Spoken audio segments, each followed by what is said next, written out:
grant them wisdom. And deliver our nation from wicked people in authority.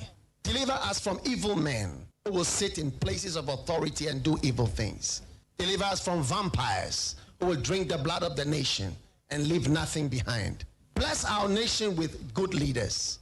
And for those that are there now, we thank you that you are helping them, that your grace and your wisdom is given to them to lead us forward into a good and a better situation. We give you thanks for your great wisdom that is now released into this nation. In Jesus' name, amen. Ghana Montie, Ghana Montie, Ghana Montie, Ghana Montie.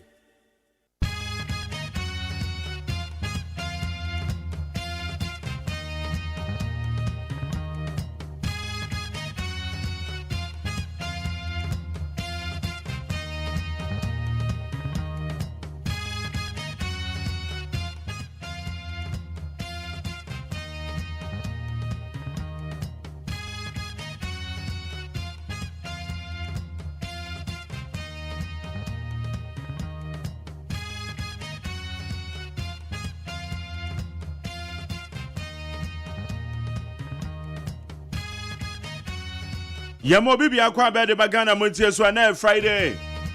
And na Friday 11th April the year 2025.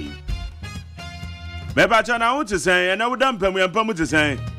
Ensuo na tode me say na ensuo no awo bankran ne mpata ma to pa. Baby I want to say ensuo ni tode.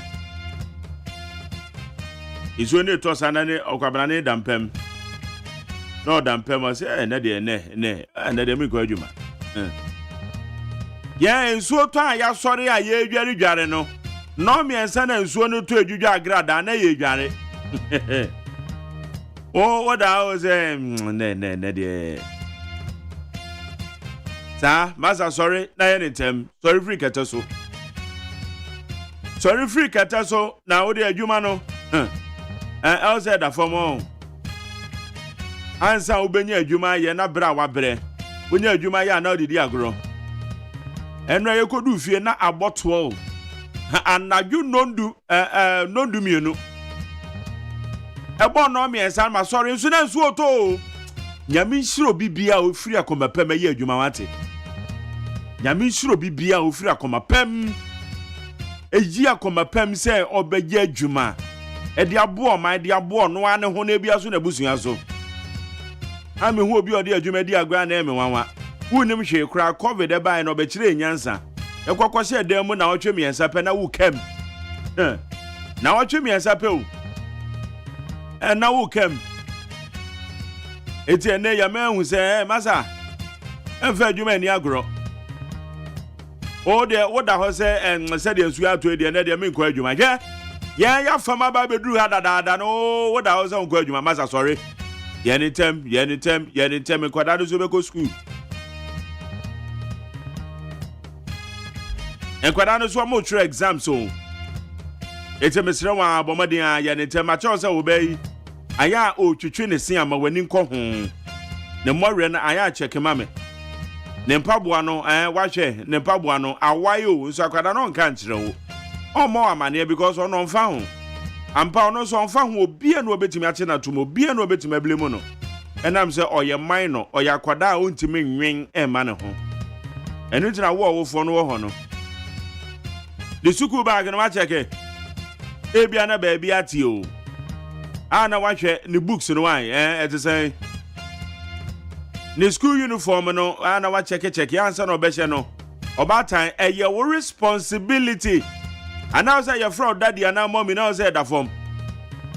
Et say what could do for your fraud wafa. Wafa na ensam kwa o. Che, e your bottom ni ye kan for now say oh wafa me wafa ba na obi dimirika ye chale me wafa ba o. How say wafa na ye kan keke. Here, it goes with responsibility. Do about I said daddy mommy now say that form. We ye na and that form.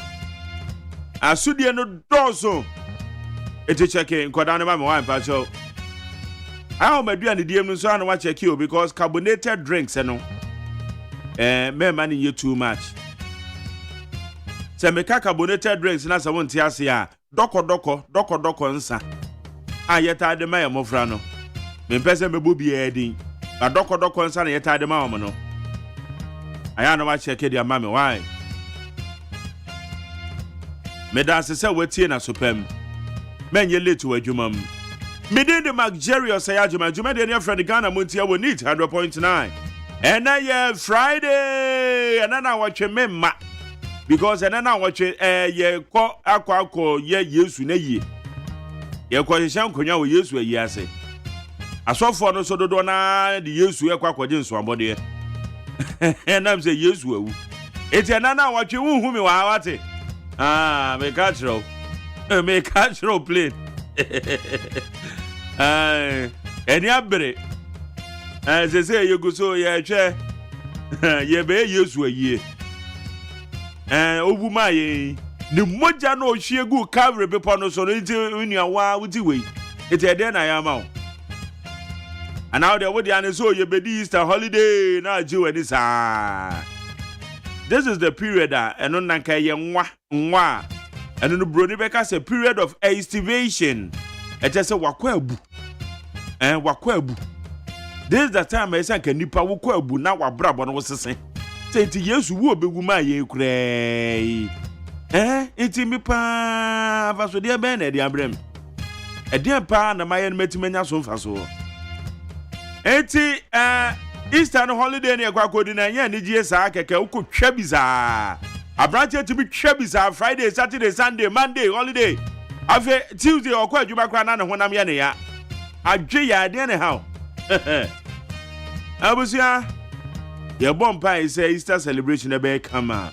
Ye dey aseda be my evangelist King David. On na pamfo one more day eya rise and shine brain. Na ebehia ye mojeja team. And ye Dr. Fashion, me official fashion designer on the preaching you. And they be a me boni you know. Your friend the Dr. Fashion, dummy organizer. And then ye boom janse comment kwine so. One with the mojeja.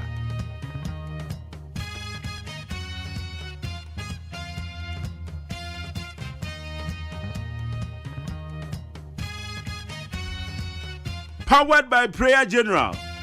Also for penny the friend Reverend Fabian in Okentry. One more that Zion River Chapel and St. John's. One more see the Yesu Mojana Pitikwan. It is a time every year. It's yet the anything I am so I am so you know. A beer yedi.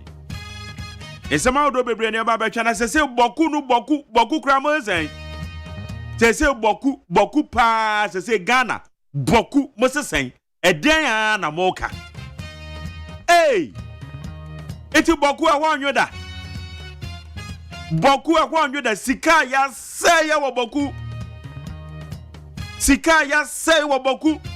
O wakwa we I said di o ten ni abobi tu akono. O wakwa na otwimi no boku a di o ten ni abobi tu akono. Amajoko bi obebe bia amajoko na sha say NDC ye change e wo mo na ba sha say ana. Woman and Shas, Master, your woman Musumayo. And I'm saying, you know, maybe a for your Bokuntoquano. It's a neighbor doing come away. IGP or the natural Boku. Your man Penny a Kasai, a brave independence, no cow Bokunsem. Or cow Boku, also Boku, the Akosu away, and in animal.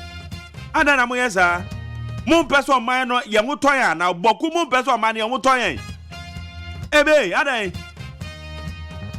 It's a master Bokun says someone and I be do come.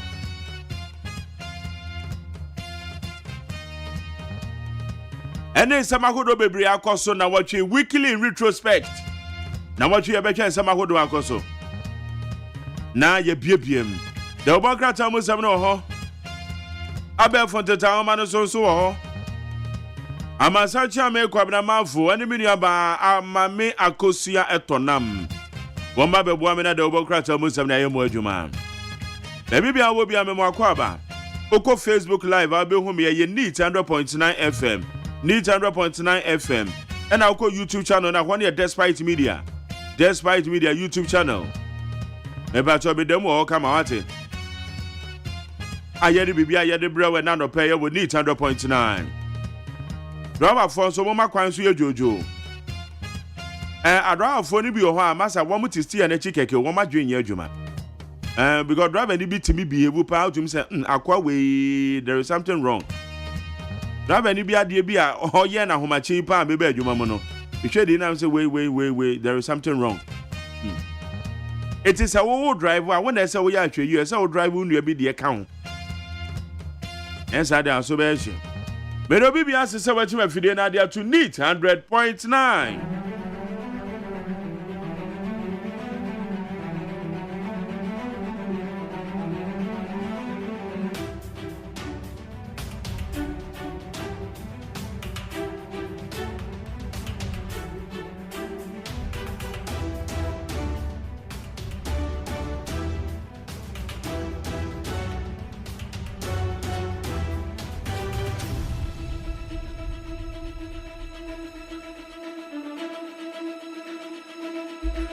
Okay, yeah, that's my peacefmonline.com, citynewsroom.com, myjoyonline.com, checkout Ghana.com, starfmgh, classfmonline.com, any other relevant news portals. One of the boy bear from the town, man, so no. Yeah, there's some out there, cause yeah, the bro needs 100.9, so.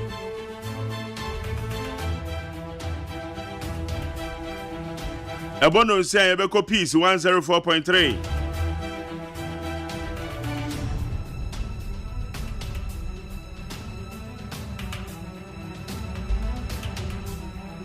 Nakasi abone di kan kwa na dia bro.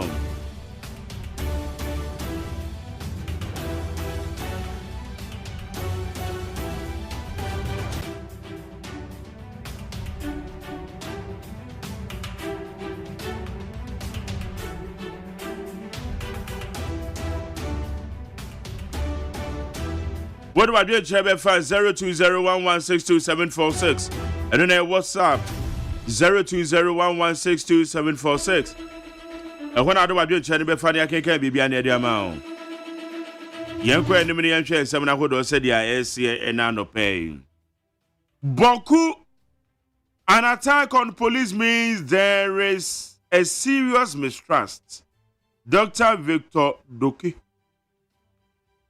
security lecturer at the Kofi Annan International Peacekeeping Training Center, Dr. Victor Doki, has expressed deep concern about recent attacks on some police personnel in the volatile town of Boku in the Upper East region.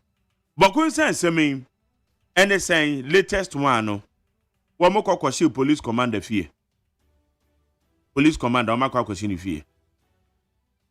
Wamu ye ya so ha, Wama say kunipa. Both you many pay. To Boku on the dear. Yehu dear bear. Boku Yehu dear beyo. Nti seme koso ho no. Na no na ye obi a ochire bambo mu nsem Kofi Annan International Peacekeeping Training Center. On se said ya won matimi akwashi police commander fie ni pa de na je se gidie pa. Won mo wo bambo fu mu na asa. Na je se gidie na asa. Etimi nia de ekoso ho no ntimi bisa ho mese Boku. They say ye ne de. Boku, how many years in here? Sika say ne ya say, oh Boku, aso mine.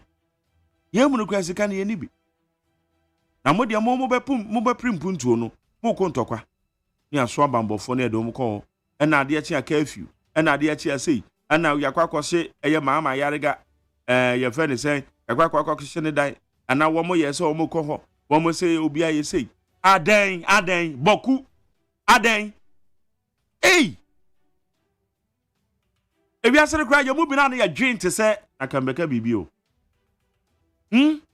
A Jane, a diet to the Monana, ye couldn't talk about Kunkuya. No man near Boka. Our Boku, Ada, why? Ye nyas from Jada. And a Boku, I tell you, Kuway, in the Pebigu Basim, Yasuam, your boom, your Kuomo. Ada, what is happening? It's more Boku, more Debbie. It's It is sabi yo. It is sabi. Ebe. Yanko anymore. Yanko. Government demolishing structures at Weja, Ramsa after SciTech defies order. The government has commenced the demolition of structures at the Weja Ramsa site after transfer company SciTech failed to comply with President John Dramani Mahamed's directive to reverse illegal land filling in the area. Abusia Udru Weja and Patamuwa. Bia ekwane ante say yesi dan wo ho. And I man penya kasa issue directive say adwumakuo bi wo ho a ye friend SciTech. Ye transport shen kon abedi adwumakuo. Wo mo free ho because e just wo mo ye no ama bi yo ho. Maza onim. De akoba ne say adwumakuo no wo mo amfa bu ama Ghana man penye. Eninti wo mo ahase edwiri adan etugo. Ewo Weja. Dwira adan etugo. Ewo Weja. Inti umunsem no. ECG privatization will hike tariffs, cost jobs. It will hike tariffs, cost jobs. TUC1. The Trade Union Congress has strongly opposed any attempt to privatize the electricity company of Ghana, warning that such a move could result in skyrocketing electricity tariffs and the mass dismissal of workers. Bebacho TUC before say Trade Union Congress. One say, nyinam kane adwumaku atwe nyinam kane ho de so ye ECG. Ye de command kran ne yewu. Nyinam kane abo a ye betua na nyasem ketewa. One say yinkrofu adi. Itu wo na e kase yo. IGP has to Boku after irate youth allegedly touch Ayerige's house. The Inspector General of Police, Mr. Christian Tete Yohunu, is leading a high-powered team of operations, investigation, and intelligence officers to Baku in the Upper East region to assess the security situation on the ground. Baku says some no. IGP said amidi kan ordinary achiro onyo no kwa oni ekukudam oma kwa kopie ma Baku. Oma she police commander fi oma kunipa honorable mama Ayariga omo no woman sako kan fi December. Ono kra the press statement by said am okay anya no kro no onim ho hwe. Now I'm taking you to Eastern Region. High Court upholds another press election. The High Court in Koforidua, under the leadership of Justice Adair, has ruled in favor of Frank Anodompre, Member of Parliament for the Nsawoma Dweji constituency, by dismissing a petition challenging his election. Honorable Frank Anodompre, Koba say NDC, one person so one more day ayan abatu no edeko eye court because almost to say we ninkunim.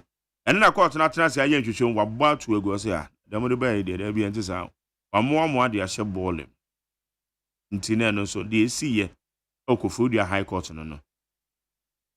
Richard Oforia Agyeman confirmed KMA boss. Richard Oforia Agyeman has been confirmed as the Chief Executive Officer of the Kumasi Metropolitan Assembly. Abusia KMA say boss over ho your friend no Richard Oforia Agyeman assembly members atono so aba. Udra sakware mamponye ize omani abre. Omse MC na omapen de no ba omompe no. Udu mia bi omo sese no omo se MC no omompe no. Ba KMA di ankoba ne sa omato aba omo di amano kama. Chatuchi Kata explains why he raised it and turned down AG's discontinuation of Jechikwesin's case.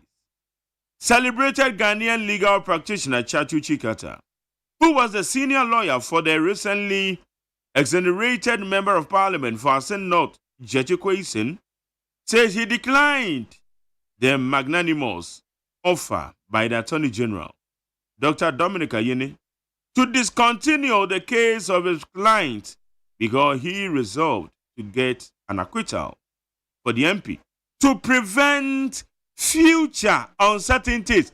Moi, Attorney General, what you change from case, Muno? Emranama no kwan so onye.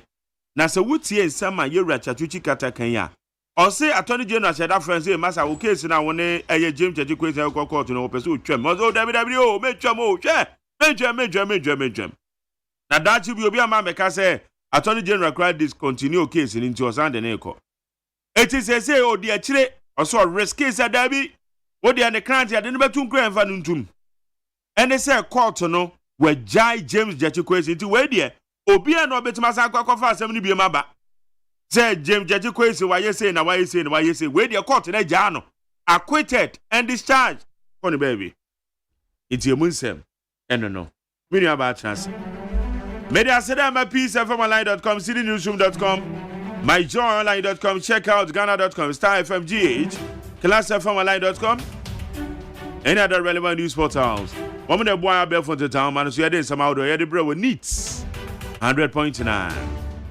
mame akosia etonam wajina dwane Friday etonam achina say nyame na dom me ho yego ye nyame na dom na so ni to na ekosen wompam yeah juma we there ezu to na wo dampam na wo nwinwi o ye unim se malam boy no 4 o'clock na so nugusu to egusu to gidigidi yeah 4 minutes me munito ha na ma muni ato ha me huni amenya bat se di esi tie bi ado I was say it be be why dey papa good already akwa ni krata ni wonsem na de bokrata abadwa so do ma menhya asem free daily guide de bokrata na wode kane vice president ababeto ahase yewura Dr. Mudbomia na wode atudwa echiremu se nanu ada national security ya wo mu kopie mu ewo yewura Reverend Intim Fojo efie ya wo mu ekọ se wo mu kwako echeno no ochem se sa ade no de onyamie nim nukrani antwaye kura ya wode Dr. Mudbomia mfonyini ababeto ase ya Reverend Intim Fojo nso fonyini eda ase na daily guide obokrata na obo amane se Chief Justice Egretu Chokono dientie pa nkofo si enyinu no daily guide ho amanebo ede aba ene anopei na nanu ada akopie mu ewa santimentem edum eja ehye no yewura adutum atimi ede sikatwitwi di 100,000 Ghana cedis ene cement bag akokoche adwadifo a wo mo niama ehye wa santimentem a daily guide obokrata ede ho amanebo ede aba na wo sha hase yewura ayariga ena any police commander omuchem so omufie ena omudi ejatum ewo boko ahonsem eda hase a daily guide bokrata de ho amanebo ede abam na mame mmoro mu ewo the daily dispatch ena obo amade no chem se IGP ene ne mpanyifo ede omani akire mu ewo boko esa na se mentem ho ase asore ewo ho no honsem so ede hase a daily dispatch de ho amanebo ede aba na GRA wo mo target ya wo so wo munya first quarter no wo mu kirem so o ma buru so kra yes ya wo matimi age 39 million Ghana cedis a che se eno so o matimi agege a enya asem keto kra na ho ya sensu so dia wo mu kirem so target ya wo mo set ye no 39 billion Ghana cedis na so wo mutimi gi 41 billion Ghana cedis ya daily dispatch no ho amanebo ede aba na mamemfa the custodian the bokrata ena wobo amane ena wodi yewura franka nodom premfa nyini ababeto ahase minority chief we ena obo amane se eye petition eye NDC candidate a wone ne ekopre akonwa no edro ede court se court enhwe no onye hu bibi enura won court a court abu atu agu ya cha se the custodian ne ho amane bo ede aba na kane amampanyi abede eche Dr. Mudbomia nsem no edi kan ebo so no the custodian de obokrata ede aba kire mu se wo hyese de ade ne si kɔ no anyamie ne nukwantwa yie kura ma omu mfa bambofo no enye o madwen sem wo mo ebetete wo mo ahonsem so daase a the custodian ne ho amanebo ade aba na wo hwɛ nim ha wo US man panyi Donald Trump fonyini aba beto ha se no so wo bo expert bi ede tudwa ekire mu se wo hwɛ 10% eto Donald Trump de ato ye so no a wo se ye hu bibi ede fa ho a the custodian de obokrata enso ede ho amanebo enso ede aba e wo ha se na yewura Gideon Boakumfonyini ene da ha se no de aba na okire mu se NDC amanyoko no reality on the ground no said ya mamuo ni sikwa said de niam ni sikwa no yi omoto entoma na sa pa ho ntoma the custodian de ho amanebo ede aba na Ghanaian publisher ena wode omakane mempanyin Dr. Kanima Penyi abedi echire Dr. Mudbo miamfo nyini ababeto ehase na wo ka ho asem ekwan na before edekoi Reverend Ntimfo Jofie no wono ede na no atumu a the Ghanaian publisher so de ho amanebo ede aba na yewra anodompre na edi nkunim court cases ya wo mu chem se result e ba ye fa 2024 abato no wo mani nye ho no nipa wone ne koye no wo mu court abo atu agu ya wo mu susu se wo sika 25,000 Ghana cedis ede ato de ode asam no ekokotoa the Ghanaian publisher de ho amanebo ede aba de antiporte ese enyi chief justice emfiri wo no wunya the Ghanaian publisher so a eno so wode ho amanebo ede aba hase ya yedi ebi ede ebrewo na the new center enso ena wo bo amane ena TUC kase wo mo no se omo ntiase kra se ECG adwumakuo no eye omadwen se womo be ma ankrankran abetake over meche privatization no enya de womo eje tu womo so resist we compulsory by force womo resist pa the new sentence so e de ho amanebo e de aba na kane omampanyi abede echi Dr. Mudbo mi asam no wo kan no a eno ena wode atudwa e wo hase ena o chem se nyame nim nukwani wo hwe kwan ya womo bowura Reverend Ntimfo Jofie do a entwe ye kura ya the new sentence so de ho amanebo e de aba e wo hase yi na afe Bank of Ghana any CEOs nso so na wo mo de to banks ahodo anim se wo mo srada wo mo client no kwan a ya na edu ba bia interest rate ni bia edu ba bia bank ni bi miam dodo ukoje to a ni amiam no chenso wo mo srada bank for no customers for no client for no mo na ye adwuma enti o mo sro o wada say interest rate no ya wo mo wane mba fam so na afen so o mo hihye mran so a wo mo hwe se de be betimi apoa o mo customers no ya to say the new sentence so de ho amanebo enso ede aba e wo haseye na chese wo hwe the insight anim hase enso so de a na wo bo amane na wo chem se sisia ne de ECG pa so omo yo madwen se wo mo ebe ede adwuma no omo de bekwa kwosha ankrankran samu a TUC akasa chem se onyin tumtu hwe the inside no so a eno so wode ho amanebo ede aba e wo hase na afa wo hwe anim haso so de a na communication minister so na wode atudwa ede afa wo mo a wo mo abefo fidietintan no so no scam ahodo e wo so no wo mo chem se yama yani enna ho emfamfa ho nti no insight so de a wode aba eno no nti no my Jerry so my mate yan crossover ne copies 104.3 kasebo ne de edikan ena ye de bro ye ba ensem poro ensem no gu apono so pa ye de be bro.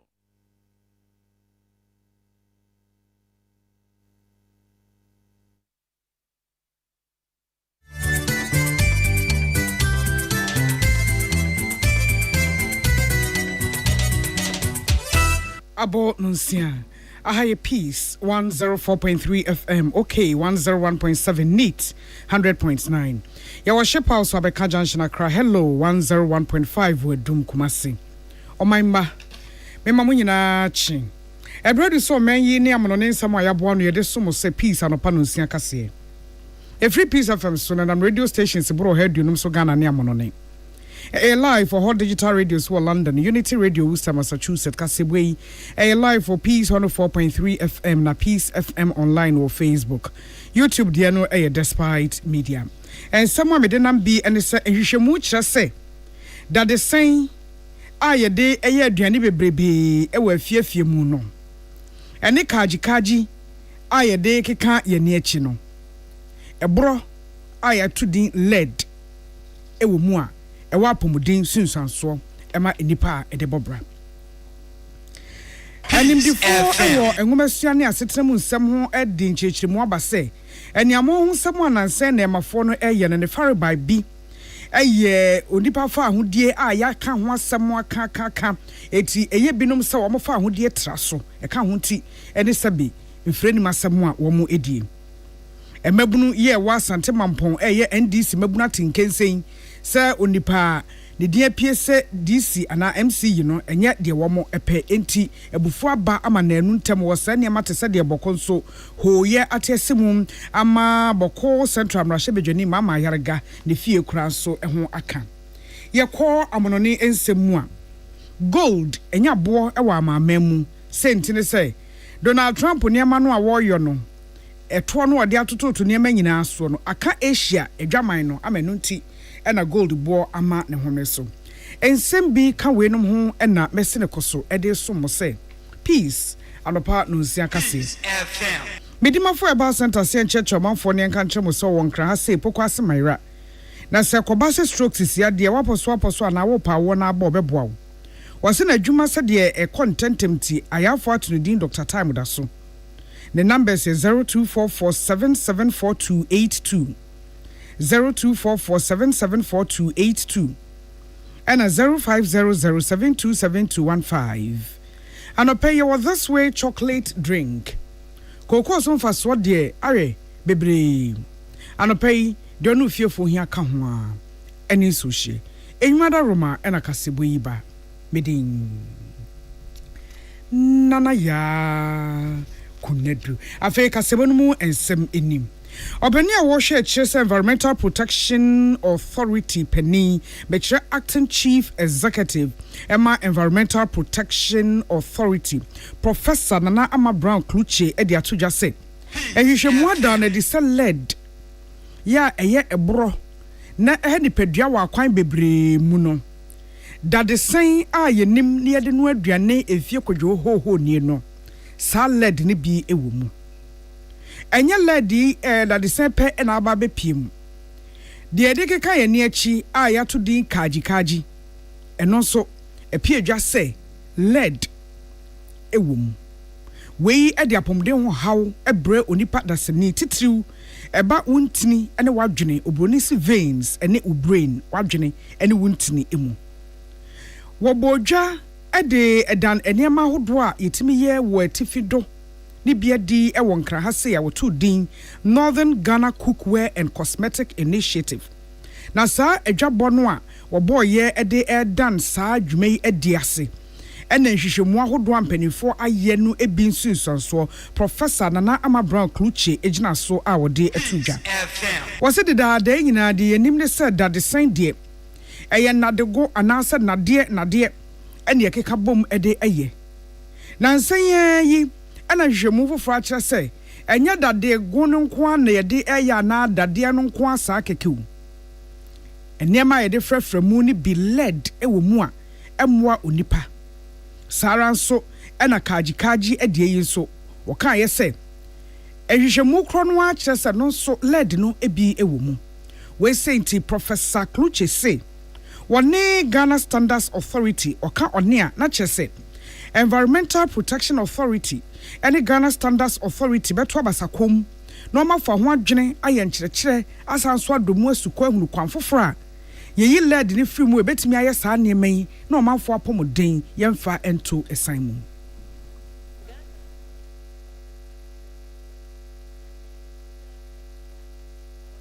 Peace FM.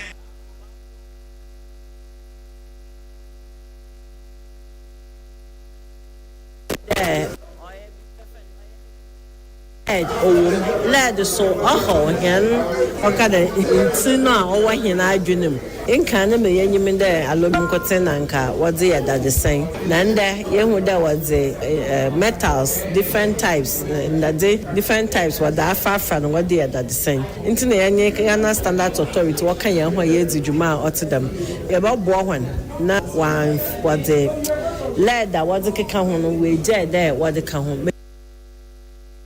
Onipa yete ne kasa Professor Nana Ama Brown Kluche na wode ne de to dwa ewieye na country director Emma Pure F Ghana Reverend Dr. Esmond Kwansan so ede to so say ehwehwemu no akire say enei emofra bes wo hanchemu aduonum miensa ene achipo enum 53.5% ya wo enkran pumpuni mantamimu asante mantamu ena etifi mantamu ena wo emoja empeja yemu haw eno no kwase broni anapomdimu enimdifo ebodi ka se elevated blood na wo say de enti akwa basa ene se lead ya ewo enchanse a yenuamu aduane mu eno ensusanso ena amasa emofra ewo meyi mutitiriw amanta miensen ya oboso Greater Accra Ashanti any Northern region wo mo ewo haw ewo mo jasemu led kuria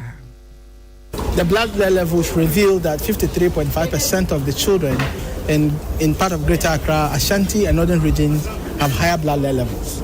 So then we work with the EPA to find out where are they getting this from. And through that, we discover some consumer products. Cookware, for example, have recorded higher levels of lead that is saying it's an issue, right?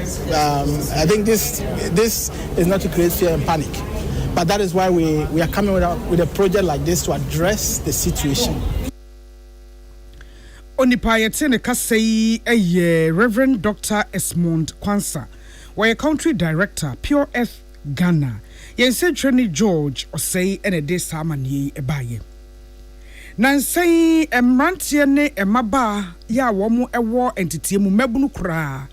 Enfreni masam a wodie akakabensam a wodie ene eniamo honsam a wodie no atrahye.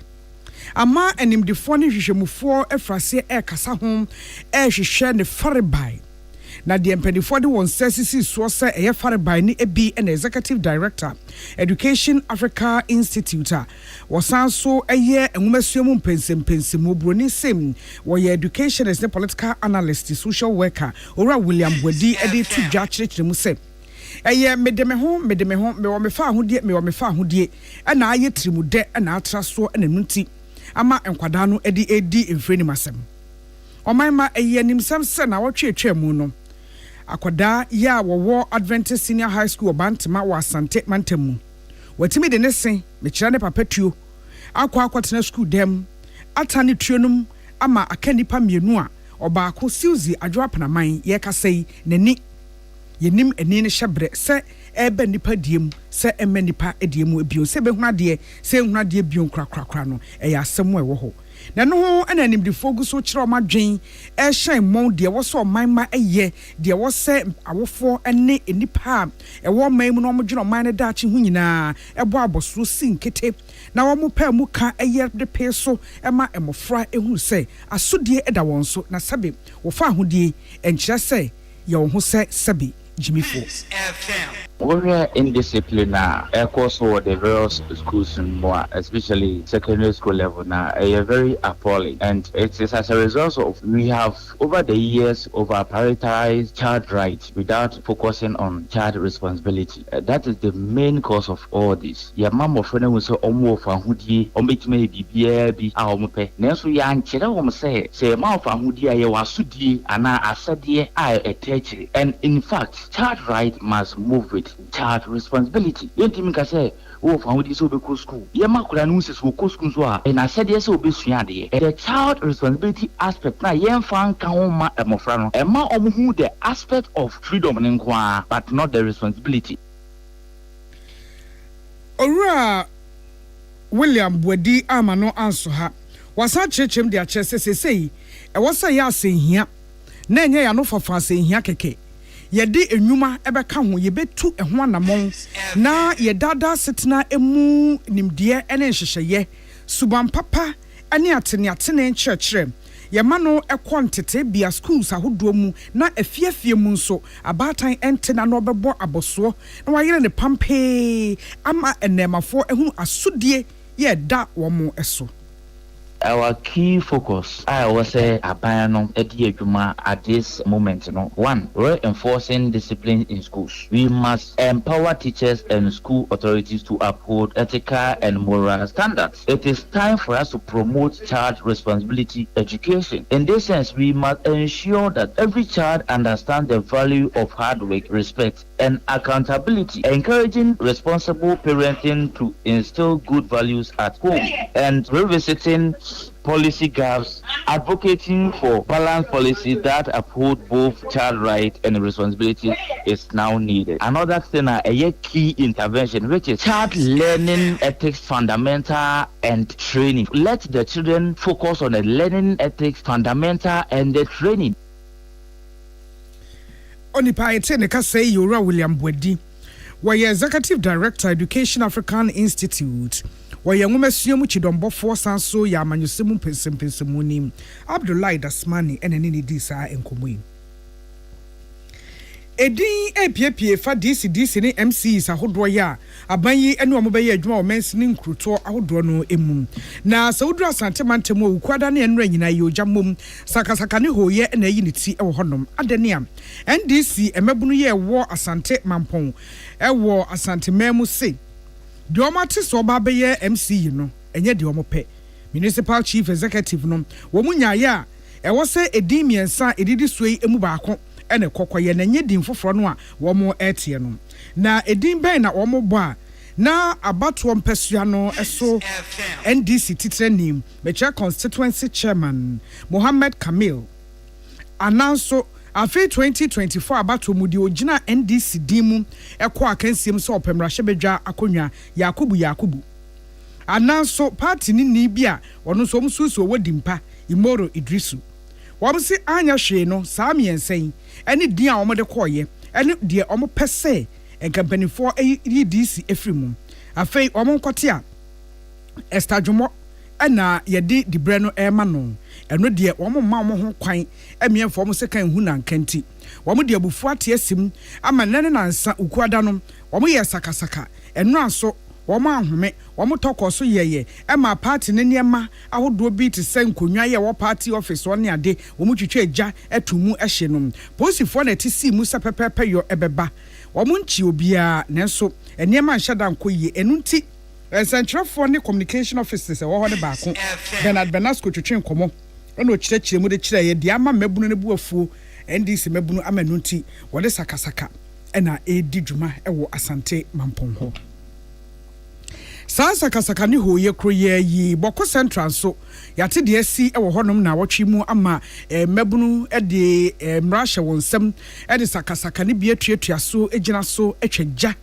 de ato wo mrahye bedwani mama ayarega de fie kura emu na mrahye bedwani oboko central yi a ne ho aba asem aka ne manka ye ne omanfo a sakasaka esan yi ne tie na ka wo mo ho nom woni o mayi mu watia ne nanchi eye adwuma de asomoman nanso de krata apie dwa kasa de afa ho sem entwa yi kura sakasaka no a eyi ne ti oposifo ne mabunu ntem manu nti edipa bia famu edi abene ewo saa hoye no emu no enya de a etwa yi na ebra omanfo ya sabe wo abusuafo akwa ahoyira mu akwa saa benedie no mu wode shadin ema safo na woka chom se adwobrew no na wo sese sebako ahensam ne ntawantawa ne tokosoa na yemhyehyie bibibo ojammomu asomdwe ni home na ekwale saa no a emwa obia wose wonimpa se boko ane kusaw sakasaka no ebetimi aka ho asem etu ho anamon ama niam etimi akwa baabi a wo se eda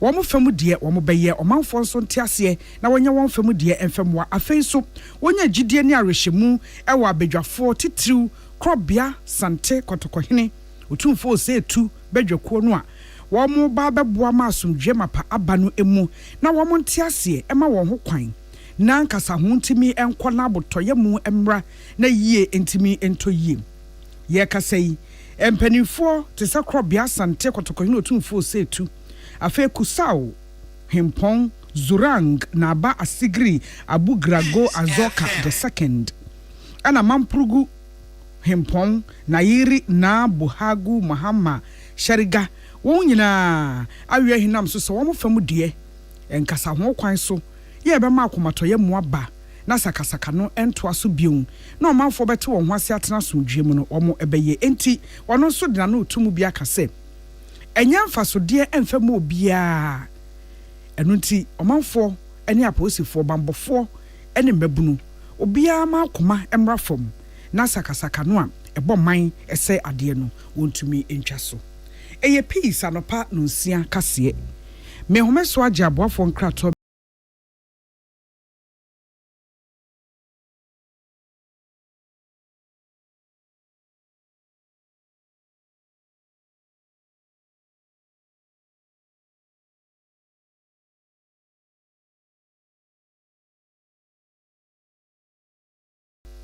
Amanfo, the Amoka Chere Freddy's Corner home appliances hono. Or the Abba Freddy's Corner Home Appliances Center. Home appliances are a ye papa bia, a biwo. Brands Bain, Media, Samsung, Kaiwell, TCL, TV, air conditioner, freezers, fridges, water dispensers, and media kekeka home. Nia ubenya good warranty dia. Ko Freddy's Corner home appliances ukoko memle. CCTV a Boama monitor of properties and business at anywhere in the world. CCTV need daho. A wood detector, clear pictures, Wi-Fi connector. Utumi connector ma phone. Our monitor baby a wo wiasibia. Freddy's Corner Home Appliances Abeka Freddy's Corner a Joshua Hodwa or Tom phones and a home accessories no. Fresh 0544 959195 and 02079373323 and now so Brako Komemle City Light in Chehwa. Na ya can discount any achadia. Ubetiasie. Freddy's Corner, home of authentic home appliances, phones, and its accessories. Herbal and Alternative Medical Hospital Bena Black History and War America, China, Africa, Ghana, and Penifua Bonabaso say, or say a real moment for Tiapopa. Amin Scientific Hospital. I had a sabia, or one video so, ya would that's why, and video chiro yadie, na no sound so saw yadie. Amin, expert or one croyaria, one run when nam. Now, what Dr. Fonia Nurse Fonso, or what's ma? Amin Scientific at the Herbal, Homeopathy, Naturopathy, and Reflexology, na, as sayadie. So I wanna pay, and I are to same pa, Yamia Dumunti, Yaria expert.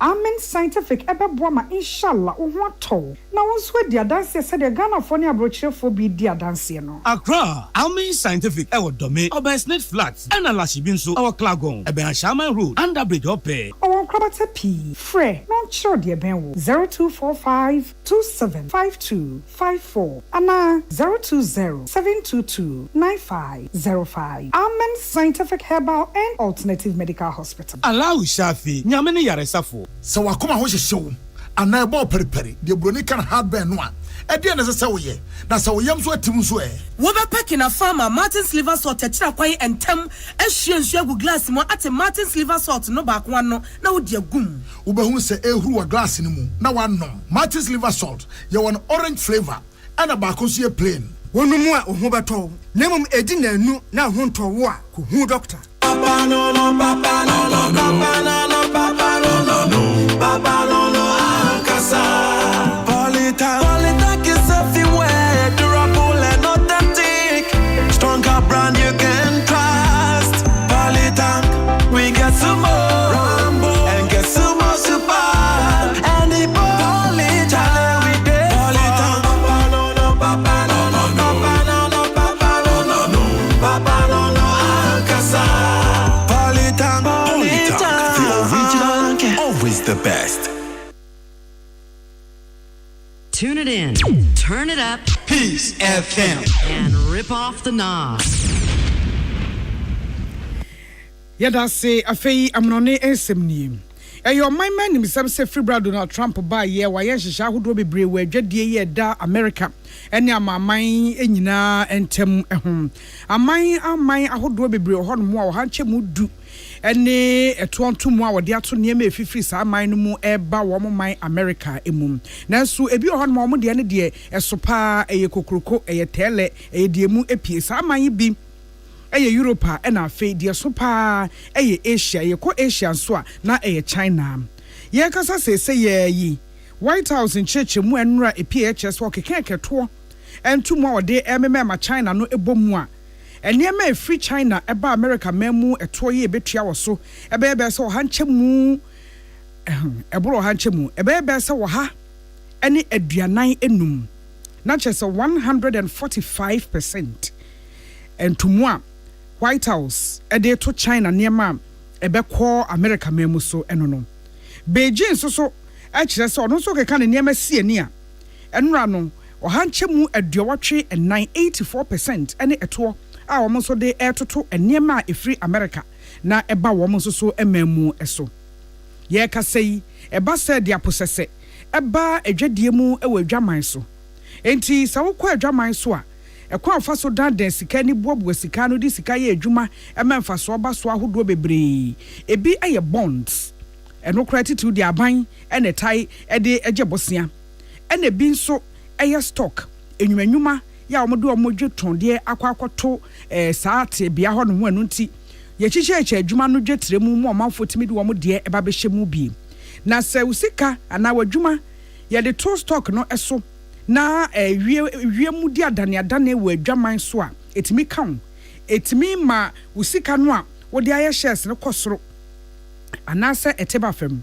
na de ekosu sese de ama Asia maamamu no enkrofo shares ba na eteba fam sense kana de ekokọ share adwuma no mu dwetre no nanim wonyam obroni se share value no bara na eba fam wo Asia amaaman so we say enti enkrofo ye wo dwetre na anoso mo sika na nko mo de bekọ akọ share sika adwuma bi mu na ebekọ akwada stock so ne bond ne nuamu no wo mada ne omani ede wo mu sika no kwa akọhye baby foforo ehin eno mo de sika na ekọhye we frase ede to gold sika kokko we say enti ama gold bo apeja ewo adwaman so ya so ka wani a ama ne homene so agebo edibo enmunyam abam ewo amansan adwa eso kasebo no asi ensemo amede ba ye bi ene se apiedwa sada de sen de yede no aduane yede no adokono no ansuo eye niam bebre ewo afiefie mu no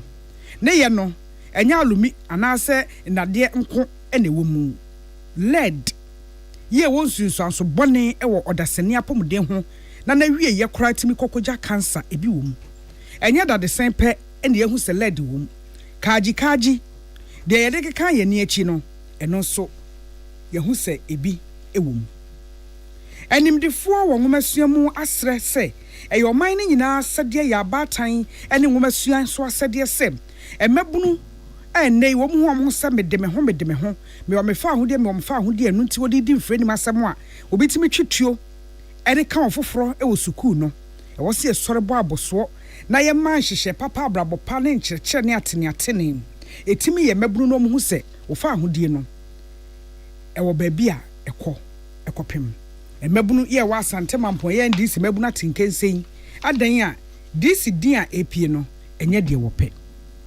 midin nana ya kunadu me na mde no nsia kase yi ebremu midimafo eba center opokwa asemayira eba apomudin a wose yanka kire omanfo se omanfo nim na to ne din Dr. Time da so eti sawo pa wo sisia de stroke ananso waposo na ba obeboa wo 0244774282 and 0500727215 and pay your this way chocolate drink cocoa so fa so kan ade a cha no pay say de onu fiefo hia ka ho a eni so hye me ma mu nyina achi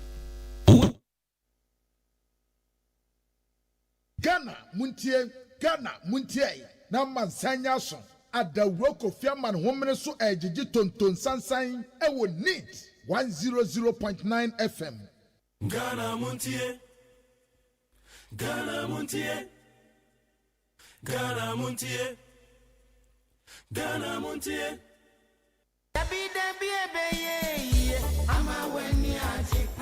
Best Point Savings and Loans. Best Point Savings and Loans sika krabia wo mu gina wo mu na so pampe na awieye mre yi mu a wanhwe ya na sika krabia bi ede asokwa ada na wachenchere nti ene sese wunya sika krabia bi ti se Best Point Savings and Loans omuda so a eya adwumaden atoto sika sem amano awie peye na enhyehyɛ pa wo mu ewo mo customers ye eye bocho na foforo kra wo mu ede aba monten eye Best Mobile Banking. Na kyerese bank no na wo ye no wo phone no so no. Enu nti se si ade. Se yesa line tintintin anase wo se wadachi e wo sika krabia hode. Eni hobio na ani kasem akon eka ho ne se. Wo betumi asend sika, asan agi sika e wo phone so. Wo betumi asan atua wo bills. Ebi etese DSTV, Go TV, Star Times, Empo electricity bill, any water bills nyina no. Wo betumi atua afri wo phone no so. Wa bra wo ti baabi ejojo. Na wo mpe we ede na wo be. Enu nti ye hia ne se wo bebuo account e wo Best Point Savings and Loans. Na wo wi a na wa dial *277# na wo damu kra Washi, banking na ye fufu sanu. Best Point Savings and Loans. Ya makofa best mobile banking aba. Jimmy so say, wo phone ni we seek asuni. Best Point Savings and Loans. Best Point Savings and Loans. Your dream, our business. Best Point Savings and Loans susu scheme no boama adwumayfo siesi kan kakra. Edi nya dwetire kese e wo dada anana wo twese kese adwumedie mu. Ye adwumayfo a yatete omo beba beji osika no. Asem den say, susu a wotunti, wutimi gye bosia mo ho prensa. Ensi ho ne wo fom, na eye kokko kra se obenya bosia free yen ho. Koyen branch bia ben wo na kwagye wo de. Best Point Savings and Loans, your dream, our business. Best Point Savings and Loans. Nipa enyiro na nani ahode ebafo empo emabunu bi ebre ewonim nanso eni yade biara wo no mekanfo Optovision Eye Clinic ediamao. Optovision Eye Clinic provides diagnosis and world-class affordable treatment for all eye diseases including glaucoma, cataract, any yade ahodo pi. Dia yasronko kra ne say Optovision Eye Clinic wo quality designer space ahodo ebe fatal send ye wo penny biara. It is awani ya anasa wani ahode abafom anasa wo pese wo ade here unim ba bi esesa wo ba. Optovision Eye Clinic. Call us on 0553 270806 or WhatsApp on 0558 517556. Optovision Eye Clinic. Hey, catch it. Listen in here. And you ma beto to dia me baba no hwade no. Hwem so betumi a. Hey, asew. Hey, now beka. Ya John to mami en duku portmanteau. This way chocolate drink. Na kan wo hwe afibian so beri ni waware ne a. This way chocolate drink. Na kan sia. Oh, asew. Udan kwanu tumu ho. Me be mo anu so hye kura de aka ho. Uhade e wapi ho. Ukasa batete e da fom ho. This way chocolate drink. Crash up a baba worry. Aso. Ye fear say this way chocolate drink ya sorry anopa no ne yenom. Ye be sha fridge nom no se snack. Ye nya hoho anu ne de serve wo mo. Ye didi wie ne ye pe bibia bogu ya de so a. This way chocolate drink ne yenom. And this way no ti anu a he se kire wom koko wom brick wom bibia wom ade wo hia ne so se. This way chocolate drink. De wo hia ani so se. FDA ahwehwe se adwede nkratoe mu agye atum se eye.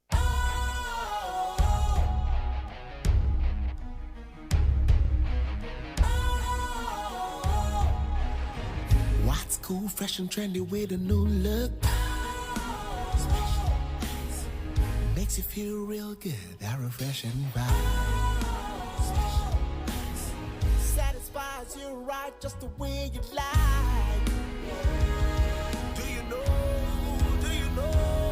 Do you know? Ain't gotta do it alone. Specialized makes you flow. Anytime, anywhere. Specialized feel different. Always think specialized. Special Ice Natural Mineral Water. Feel different. Think special. This advertisement has been vetted and approved by the FDA. Ghana Montie na mansanya so adawro kofiaman homene so ejiji tonton sansan e wo neat 100.9 FM. Ghana Montie. Ghana Montie. Ghana Montie. Ghana Montie.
And now Friday, need 100.9 Sunday.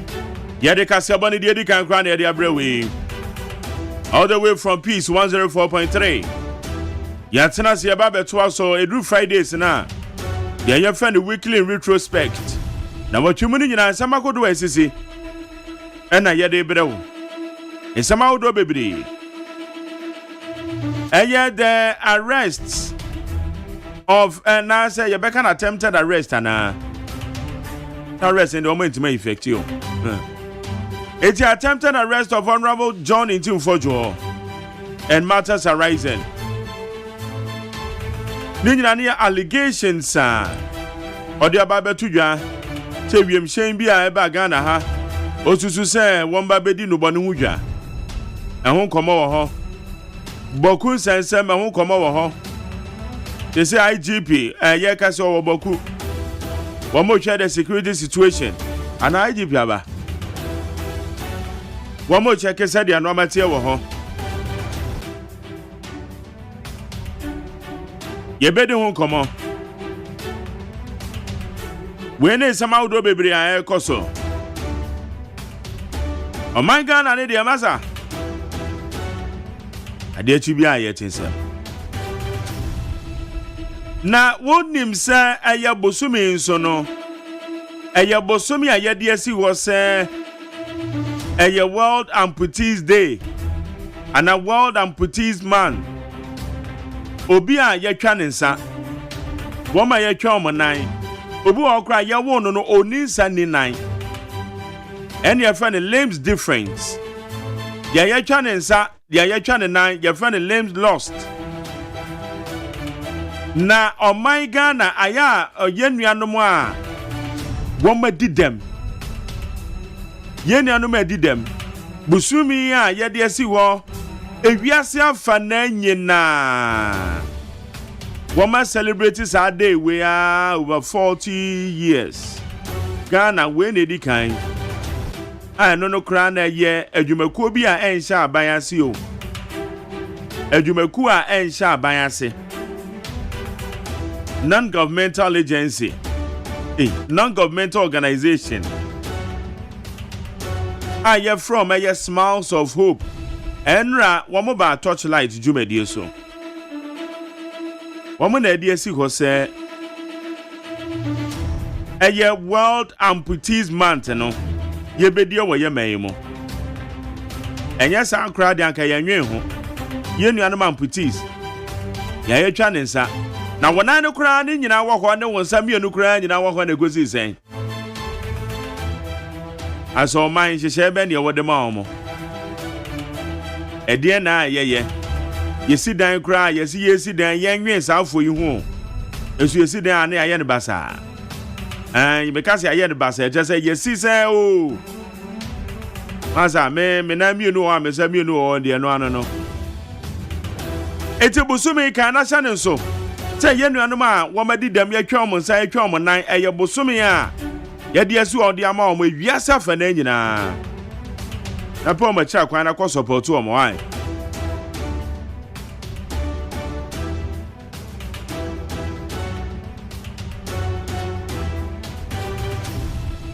Higher needs 100.9 Jumedi Fred Ghana Montie Amasacha me kwabra mafu kwabi Matranse Matia say Mejo so na unso e na me adomboko so no to eh papa bi e to papa bi pa yes agudie e de na mframa wo mpa body bi kura si me fi abo sorry na abo body kura ha ni wie yo and ya fadu ya kire no said ya ye na me mu na o ma che me maso an hia me ba na fe na me ko pedua e je say ne je me pe boys bi na wo mo koye ne sa wo kwa pedu ya kire o mo de wo ma ne sa de na je say me de weather no yes na sa wo de weather no nti ma fa me kakra yeah wo de weather pa no fa me pa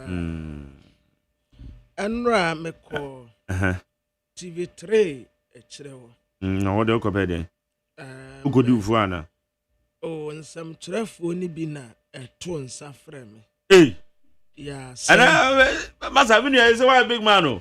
One was say, it's a 12 to say that frail. Yeah. Wow. Sir, though that's why say, war, various stations. A dran or pa, omutie ha pa. And now, woman, sir, as someone, ye can yan come my but ye kama a bisu. And now, almost say, and some trafwa a Jubilee house. I will say, it is a Jubilee house. Now, Ben, I'm a Grammy Raubia. Well, me call her, dan me call Gideon Boakunho. But numpona ye, umurem, ye baby, security for no, one sa left ho. Aha, wana me kopim ye. Wana me kopim ye. On se ye kasa, omuti nti aya na bibi wo ho. Nti no mo se sen. Omo se eba me se mampani adene maaso. Ana empanimfo ni bi wo mo adene maaso. Enti we de omo se yemfamfa chief of staff so. Ononyamfo Julius Debra. Say ono no ye chief of staff. Say woman nsam trefo no a eba abankasie mu ebe fa nsam ma mansa tie no. Ma jari womu ni baabia a womu kwa womu tena. Womu ni baabia a womu te say nsam trefo a maba ahasei na yede ama mo say momra metena no. Enti wa ubenya baby no apete unya central for wo mo ye adwuma wo mampani akache aye fra Jubilee house no anya ye nua ba ye fani say Salamat enna ensam trafo ahodo no wono kura manita no so ache enra na misia no na say oba na mi hu ne hage kese ba ko na mi hu ache baba mafio manita no so ache bam so aye busy enra mi hu no oh okay na no ho ye na ho ye papa yeah entina brothers no stress yampa baabi ma wonum se ebia aha na mo ba mo metwen na se president bekasa ana sense emudie bi bekoso a na mo afiri ho na mo abaha enti wo mo nyi baabi te dabi enti won na ma no akọ page baabi a wo benya page bi ya do wo mo wo card and send the wo mo access wo mo be wurem yes ekura wo mo eno no wo mo di wurem ba baabi poti say ensam trafo mo ba mo ahana mo mesue na se bibi koso a ya ba be frem no ebi nim ana eba sa no a na akoya te se asamu ma ya mo hu hia ye ti se bibi ba dia ne ya be frɛ wo mo ohu ema wo ya nsam trani a wo feel te se ase agro no kra sabio dama won ka ho ba si ye hia wa na ya ba be frɛ wo sebra na be fa asem ko. And honestly Omubo Julius Debra Basso. Sir, he is the only person oba one more. Obisa won mo say mo ho te sen. Okay. Na baby a mo won mo ye okay. Na bia omu de omu ade hiade bi ato nanim. On say president no oba adwuma no dɔɔso. Enti nya ni nyina na nani behunu. Straight okɔ ebia asɛm aba ya kɔfrɛ wo mu na nipa kura ye de ensamtrafo ahyɛ ne nsa no ɔno no ye den ɛna na me ye bi sei because Jubilee house wo no ye wo bi a ɔno no ɔhwɛ ensamtrafo so ma jari mi si ensamtrafo ni hɔ saa keke wo mu a wo mu si ame no na wo mu ye 13 mema edunum edum mienu mema 12 ɛna wo ba ko Omu nyina ka kire me straight say nipa ye de communication ahyɛ ne nsampo no Omuni nkitahodie. Unless obefre wo mu say asem bi nie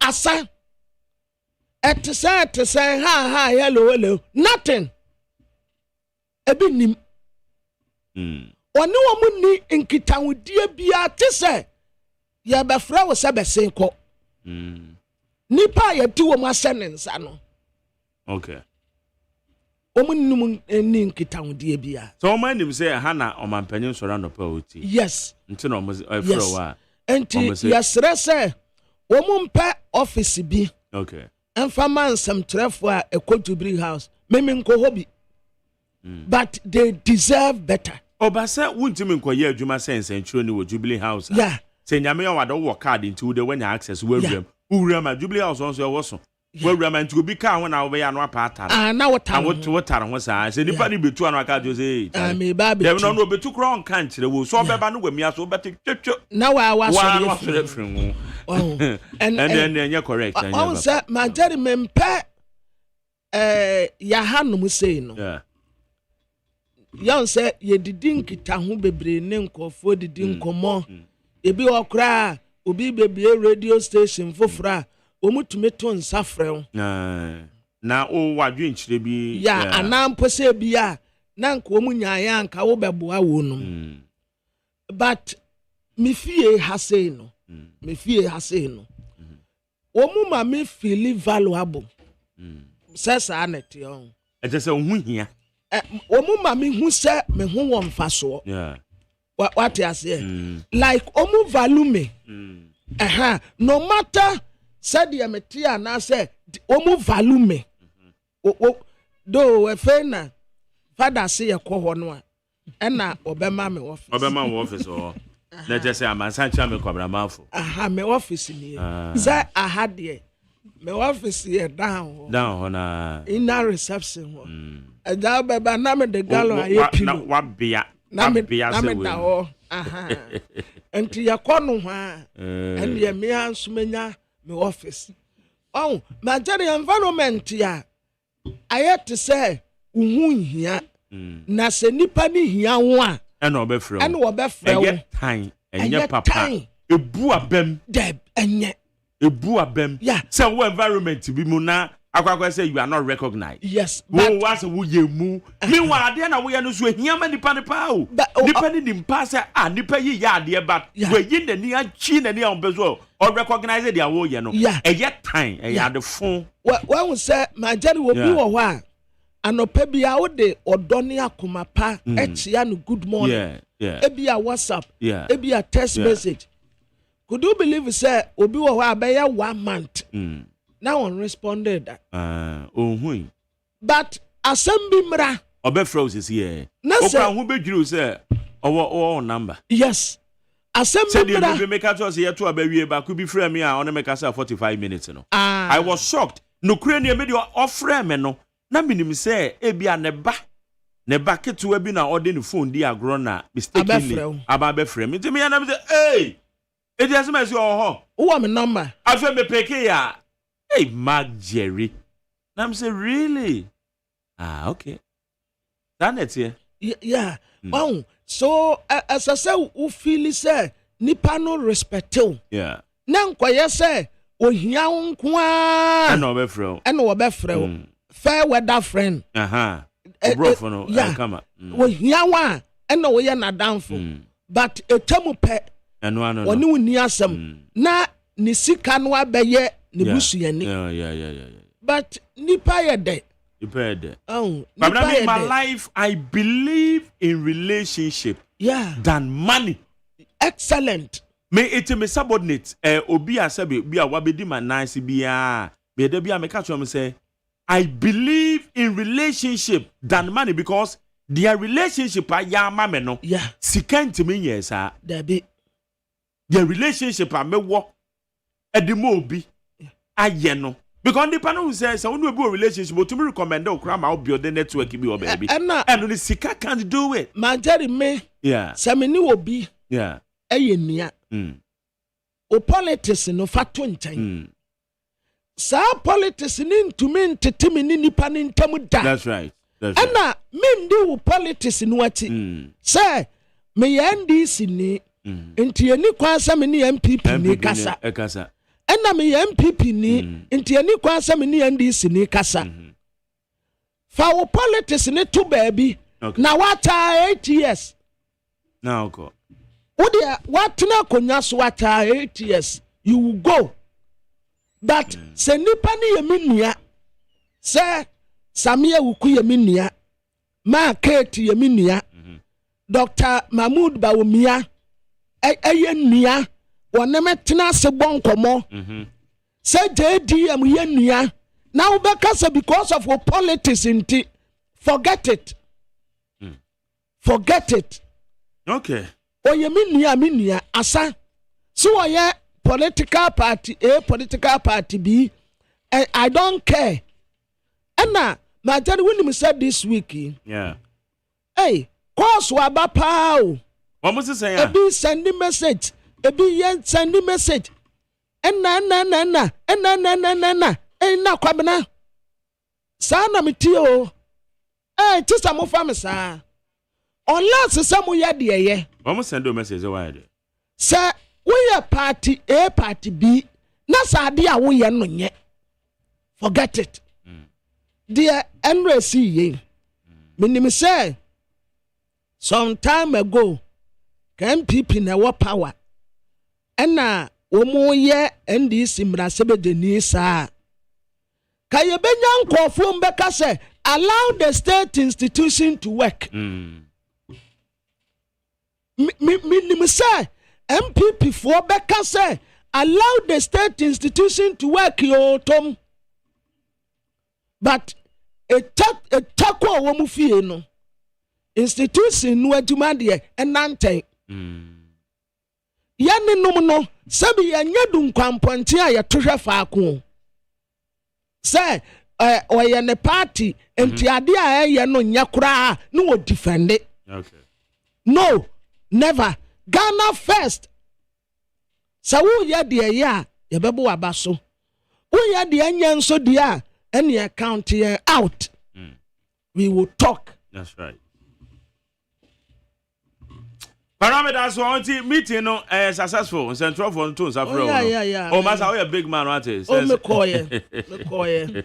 And na NDC for ni bi nso hia me wo. Africa ku ho. Africa ku ho dey say we need to. Omo communicators no. And na asemu ana me kan wa na omo di bi kan ho say. Omo kra de omo ye NDC communicators o. Onsi a omo da. Okay. Dabi. Onsi a omo da. Ya say omo na kan media minim. Omo so wa fa bloggers bi. And na bloggers bi say omo ya ahe na omo di neti. And na sa bloggers no. And wani omo ye meeting. Say wase ono enne no media houses say no ehun nsada ni ayibia wo mu kan say wo mu say traditional media na wu nti wo mu ye bloggers nti bloggers no ena oni wanti na nra na me kan say ebe kakra wo the statement ba tisa bloggers no ena kanyaman. Yeah, bloggers in the back. And why not organize traditional media? Only say no. Amount for crandom sim hunua equal your social media no swinty. And amount for taking it serious. It is some the bar. Or person beti or yen ha. Na say obi pese or clarify say news no ya no cry. O baby say utie free here. Or say ya be social media. There be any say utie wo peace. Why na? Or asema hu hia pa o say social media so na me kofa why na social media they say I know a compliment that's why ba can hu bi. Yes, but you can seriousness the amount for your social media using enti NDC communicators nimpo wo mu call radio so all the time no they are saying say wo mu frɛ no kra onfa okay internet say ye ne kra ye de ende na odi atayen odi amaye tufuo bo. Okay, no problem. Ono an communicators ya omu pe information no omu call radio so mbekasa no kra no ompiki omu call. ɛna saa bloggers no ne yɛse ne namfofoɔ ne wɔ mu nti wɔ mu a information baby ɛsɛ sɛ disseminate na ebi firi hɔ de kɔ no ne nyinaa bibi ankɔ. Okay. All right. Higher need 100.9. You go so and now you Friday. You said yeah, you know. Akosia etonam. My Jerry. Agos. Ibi ko yo. Oh nyame. Agos say nsuo no tona no pa na me na nsuo tona ko de hwe nsuo no tono. Ba wo ya de o. Odane no de ahwe, odane no de ahwe. Alam the boy and then should be sweet to me today and they accept baba. We Ghana monu show ano den pa ye dia ye boyo.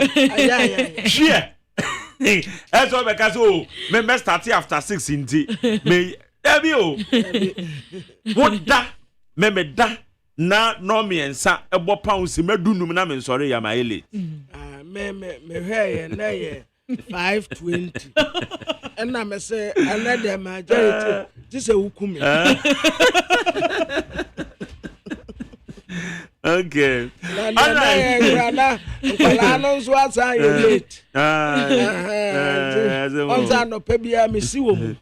That's how we do it. My banty, Anna. And easy. And then so around the world. Could do you know my yeah. Nsuo no mom na bese no. Nsuo no na bese. Asemo. Yeah. Okay. Yanko ya ni ma na hwe krata no. Krata no is say. My Jerry, and day Friday. And Friday. Yeah, no abo Lucky Dube teach the world. Ah yo. Teach the world. Matemebo.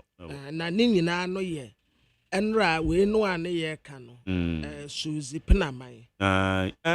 Honorable Francis Asenso Boache. Okay. We two anamo akọ. All right. Na wono nko nipa ba akofo nsa ntumi nso nyame ani kata. Enti wo sre omanfo se momoa no. Se obi nso wo hono a ubetumi afa ka ne nyina nso a. Yeah. Yedamase. They say this one koye surgery so. Yeah. Abo no kura sise ni tirimu no kura ye dangerous. Ready nyankofo. Abo na sise ni tirimu no kura ye dangerous. Na nkofo a me hye omanim. Na me pese me ti bibi firi wo mu nten. Aye 7-day Adventist. Yeah, SDF. My daddy, says SDF ntumi anya bibi amu abaye ya. Na tese nsori aye kono.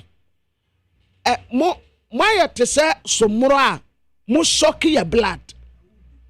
Mo churches no. Mo soki ya blood. But mo give you ema yen.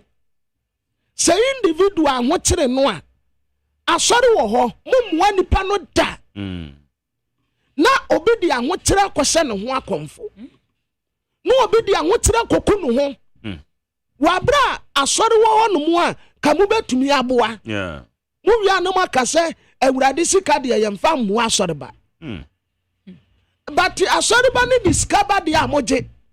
Me se me ama asori ya. SDF wa me samu awurade ya adom a wotena. Someone to me am wa ba ye. Akoda na SDF school na noko. Yes. Na BBC akoto. Ai. Eti adien na wo moye. Mo strategy offering. Titan offering ya neba. Wotena mo de enka the whole Ghana. Tell me maybe amfa one city mra. Tell ko benya. Na mo mfa nkoma no when your friend awurade adwuma. Someone to me am no. Not to say you would the meaning of church. Okay. Mo soke blood. Mo de mo ngivi. Me hwamo. Akwanhwefo me se me hwamo. And entina nanse nkofo nkwa sori no. Entina nanse nkofo mpa sori kono. Because wo ma wuni say sabi yo eto apenten a na man dani moti dia mani pakro. Dan no ba ko okote asori no sprinter bus mienu. Onya accident wo mu kohwe no ba ko. Okay. Na busuafo a wo mu ba no ho senka onto baas kuma wo mu no mu mfa nya adwuma wa akurase no wɔse wɔde car no kɔkyɛ na sɔre nti abusuafo no call back onya accident ya ayantinya manu a wota no ho enta no asɔre na afre abusuafo no sɛ wo mu mɛfa no na wo mu mfa no nkɔ akurase nkɔhwɛ ne kakra wahu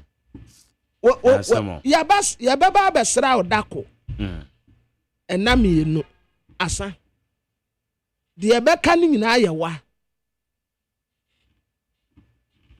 okay hanye ni 100.9 kwabra ne akosia ekwa anim na yambo rankrata anim ne hwɛ de ansɛm ne yo abusuafo de bokrata yade mamu ate amamu akwaba eye Ghanaian Times ya your friend Ibrahim Mutala Muhammad was a circular economy project agati boost to say SMEs and allocate $4.35 million at the amount.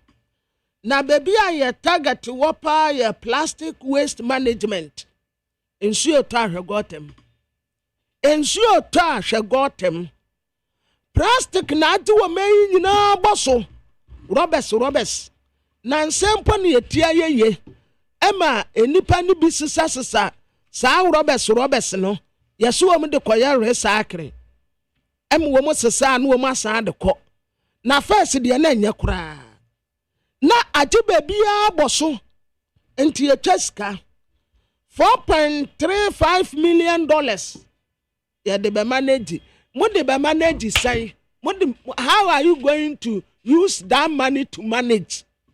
Say sika no anabo, enya sika ketuo. $4.35 million. What they be managing say, what they be mahwan, what they majum lion, and now what they ma families no, what they mahwan nom. Say akunta buo fentem kom, mumu akunta from a soon kwasi from time. Ni enwa de kodio pote ya sa sika bebrebe wo de beye enya se ya tam sika ma oh monsesa bola ya de organize a workshop wo de organize workshop a sa sika na de kwaye workshop no enti wa wo betumi abu ho akonta na aban enya so explore cheaper power option the amavako onyenyanfo Emmanuel Amakofiboa ena okase yase sisi ade NHIS no yase afre bibi statutory payment na a delay deputy finance minister ena okase wase sisi ade en delay bio eno ane se ebra so ya pe na yetua to onum account ebra so ya pe na yetua to onum account na Ramsia site what dansoman illegal structures ya esisi si wager hono ya sase ya ye pulling it down wa akwakwasi dan wa akwakwasi store wa akwakwasi structure ewo baby a ensuo efa no ye pulling nyina down se wumpo ye bebubu atogo afa wode kokobo e de ma mu amakase se wo kwa akota asase a aya hye bebi a wo kota asase no se emfa problem mra wo daache ensinsuo kwan ana because this time around se wunya kosisi nsuo kwan ko ade a ebeba abejiri ni nyina atogu na mame for the insights the bokrata entwaso na wo bo amane no chem se lands ministry no ede niema aguakwam omukyire mu se Ghana Integrated Aluminium Development Corporation any Geological Survey Authority and a Forest Plantation Development Fund Board no wamuchemu se land ministry no akọ nsahwe ewo ho ama odin hye aguakwam ama asoye no omo ebehye ekena the inside the obokrata ede ho ama ne bo ede aba na insight ena obo ama ne no chem se Ghana Trade Union Congress TUC na womo panyipa woda womo ano anase Secretary General Yera Joseph Joshua Ansa ena wobo ama ne ena ode to ECG anim se ECG buapayo anase wo hyeda pa se wode adwumakuo aban adwumakuo aka ECG a chezeja ye manage credit check half ano so ɔde kwacha nkrenkren pa de ensi da omo se wo monte ase ensi kura ensi wo ebi mu se omo de kwa betimi aboa na ya manage ni ye Ghana de edin papa na TUC se omo ntwema ECG for kura ebe ne ebe yere ene ekro hu apa de ene omo ne omo kro no omo nkom ya de inside the bokrata de ho ama ne bo edi aba na oswafo hwe kitahudie ensam so yewra Sam George mfonyini ene da ha ene ode to Ghana fo anim se ene se wonam social media so TikTok, Facebook ne Twitter, Instagram ne aka se ba ku bia ba ya wo be se ese an ya fa adwumayefo na wo me fa adwumayefo betima fo bi adwuma anaye sa ban nyuma ahodo no mu wo ankesa woni ma ban nyuma ahodo se de ehonsem ezitie no ntime pa achew me ne asimasi a me ya adwuma wo aban aso ye se eti wo pesa wo wie school ma wie university pa adwuma ye ebia ma call teacher training na se nursing train pa adwuma ametimi a connect eti twa sika sei utwa sika ne wie pe mefo adwuma na nipa no so agye atu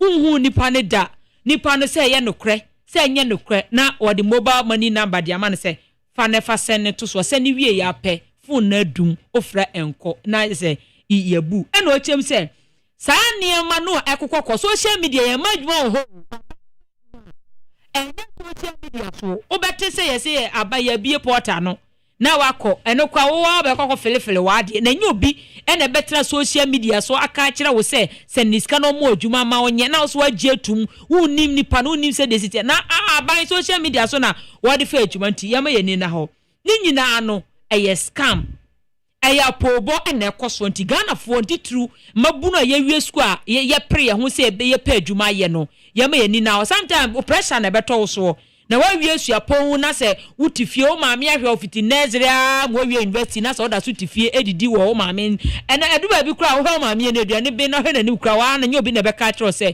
pa adwuma ye te to da bi a pressure ena ya na mo de yesabato se ye ma ye ni na ho ade inside the bokrata de ho ama ne bo edi abam na Ghana aban NDC aban reset Ghana agenda no wo mu chem se akoso papa na onim se student loan trust fund no o mu chem se teacher trainee arrears no womatria 65,685 students ameno kase womatria 46 public college of education saskani nyina no student yi amabo omudin no omo ede wo musika no ede ama omo a the insight the obokrata nso so ede ho amanebo ede aba na the obokrata daily guide na mede 12 na manieta ewura bi yesi afre no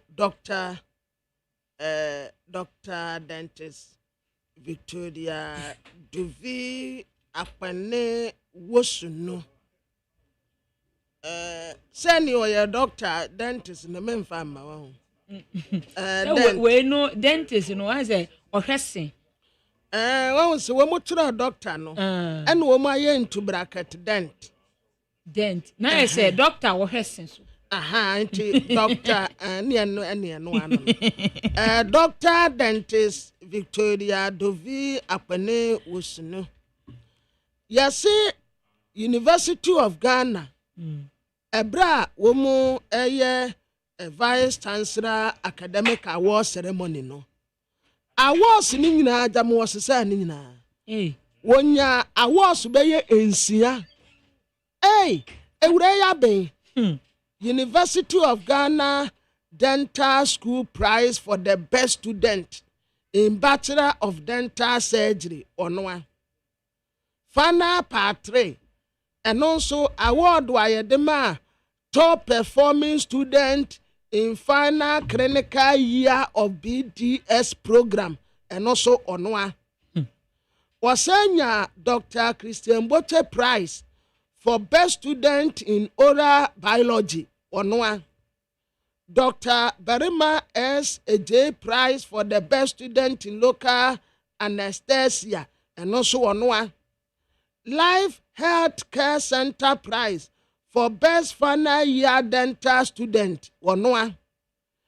Stephen Tete Glover Prize for best student in removable prosthodontics and Dr. Nana Kwame Asantia Prize for best student in operative technique. Hey!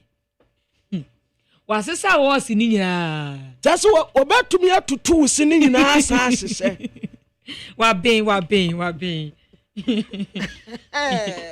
Yamia Shirado. Hey! Oh, Wabbing. Doc, congratulations. Hey, Nipan Wabbing say. Yes, Na a Democrat anymore Chief Justice. Na a nipa be the petition akwase yenyin free war. Na nejuma ya ansani. Na one so sre se petition no opebi. Na we ya no. Yase natural justice ya. Any other petition no man. Wadi ni ya no ako. But adi ani ya pesi edi no ono. Ni nyina beda bonte. Ni nyina da bonte. Eni kwan sanka ba bonte. But who bring it out? Mami Chief Justice. Wana no judge ne ba no. Wana no di poi. Because what the mouth there fenya no bra. Wamau ose a petition ni bi na respond. What the mouth I respond area into ya den na ninya be de gwai. Ninya wa ba no. Ma mechiao sanwuye bibia bokode. Yo. Adinya na sisi other party. Ninya no other party. Na Dr. Alhaji Mahmood Bawumia, His Excellency, the former Vice President. In fact, a nice gentleman. Odoni papa. Se wonimuwa. Ohunwa pe bebi a wujina bia. Ne sadie no ne JDM. Womuhuwa bebi a wonim wu bia obenante aba wonchen. Sana Dr. Alhaji Mahmood Bawumia. Otie. Doc, good morning, sir. Yes, my tenkrano.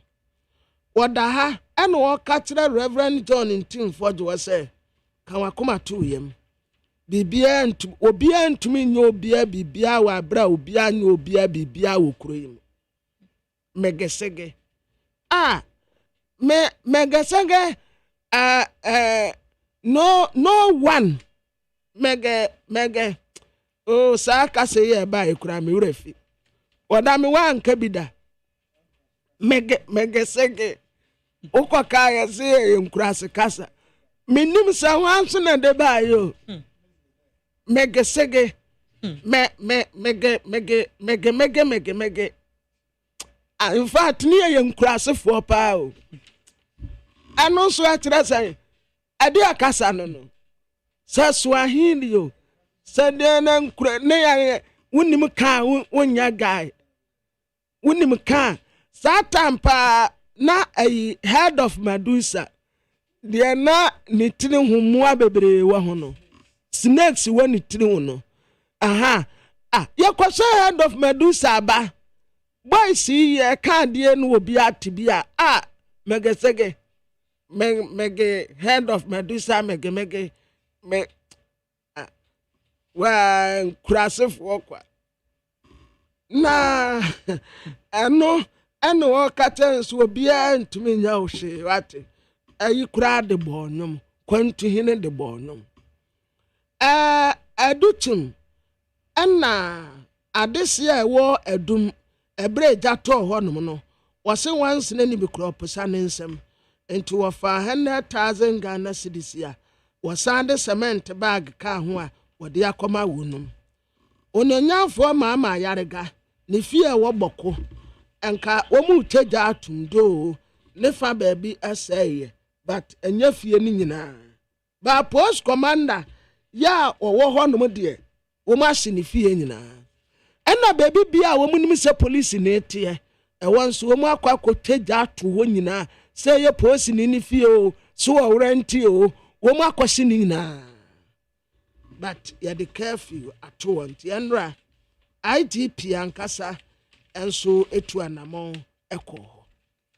na the custodian the bokrata na ekura me e wo ha sei na nanu ada Donald Trump Kenya ne ho biom no ne nyina ene se wode to e de ato amaman ahodo a e de niam afiri wo mu krom e de kɔ ni krom ho na Ghana de beto ye so ye ho mu chichemu edu 10%.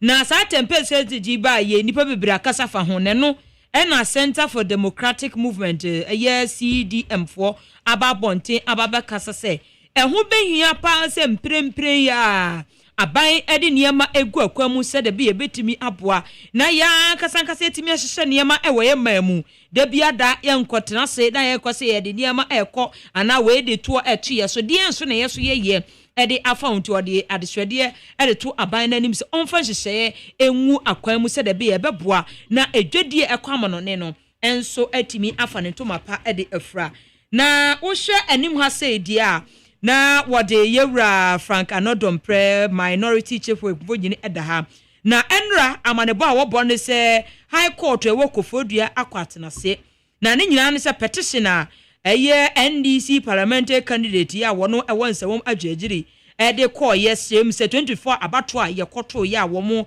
e de kra yewra Frank Anodompre no wochem se onte ase atwetwe naso e di court hwe na wonka ho asem emfama ne no amokoye court ebua yesem nsunsuanso anasa abato nsunsuanso a isi de ba bonte no edamu pefe entino eno ano no court abo asem no atu agua ho nsem so eda ase the custodian kwakrata ede ho de obokrata ede ho amanebo ede aba na wo hwe nim ha se nsusu de a yero Gideon Boako ena ede tudwa no chem se reality on the ground wo chem se ndisi amanye kobra no mu opposition no ni omu kasa pa tam na MPP ewa abamu o kasa se han economy na enkoyie no yi o chem se COVID-19 ka ho Russia Ukraine war ka ho na omote opposition no wo mu ka propaganda nko mu ba se wo hu se da mamo ni sitie na wo mu chem se economy na ekozo mprepre I expose wo mu ntro mu twa ebra no mu opposition no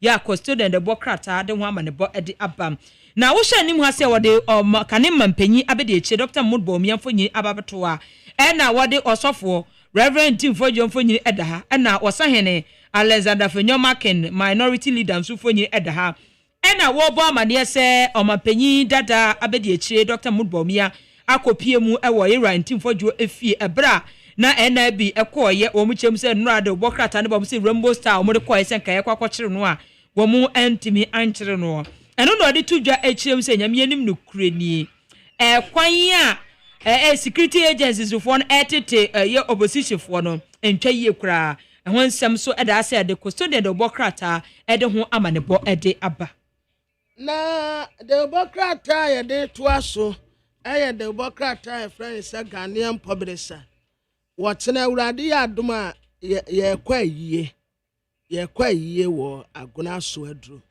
ye ko enne na wotena ya ye ayite anyo ne maame ayiye na ye ko wo so adru ye ko enne wotena kwasi adakora ka ho asankenye baade ni enya kwa de age ya home nti ye bekọ ayie na Ghanaian publisher ni mu ha ene wokase editorial democracy and intimidation ubisa or say democracy and intimidation saadie we and both political parties ni nyina se musua se ye de tumi mamo na ade bi ikoso na enye na se ye mu binya kokuduro si ye ka na motie kire na mu twa ya da pa se ye tan aban a wosisuo no enso ade aban ne ye no enya de pa atata kosi na ntieti a wadosrade ekosi unuati a eye yade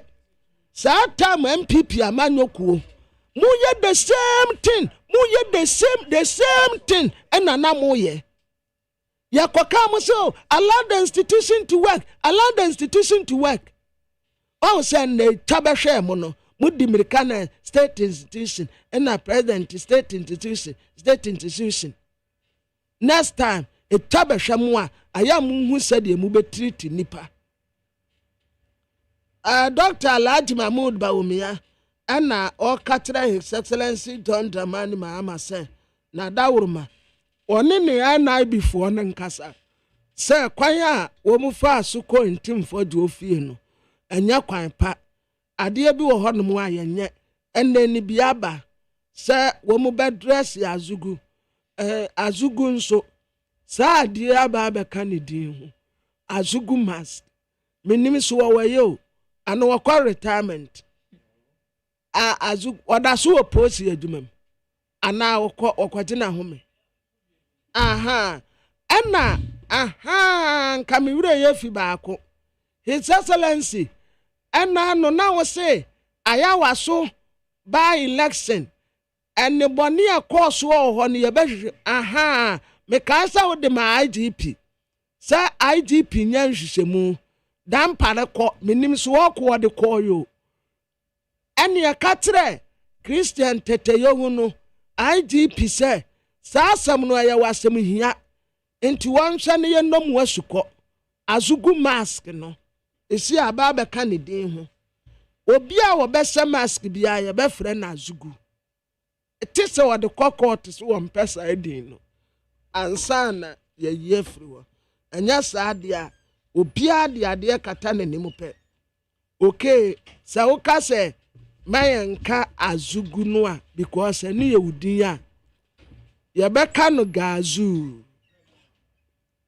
kɔɔto kyɛ sɛ anɔdɔmprɛ wɔyɛ mmarahyɛbɛgyani wɔnwene nipa no a wɔde no kɔɔto no yɛabɔ no ka 25,000 Ghana cedis wɔbɛkɔ akɔtua Chief Justice senti a ne yɛpɛ sɛ yɛyi no wɔ no ɛsi a aba bɛda abɔnten obiara kan bi enso asɛm no na ni kwan sɛ pia abɔnten ɛsiane sɛ na ɛyɛ kokoa mu asɛm but yɛde maa no ɛna ɔno nso de ne yi ano ɛkɔɔyɛ wɔde nyano no ɛkɔɔ but asɛm no ɛda abɔnten na Daily Dispatch da obokrata ɛna mede toa so ɛde amawo na wohwɛ anim ase a wɔde Mr. Christian Teteyo no fonyini ababeto IGP fonyini no no ɛna wɔse sisi ano de wohwɛ tension ɛkɔ so ɛwɔ bɔko a anya asɛm ketoa koraa na no ɛna nam so ma IGP ne ne mrantie no ɔmode wɔmani akopie mu ɛwɔ hɔ ya Daily Dispatch de ho amanebɔ ɛde abam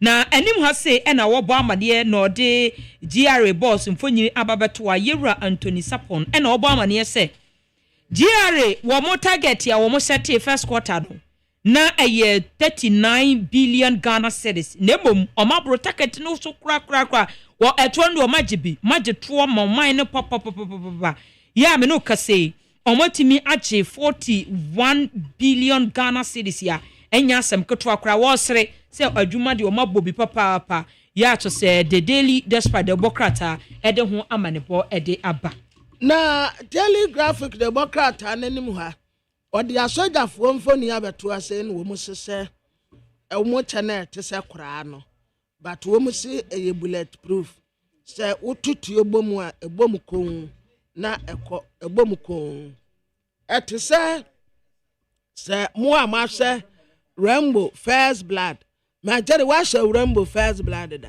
ese se we no da me bi se bisam oh ma jere de wɔde boɔ wɔto boɔ kila baako a no wɔtielu prenum no a na wo sutu no a wɔbɔ no boa wo fielu prenum bɛhwe fam saa ai we nyina ejira me na bi ɔhwɛ o sɛ me sɛn toro we num ne me nkɔkɔ ɔte aeroplane no to bobo no sɛ Rainbow no dwane ko bush enti baby a na wo tetete no ɛna class ni di alupre nti baako egeji no baby a no wɔtɛwa abo num no ɛna wo shutu ne nsa na ekura abo num no nti wo wuro ya no wɔbɛhwe fam ti wo hwe fam wie ye no ɛna wo hye kra no a wo bo no tuo no ɛna wo pagya abo ɛna wo himbuo ni se ya wɔde ne nsa left you wo himbuo ni se ya no ma so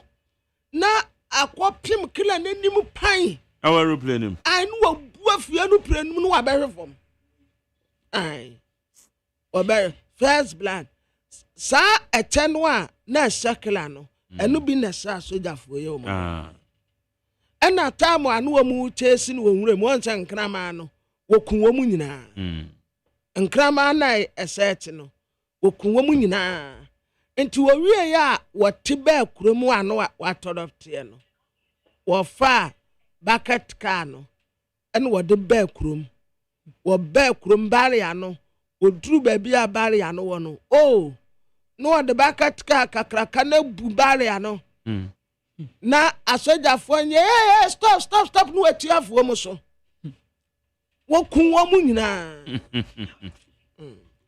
wokokres ni nyinaa ɛna magyare wonim sɛ sakora ya ɛyɛ ti ya yeyi unsi ya hwɛ no wɔ movie ai ɛyɛ saa movie no ɛna de saa sakora no bae na oyi obi a ne tiri ho hyɛn ba no ayɛ te sɛ advisor sɛ movie no kura sɛ hair kusuo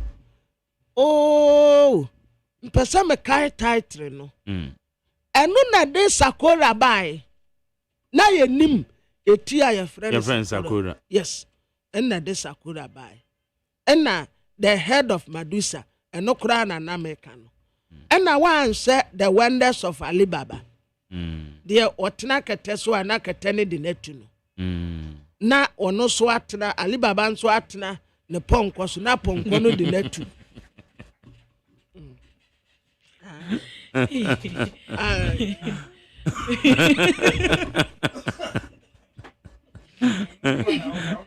ana dena boka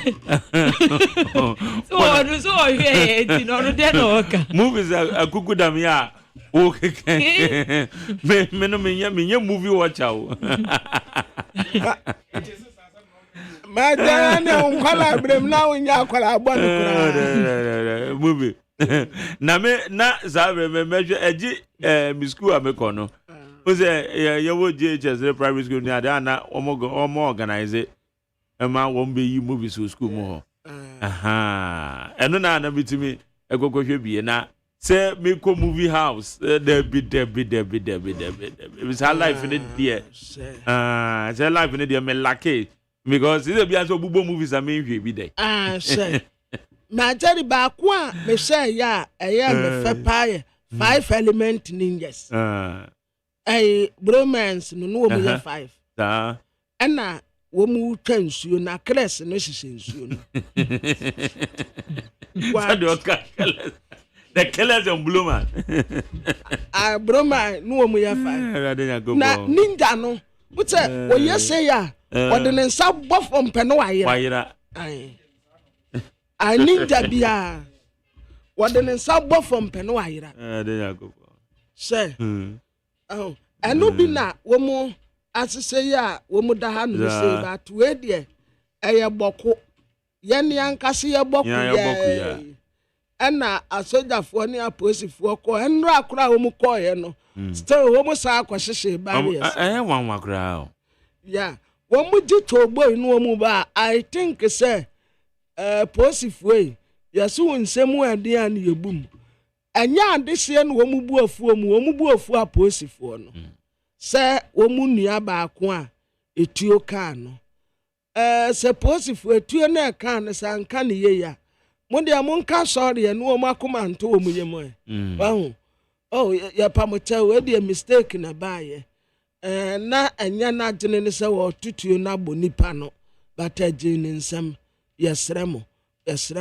momfa ncha adwobramra na tese wo mu atwa so because said ye ne emekeka kono etin na ye chief justice ya wote akonya so sisie ne ho afese ade ba ko a yesoronko no ho eye no kon na etita no wo gift anti kon ni bi won say gift anti ne kon na tita say ya saa na ye chief justice nso wote ne kon atita wo say bra wo be ye young girl no no wagina so papa na wanyini mponie na say we grow gina so we ya wanyini mponie ma no no wo ya fel na utuntum so ya natural beauty ebe wo ya fel dodo mechia o but was wo be yiwo aboko waka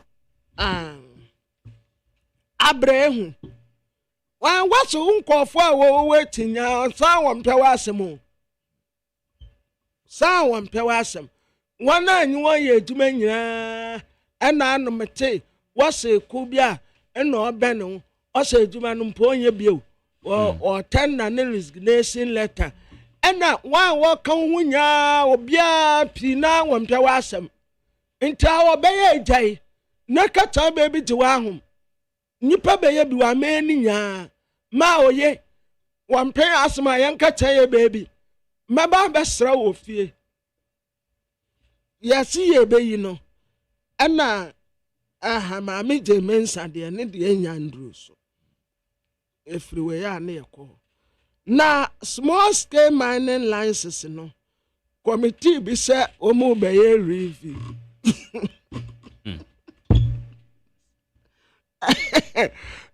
wa ma we de mu ado community mining no omo da so ye won ewo ho yengo no asisi ade omo ye no afiafiem ane da baabi wo wasa ho baabi ekurom o majari ekurom se light pole nyina na sisi omo tu afa light pole no nyina ho sisi a community mining ni ya no potem wa ane amumre na mumesin kwa ebi wo me na ameduku fie o adan ni nyina bubu nti ehwo no wo ya age ho mumesin kwa ebi wo ho ewo yengo no community mining no sada sisi a omuye no ofie ma jeri da ko tiwa ne akase tu no omu ba betu efamu agudie wo ho yese womu ayamu omu license no ya bepe committee no omu aye review small scale miner bia ya ma license bia bebo akira hwe na sa committee no ehwe obia de awia ansa ne ya ma go ahead say kokoye adwuma mesra mu committee na ma kofi bu afa meka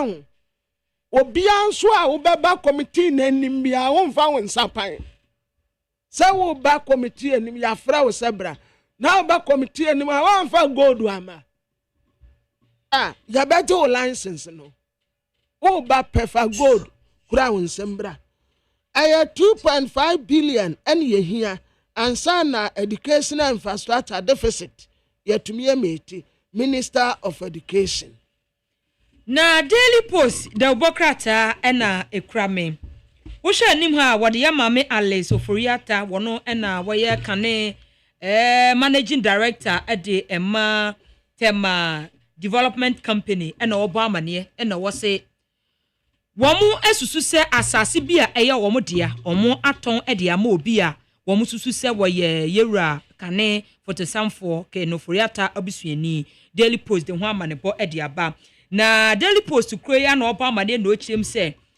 Tema Development Company wonwa ensem bi ebeto odwa se ye de 45,000 Ghana cedis ede esiketens no omo akasa de afasa adwirimu no sane ma na ekoso ewo ha onsem da asia Daily Post de Bokrata ebo ho amane na yewura dubik mahama ena wo kasa no chirem se abandada no mechire kane mampanyi akufu ado ECG wanfa sika bia anase wanye investment bia wo chirem se zero investment ena ekoso ewo ho Daily Post de Bokrata ede ho amane bo ede abasiwo ede makoko Dr. Ransford abe mfonyini eda ha ena wo bo amane sese koko board siwe omode niama foforo kra strategy foforo kra ya koko sector no wo mo ede ba be hjem se de be baboa masoye no atimi afa ntuma pafra Daily Post de Bokrata ede ho amane bo ede aba na de Bokrata me de tuamoso aye the news center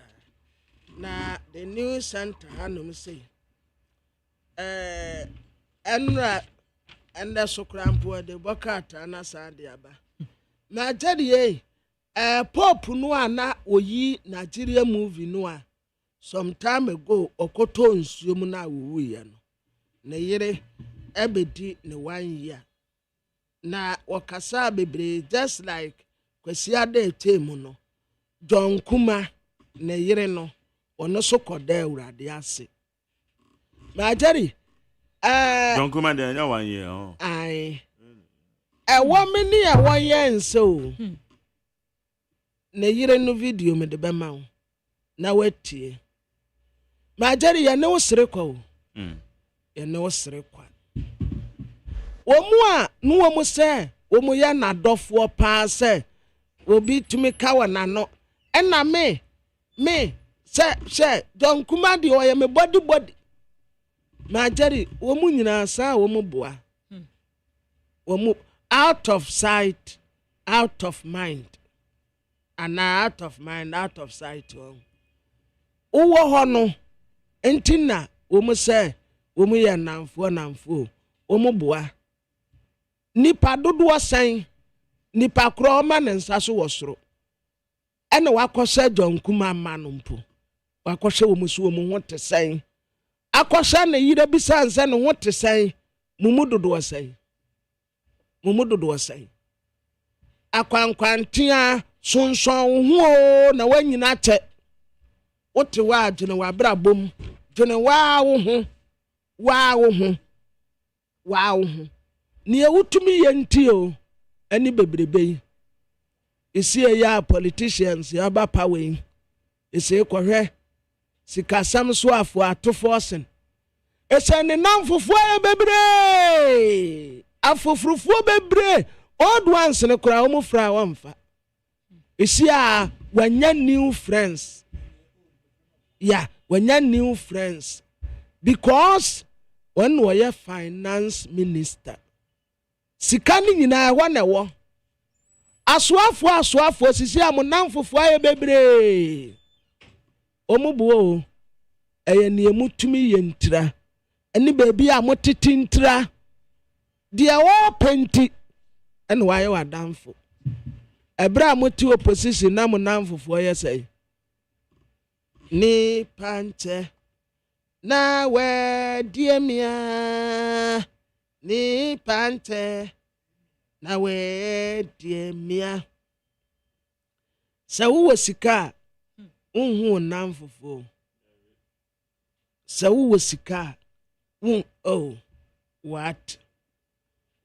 But ehiawa na unhu onamfofo ankasa. MPP fo ya sisi a wo muti opposition. Bisa wonum se nipa dodo se na frɛ won. Ebra na Samia Ukuye chief executive officer no. Enka ya ne birthday no kwhwɛ no office. Hampesi bebre. Ene sisi wo. Isi a wonya si wo bio. Wo ya MP. Oni post bia. Bisanse nra na ne birthday na te sen. Dr. Alhaji Mahmoud Bawumia nipa sen na ta besrawo. Mami Samira, where are they? NDC for Zuma Bay, Omunsiare. Sasi ko fantenoa, Umbesan ko fo madam fo. Ohia kane di enye yo. Ohia kane. Ne echire die no, eni asem. Mode monkoso, mena na bese toto paneko. Aso nine and I would say sunny. It's just a matter of time. Akokonia aye wa inte di etire obi nwe nyame wo otubu otafra wanya sada no anampa fi besiw asoko wani tuanso na wutwam da krobe ya odabone oni peni tubu akoko ni na bunso ni wiefia akromo odi ekoto panako dako beya daboni ama wo akoko ni abunso ni wiefia akromo obrafo etiaw na TUC fo en wo mu say ECG privatization enya ade a wo mu bepene so da MTN fo wo mu nyom ba ko ne yamdo another year obanya fe another year and then another year. Oh, and you know that. MTF was say, the year long strategy ba. Na the baba bois SMEs no. Ejuman kuma dantem no. The says cano baba bois woman. His Excellency the Vice President, Dr. Lati Mahmoud Bawumia. Wo bisa was security agencies no. Intimidating kofu anaso intimidate Munshak ni yo. And IGP dampare. Minim sa ne namfofo no wo da so kɔ ne nkyɛn wɔ fie. Bro nye ye temu. Akwai si wo bi a na minim no. Mekai 2023. Me wura no office. Hampers ni. Mekai hampers ne na ya 47. Sir. Ni bebrebe. Ni anya ba bi mponse se. Enti ne na office wonom no. Ba bi wa tire se yi a yesese wo ho. Oh yesese na nko ho. Na nko ho. Enti wo ma ye de bi taataa so. Ya to abawie ya MPP lusu ye no. Wo onya 2. Ya bra no hamper 2. Na numpo wanyini wa bro 60 years back. Na ya chocolate sugar nkwa. Eno so a wonni. Sugar chocolate nkwa. Ana ya debre no. Enti ene esi a woni me say na danfo ba ko aka wo wi ase ye me. Wa na o chiche ne rekranka. Ofre obi a wonfa. Omo ana ba no wo be contract. Omo ana ba no wo be ye. Omo nyina anti me wa ha no afre kwabna. Say papa brami yanko tena ha no mo. Na me dimirika na me ko. Yanko tena wa no mo bo nkoma na yeto wa no mo tumi edi no wabisa no ho say kwabna nti sa na wi asete ye. Enam say papa sa na ti o. Ai woko babia me na tisem ne nako ena ofra me anopa wi anwumra na jumpo meko meko enche na nipa die mi ya asem sasa na nipa abrabote na the Democrat na sa ayi nyina wada so ya madam for the besin na na pia mensa number 1 okay number 1 na yaw womu nyina ya good. Men's good. Okay. Men na pia mensa ya madam for the besin ne. Okay. Mo de ne kwatum kura amekwa akwasra no. Okay. Na pia mensa. What?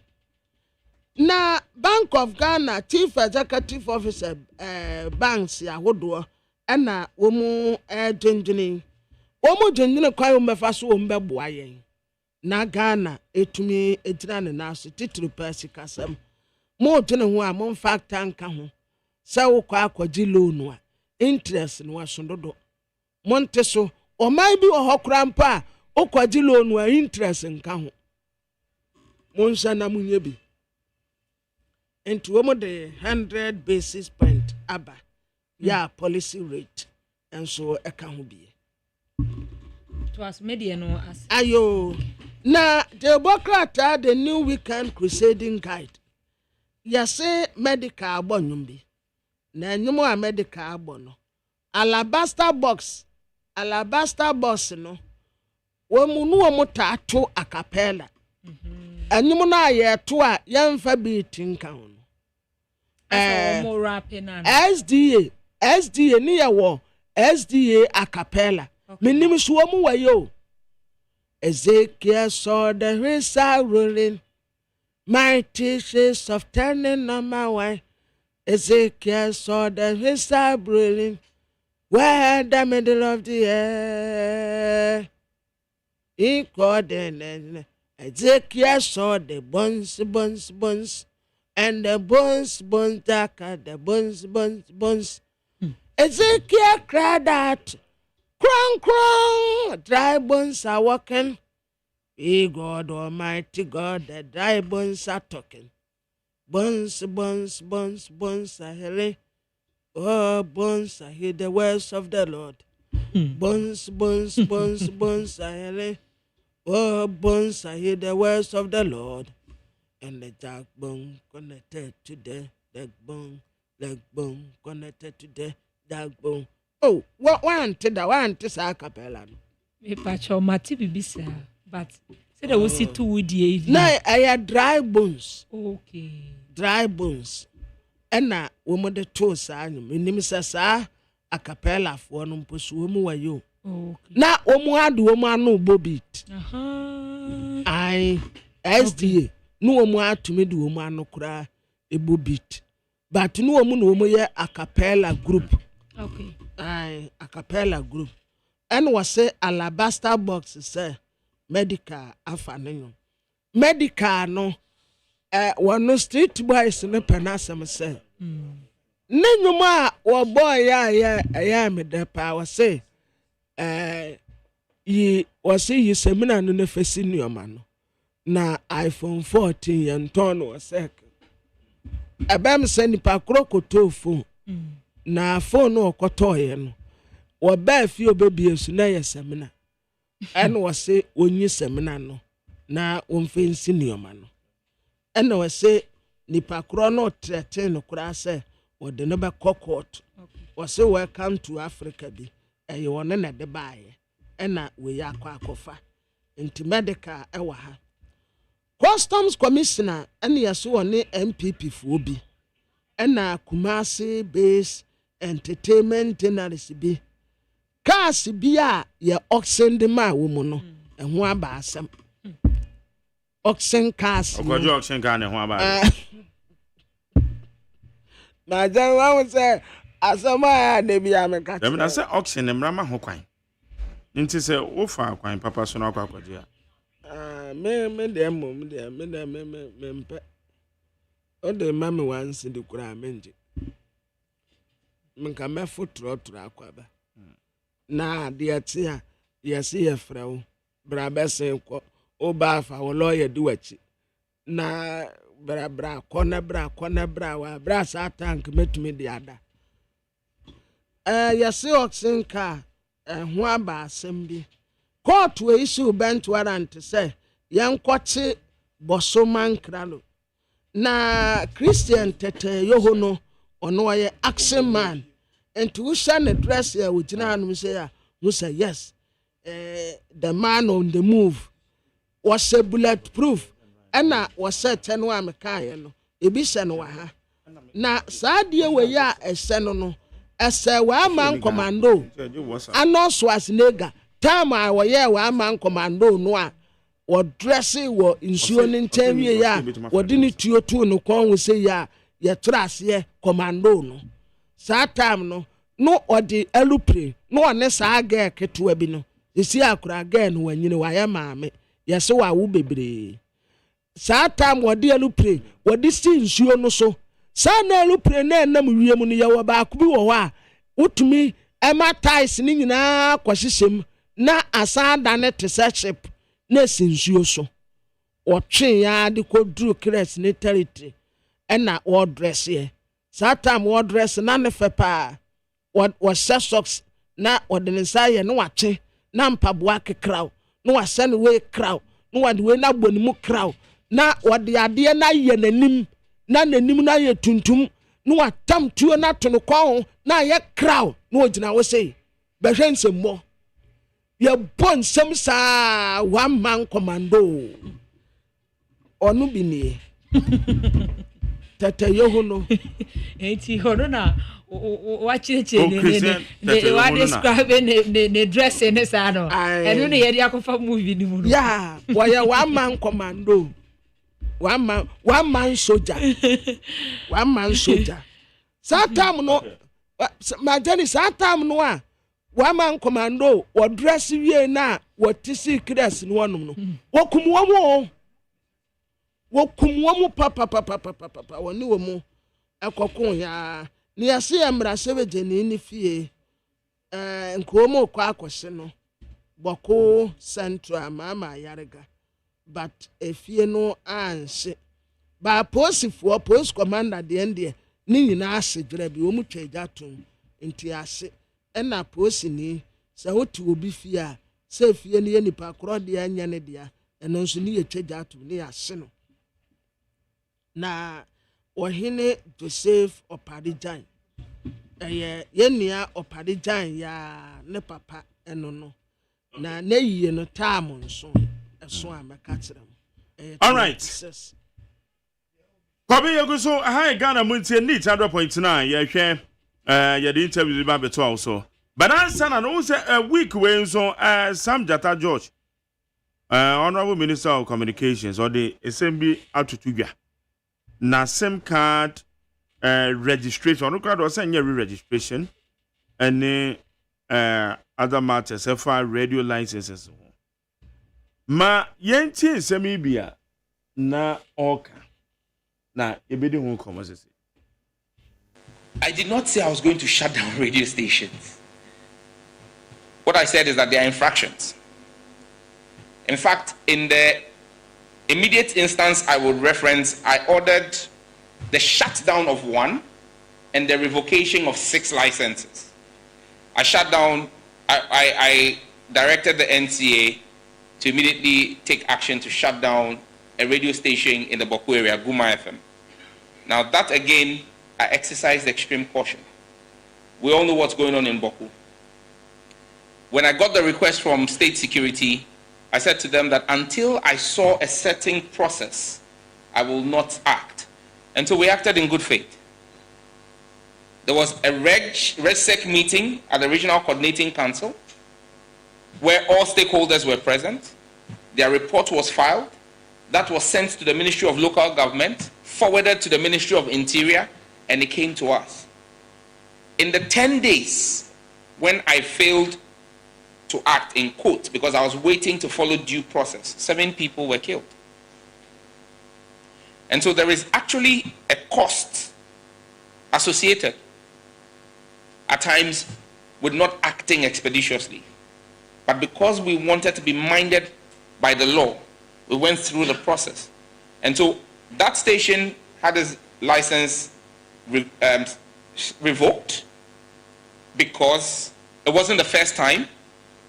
The previous government had actually suspended their license. They had signed a bond to be of good behavior, and then they had been reinstated, and then they had gone back to do the same. And was posing risk to our men and women in uniform who are serving in Boku, and will continue to protect them. The other 6 stations had varying degrees of infractions, paperwork, fees, and so I have not revoked those licenses. I've suspended those licenses. There's a difference between the two. What happened previously was a revocation of licenses. This one we're suspending. And we're giving you the opportunity to come and remedy the situation. If you have to submit your tax clearance, bring your tax clearance. If you have to pay regulatory fees, come and pay them. And then we will reinstate you. But let me be very clear on one thing. The Justice Dateba ruling on the Radio Gold case has made it clear that if you allow your license to lapse, even if you were my blood brother, I will not be able to renew your license for you. The Dateba ruling is clear that you cannot, radio frequency authorizations are not like driver's license. If the license lapses, you don't have anything again to renew. And now the NCA has commenced serving notices 6 months before the expiration of your license, notifying you, because you need to indicate by law 3 months to the expiration that you will renew your license. They remind you 6 months, they remind you 3 months, and remind you in the week of its termination or expiry, and you still don't go to renew. You can't blame anybody when you come for a renewal and we tell you that there is nothing to renew. The law is the law. We'll comply with the law. So please, again, all media houses, ensure that you comply with the renewal regulations of the NCA. So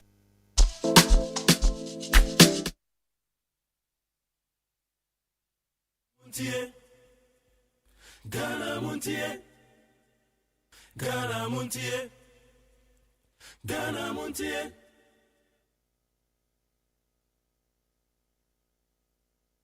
Ghana Montie, Ghana Montie, Ghana Montie, Ghana Montie.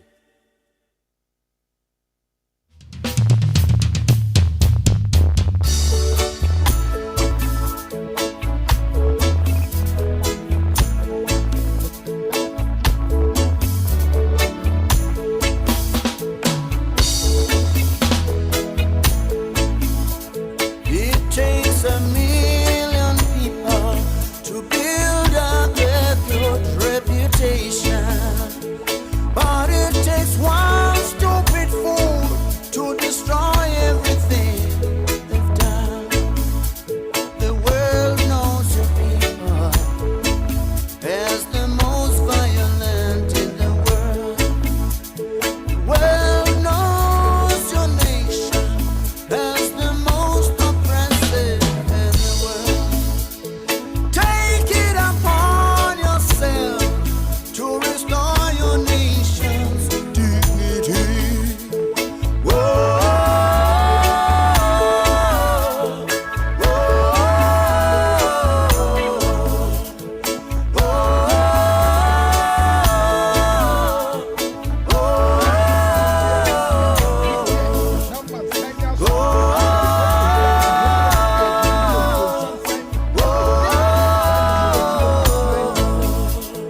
it takes you to teach the world. That is why I got to say, wherever you go, teach the world, teach them right, teach the world about your people, teach them right about your nation, teach the world, teach them right about your religion, teach them right, teach them right.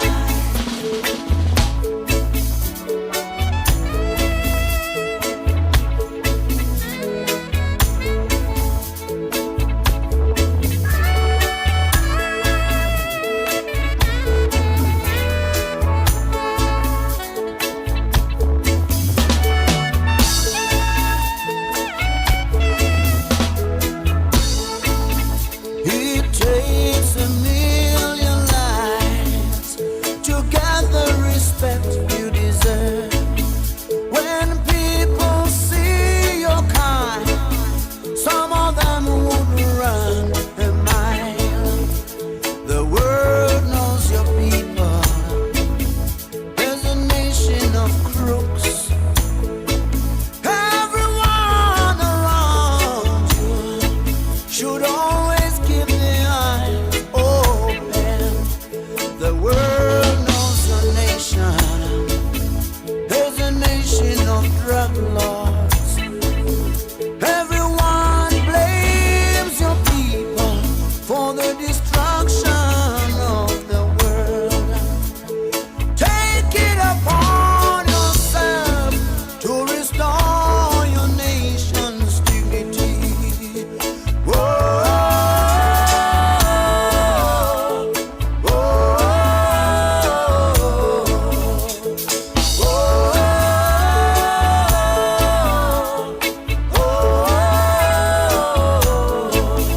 everywhere you go, teach the world about your people, teach them right, teach them right, teach the world about your culture, teach them right, teach the world religion, teach them about Rastafari, teach the world about your nation, teach them right, teach them about Shebe, about your people, teach them right, teach the world. Ghana Montie, Ghana Montie, Ghana Montie. Right, Ghana Montie Sunia we need 100.9.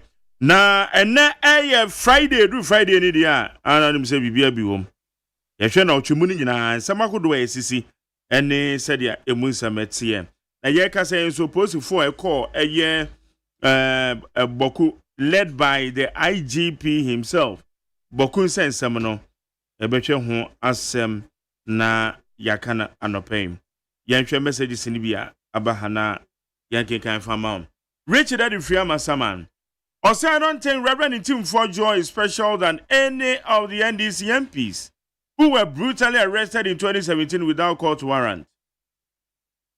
According to Neil Antivandapoy, I was arrested and put in the boot of a car as an MP and dumped at the police station.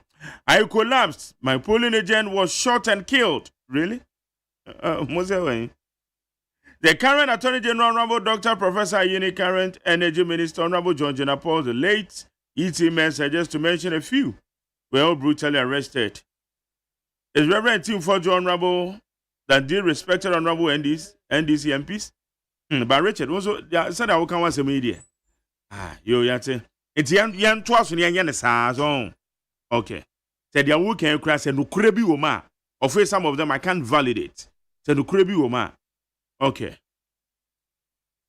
Mame Fameshak Asante. Amasaman. I see Tim Fordjo was soon break the long.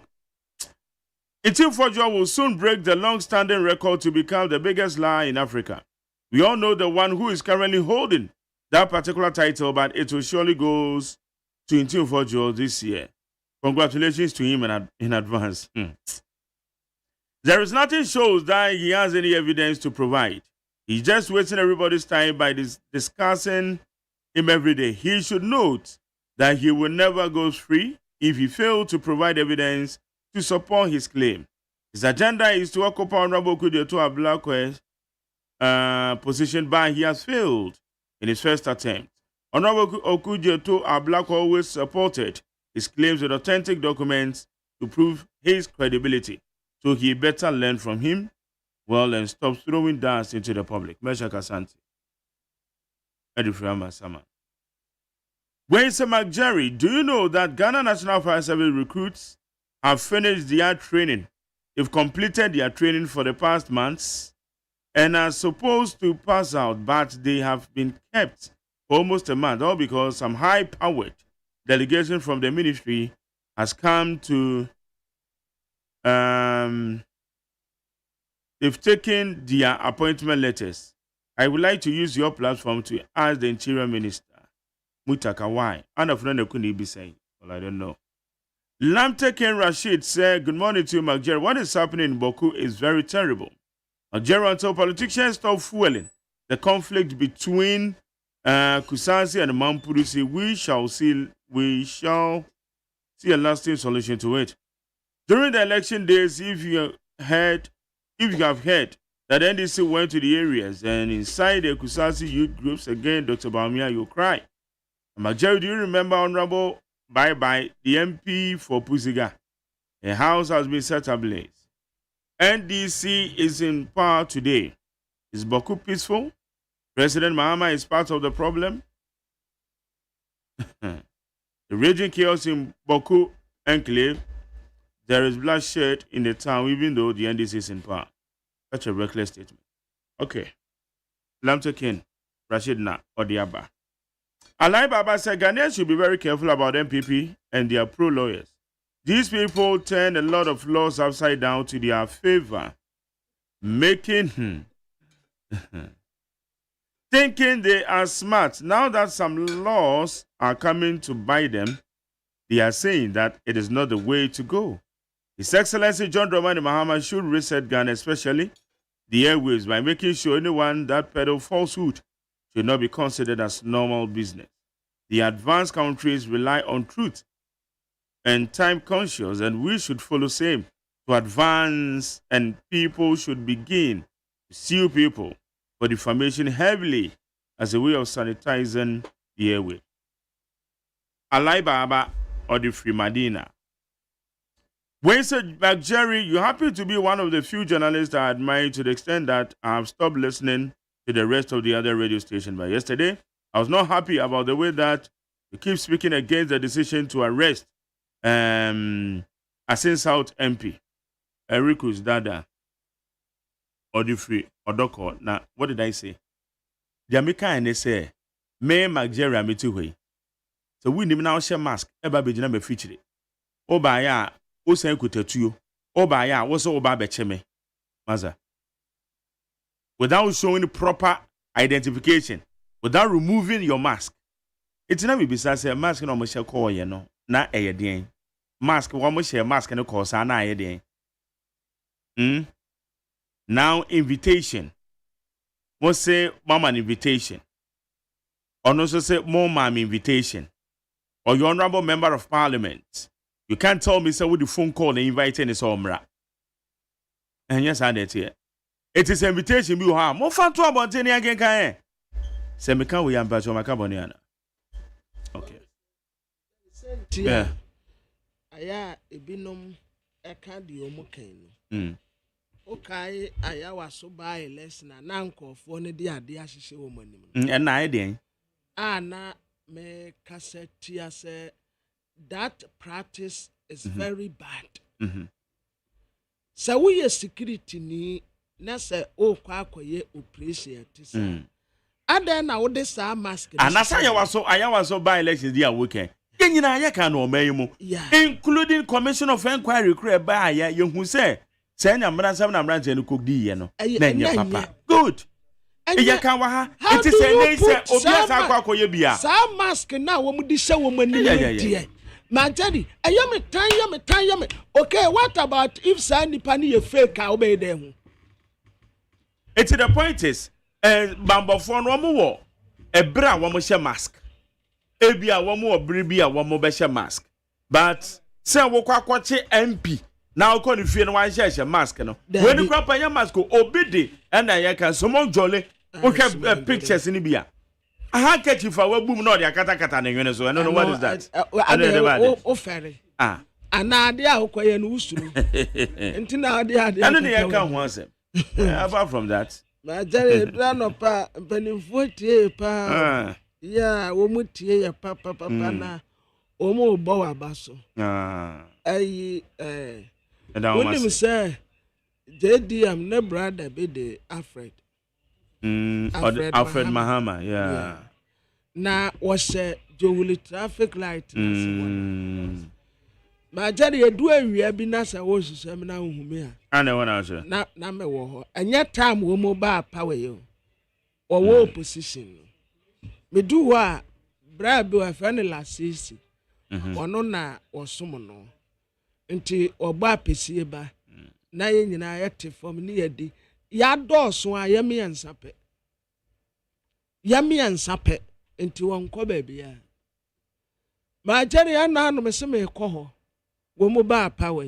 Me do wana me ni se bia wo mo ya asori bi wo ho na nkofo park cars. Hey! Sa wo mo nyina ko hwehwe no. Sa. Ongo sha Alfred Mahama no. Hey! Nipa hu hey ma jeri suro nipa sa wukura me say tamwa wo mu wo opposition a wo mu nipa wa no obekọ no obi kura ni na di nkomo kaka kura onya bi ba sisi yi tese nipa no freelance na de ya kura ni say wa we ya na danfo dadaada no wonene na namu anya sikanti no sa nipa no kura be san akọ obekọ ho akọ but a friend in need is a friend indeed.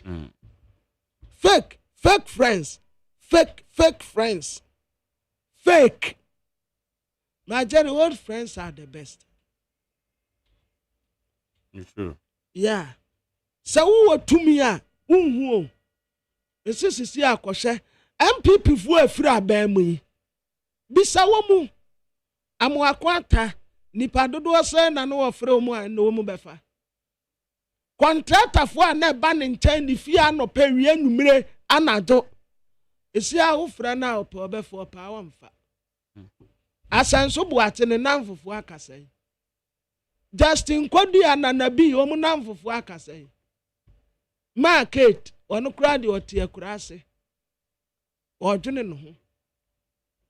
Esi a womu nyina sa 10 kwa ndisifo ho. Ubenwa so womu sunu womu wura firi womu ho. Na enipa no womu ni womu nam dada namfufu dada kura fra wampeke. Because when you new friends, womu ye fake. Womu ye fake friends. Fake. They will do the same thing to you, Ako. Say too many free ones, sir. Obia ni uni assembly. And they say, Koshe Ibrahim Mahama ho. A one mabo mabe. Wonya baby crown with to the nurse.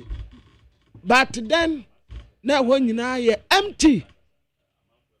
Obia ni one. But then, oh. A cup of mabusiampa. Sikafre busia. Sikafre busia. And I'm at one, I'm share video be on social media. So just say, and answer do Benyakakra. Yeah. You get those friends. Yes. I say, Mimiti, and I'm because you see, Opa, Yambo Midin say, Mark Jerry is now the managing director of Despite Media. But now I'm phoning a best. Oh, yes. Yeah, it's true. Niani, what do you I was on the grow. I say, Abomi, this is here. They say, Mark Jerry has become managing director of Despite Media. They say, Father, I'm not quite the group directors. And I get the name Mark Jerry, Ababe, the managing director. It's me, I will be reporting to the group director. My now for best as is here. Yeah, best. Old friends in the crown, once, one could pay attention to them. And that's one you're careful. We say now old friends in Wajom. Yeah.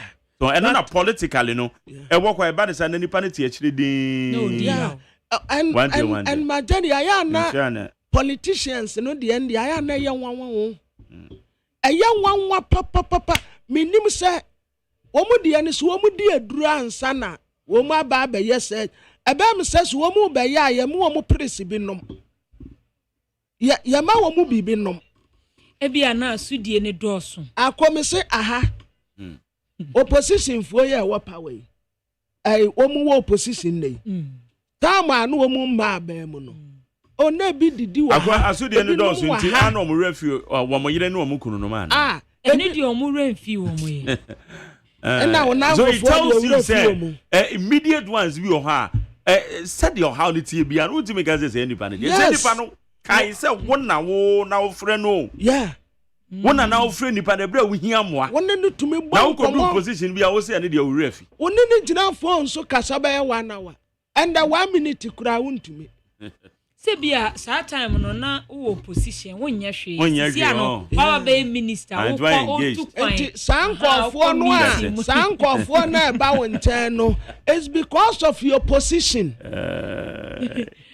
wo position a yade ama wonti en wo mu ya wonam fofo e bi mo to kwan kodididi nkomo aha wo ye busy on friends and trofo nhia mu Womoko adwuma so some time ago na efia ebi kraba womu ni yatu nse didi na madam will be on a way and this by one man post na oba mi program so one Saturday okay sabre na program na ekwodo na me eti adwuma asemi dika na oba ni akwakoto wachi otumi Ephraim Charlie Mark na de bomade anato wachi me ndi wati inti bekoto wachi ono ena kwadwa amoaten we mokobi shoes kwadwa ba bia obi amechia kwadwa amoaten ene ne secretary ena na no wusu apia ena no wusu apia ya odame eni pa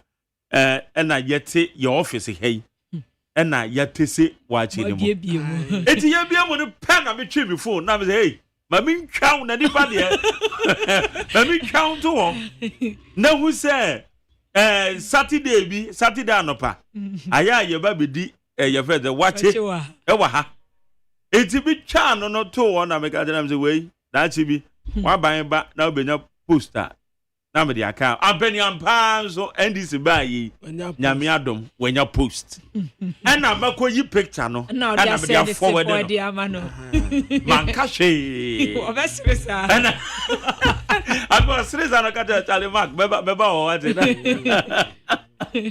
na me the picture na send no na me say so picture na me try so sana send we me ka say birim bibio but me kai wo unse JDM ebra na amanfo congratulating no me kan say asem no wo mo congratulating na unse na speaker microphone no e wo on eno na ode kasa ode bodin na wakona akwakochia no obodin no akwakochia no na enam say na speaker microphone no on ninte no woman na ni JDM kasa no DNA swearing in asem na me kan yo woman na JDM kasa no kasa ni bi microphone to me pick okay 81 person bi odru JDM chen no chia no pe no say don't forget yourself that suffer nana Debbie okay. And yes, of when I can, so me and Mr. say, why not? Because one pay attention. Said that I be pay attention now. Wanted that 81 Odu in China or China, then no into a say, congratulations you, don't forget yourself. Member will really feel home. I said, better. Mrs. Hennipan or two of us, and this in the power, and this in the penny pa. It's okay, you know. Na onim so okay gunasum but honorable abambagwen microphone peke eba out media mete yanoma ye wo me kwabraso ni me timtie 5 radio stations at a go it's yanoma na you pay attention to certain things no e kwa na mete and I say don't forget yourself unse na dede nso wo ho and na okay gunasum so iti what me congratulate me nim semni bia nipa ni be ka kire ne de but pe dia me mete ye ne de because enu ne afutuo pa JDM owo ho a e so okai na ayi sukura tamu a ofre asofo na no mu ni o mu bompaye yeah okai said Duncan Williams ni preach na wo preach ye no eno so ye the same afutuo ana o de man no se mema wure mfe wo ho enne kwose na na adu fie o menyi nimposa nkofo ko kwasra no aya ba akumienu ba satam no na ni fie unya nan po no watu da bi na wo ye hwan okopeden wo ho sisi akohwe aka ono na bia na yire ne ne ma yankai wo mumpo bio sana mfofo na wo mu didi ne nten te se wo mu na donwa ma no where are they ma tadi wo bi betumi ama wura kura firi wo maame a wo ene wo papa a wo kura wura betumi afiri no sa nipa ne nti de bia me ka kire esunu obi a wo de ese wo kware a betumi ama wura fi wabusuafo aha ubetumi ama ure fi wuni anom safutuo ndia ameka opa memfa baabi a wuni anom nyina nyini abom wo maame na wo papa tete wa me wanyini ana ukohia wo yire wo kwam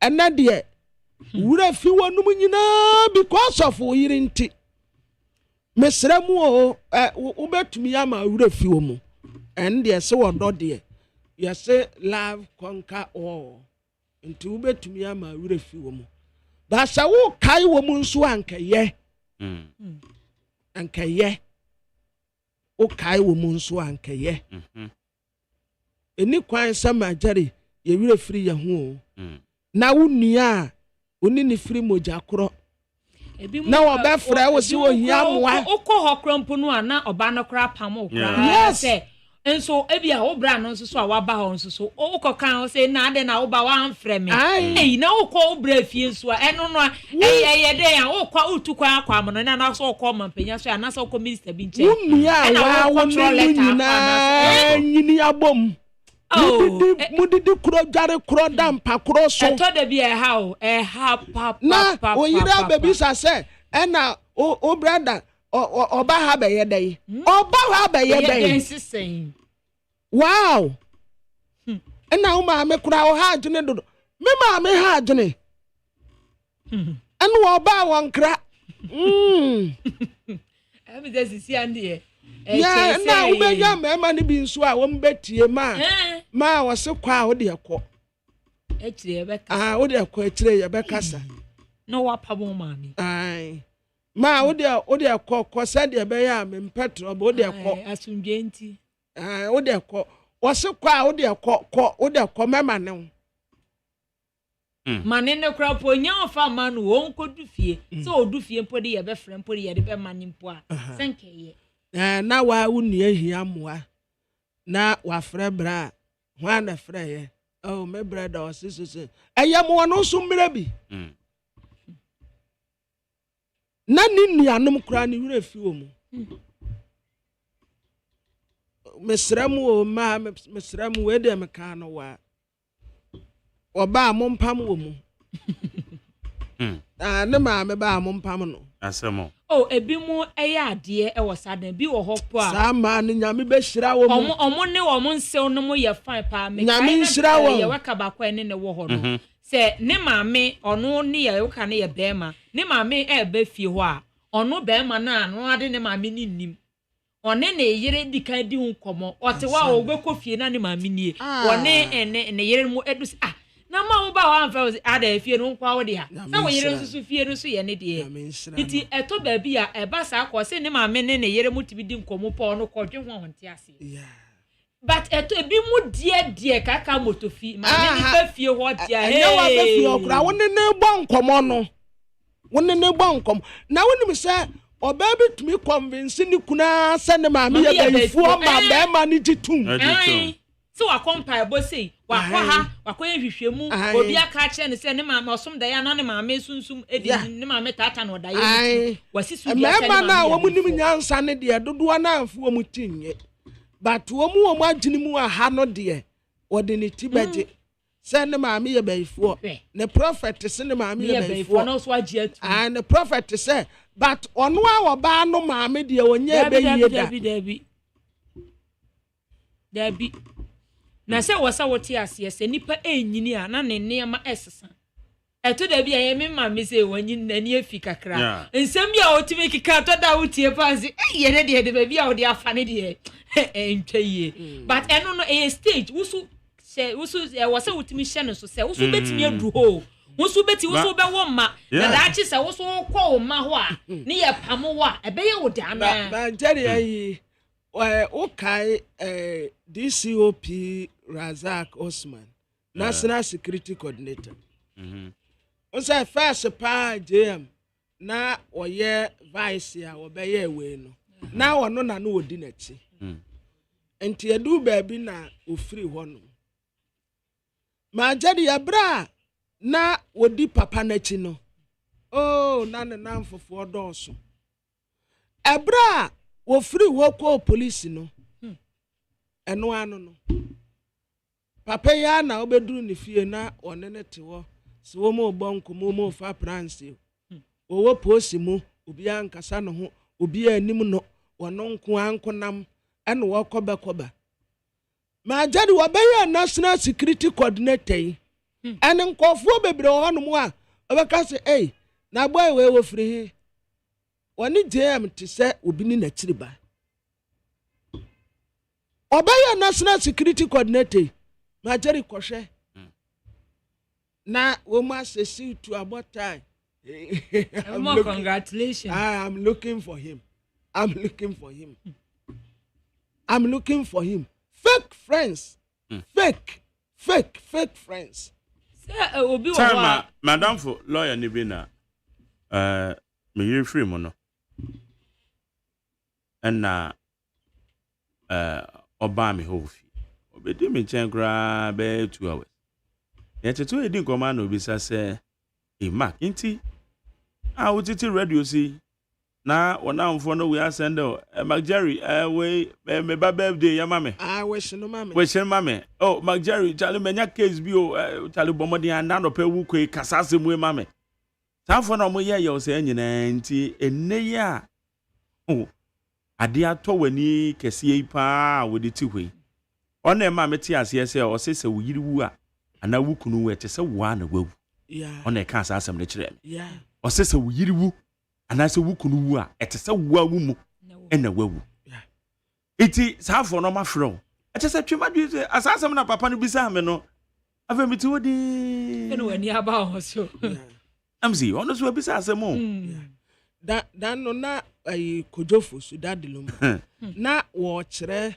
saa no ai mami ye no fiatonsu body ase trema ye no na mi gu ni nsai no ye mami adamfo pa mami menyini ma odi ya medao menya wi ase wanwase betu bedio na unye obusuani ai ene wo sireko ene wo sireko aye no wo se okone maame honom a na ne maame se wo mu nkosra na damfo yo no na okan yo no no onti ase enti da kunu wo bisa ne maame se na da na maame ne ya frɛ no yo no en wo se wo eye ye no ena ya corrupt no aye no saa ena wo kyerɛkyerɛ ni mu a nti na enum wa wo yare a wo da ho no ana aka nipa miensa pe ewo ni nchen ena o tede ne maame kan se ye no wa mpa o se edomani sani osun takrache udia wenye ntio na dofu aso enfanya kwadro yame ya wadom dia wadofu asa ojo fosua won fedua oprohim owu suodum ni odoto osikromu anamani ade ebasa na meme bieja gojo yatia wanum onyam tin wanibre kwajo ene wosireko aye no enti maja ya na me ka kire ma ne se wodi se wukunu ko no okodi 3 days kura so okodi 1 week kura no oba aya da nyame ase chen se woni ho okay wa ne namfufuo ni bi kura mpo beba abese ope wo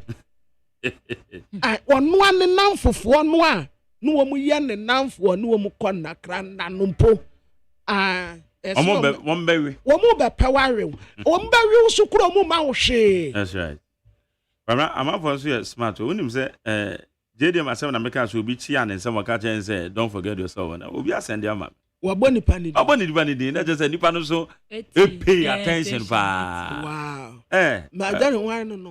Flash bàdá fún flash flash wẹ́twa. Edina wabone no ano no. Edina wabone. Wetwa pa. Na just say onu su pay attention pa because so when pay attention na won't when pay because sabre na honorable Abambagben ekasa. Obobo amanfo din. Wọ́n me say wọ́n ba be congratulate the president. Enti okasa at the same time. And the nipa no kan sa asem no gu na so ma opeketi wa nye we no. It is flash. Oh yes, smart. But also you paid attention. Yeah. It is quite right. And no ya na this week na medeka kwati ofusu asmu bi beka say kwabena den na okita kwati. Oh, when they say. Me say nka NDC ba power no. Enkofu asese nko frefre wo mu. Mike Dokosi, Daily Post, Larry Dogbe, The Enquirer. Mugabe, different from say who opposition. My daddy, don't forget yourself. Some confo when a fighting man once and win your power. MPP, yes, and those guys disappointed them. Ebra Drew baby one eco protect to ballot amount. Some confo we yao. Dear Nama, MPP co opposition. A party, a didija, a yaudie. and I do a mukoye because omu refri womu easily. But I'm a man so na the MMDCs as a Udra Santiment my KMSA when I know Fala or Conanim. Now Udra Sokoreman Pondia. Woma Sheshi NDC party office and Rama with a benny between Oman Penya Bubidin assembly members and a beton swaba. Eti would the say who assembly member a one party man what catch and say Nipano man Penya Buni Dia Bano. Shen ye and one quanko to a barmano and now say ye peno. Eti kwana kotomano. Obia wa assembly member by yan sa na party for sorry no more Sheshi party office. Romo Session Party and Rama, Romo says and Rama, Adaya, one who protested against Oman Penny nomination. And no way as I deal we are, Sebu, a trendy Biana. Omono Asamoa a reporter, or one settlement, you know, in New Common Bisano. Omra Mache, Manje, Medioso, and I say, we are fine. Good, you didn't me say. Na, I saw Coraman Bon for the same. Abasahane asante mampo. Kafra asante mampo ye. Sa so kwere mampo de ye we your friends asanwa say e chire ho no. Sure. Yeah. Aha asante mampo good me that's ho. What was say? Maje issue dia sabate issue. The only say enana nansan ye wo na party no do tun kra dem mo. Ewe kwa Kuba Nasco. Fresh Opeso ni central Fosiana and Gitawunde bi wo omode omonsam etu ye nimu anti ye bona akokopi ho ye koye no na ehu se e party mana ba de mu no masemo mo kanya ne se wono mo kanya mo ho a ye benefo bi aya hwe wo mo kawa afa wo mo beti na omo hwe a party no wo mo konkode ma wo ba abanya so no Eda who here sir pembeso mo po bi se MC na obedi partner ni mo put to the mass and mampo mine na ebika wono mo so NDC for ne to mo mo na edia wono mo de pop vetting wa Santo region no penifo ya vetting ni nyina wieye no emu biensa ewura Alaji Moro Alaji Kamel ono ana ye Kuban chairman ana fenso ewa Isibu Yakubu ono na ye parliamentary candidate edema NDC amanyoko nde 2024 election na omoto abana wie bibia ya ya omono hu se nipa me ensen vete no wie no yedomodi akokotwemu ewo enkran pupuni mantan no na eno ana motwa se ya anka bi akedi zibadi ya KM dia ba dia enche ahia mampo dia so beba na wo motwa ya ahmetia no ade no ya dane ama ma bi dia esta e friend esta jumo na wonensa na se jedi ya adidi no ana dibia na mano na mo kire se na wodi ekofi sei ena mo bebre mo so asia na mo se ayimfu bi ya wasante mampo se mo tachiri pa ayimfu na yima bi na ni nyina ne se o mo kira edin bi ti se bi a o bi a odin manjari ni me de asamwe asare na agbo achibi enti ko esirema mantifiku asia ko pre position bi dis assembly member na unity committee member bi ne sidai ena mampo no aya asantikro enti na ndisi no sabe bradiasa akani biani dan se bia wono ma mo free the zondo community na ana isima mantifiku no ma betra di pa no omo na be di mampo fo so ana se den danana mo entra e ma sa de no enkoso ne senti no mo de sa esta ye jumono na eba ono de we ndisi ni but ono from the kind community na and this ani pa no ebe di ye kronu so amope na no mo kafe abra mo tipintu kwa be for the past 8 years kunko den di ama ndc amanyoko no wo manya wo hini bia so ogina brane ade amomo awo mampo se ohima bia so nyiwa na ogina brane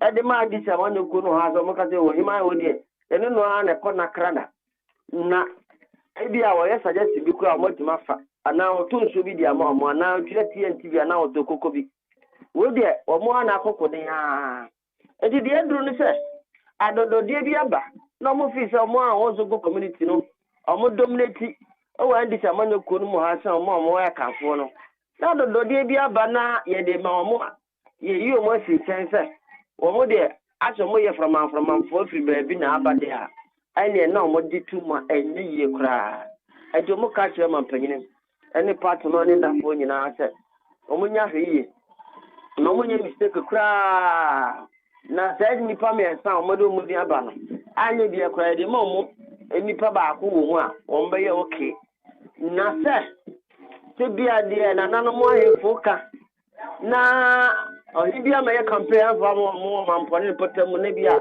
ene na penifo gina so se wono mu di bo I see a more president to the man for party no more kind there. I know one of the best tracker papa. You get me ma party no more ever a harder. And I don't know coco no. I did see none of probation no crocobo no do baby as I said. One of us are bad demo pa our party no office or the yakoya and you're now more bold party office or. One more tables and chairs we are all moment transfer did you mamma to any other dinner. A jet the most from Namso. Na I asked for myself to say the other. I quite critical pa a liberabum. And no so more cassette. As I'm crana no more kind no mujina so. Or more yet ready at party no penny for. Oh, mom said. They are no okay, cry. The Motitiano, the Cobasa there. And the bakers nipa bobo ni di no mutime ni nya adwuma wa ha na ema so dwe so ma party no muda anti William Aje na obusa ya de akoso awo asante mampon isi amanyo ko no mu emu nyu sesei internally no MC di ni nya ma ya na de ne obekoso na amati tisukoko ade akere mpanifo no okay iti ma yanti ase yi o wo se sesia edin bia mai sure na edin mai na womo eye dede ehye no mai aden omo kire se omo no ebra omo so ase na level na akwa iti womo the assumptions and no ma womo susu and na womo the ase no ma hyehye no ama aha omo kire mu a na mpanifo party no mu from grievance source no mo chese bi mo chese wejira mi sakwanta akire se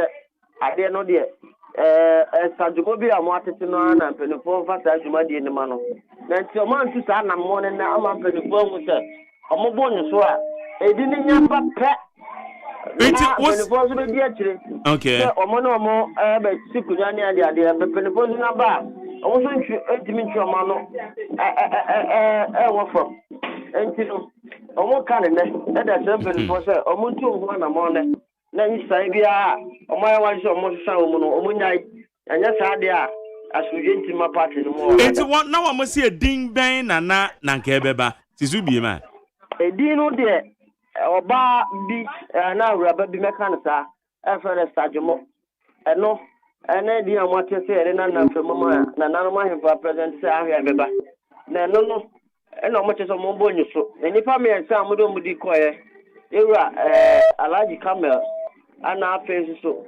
Moro Ibrahim ana Yakubu Isifo sai nipa me ensa inde omumbu bakokra nya saa di bie no a ane omo ye okay na se sadomo pa na nanu mo ahemfo na de no to party ni so ha de they are not happy kura enti na se etisa de ba ne san ena wo mususu se asante mampo asante memu wo mo pesa kanni ena ombe MC wo ho sa argument we ne ba adenti no mo kan no nso ana mo kire se ekoya kanni na nanu why for the person obi a omo ana mo pe no na odin be di part ni so ha omo nya okay enti no mo bro ma so ase na se oba no wa pa hand ese no mo aka ni na eni chebi ibetu abonidi so mama MC but eba sa so dia na as a part no woro mo pese giga wa ase aso mo aye brego aduma na no na mo te hu tesi kokko no okay me pa cho me ba o edi miensa na wo boy no wo mo ya kanfo ana But there be omo from the Zongo community. From the Zongo community, woman emu bia ba womope. Ah, and there.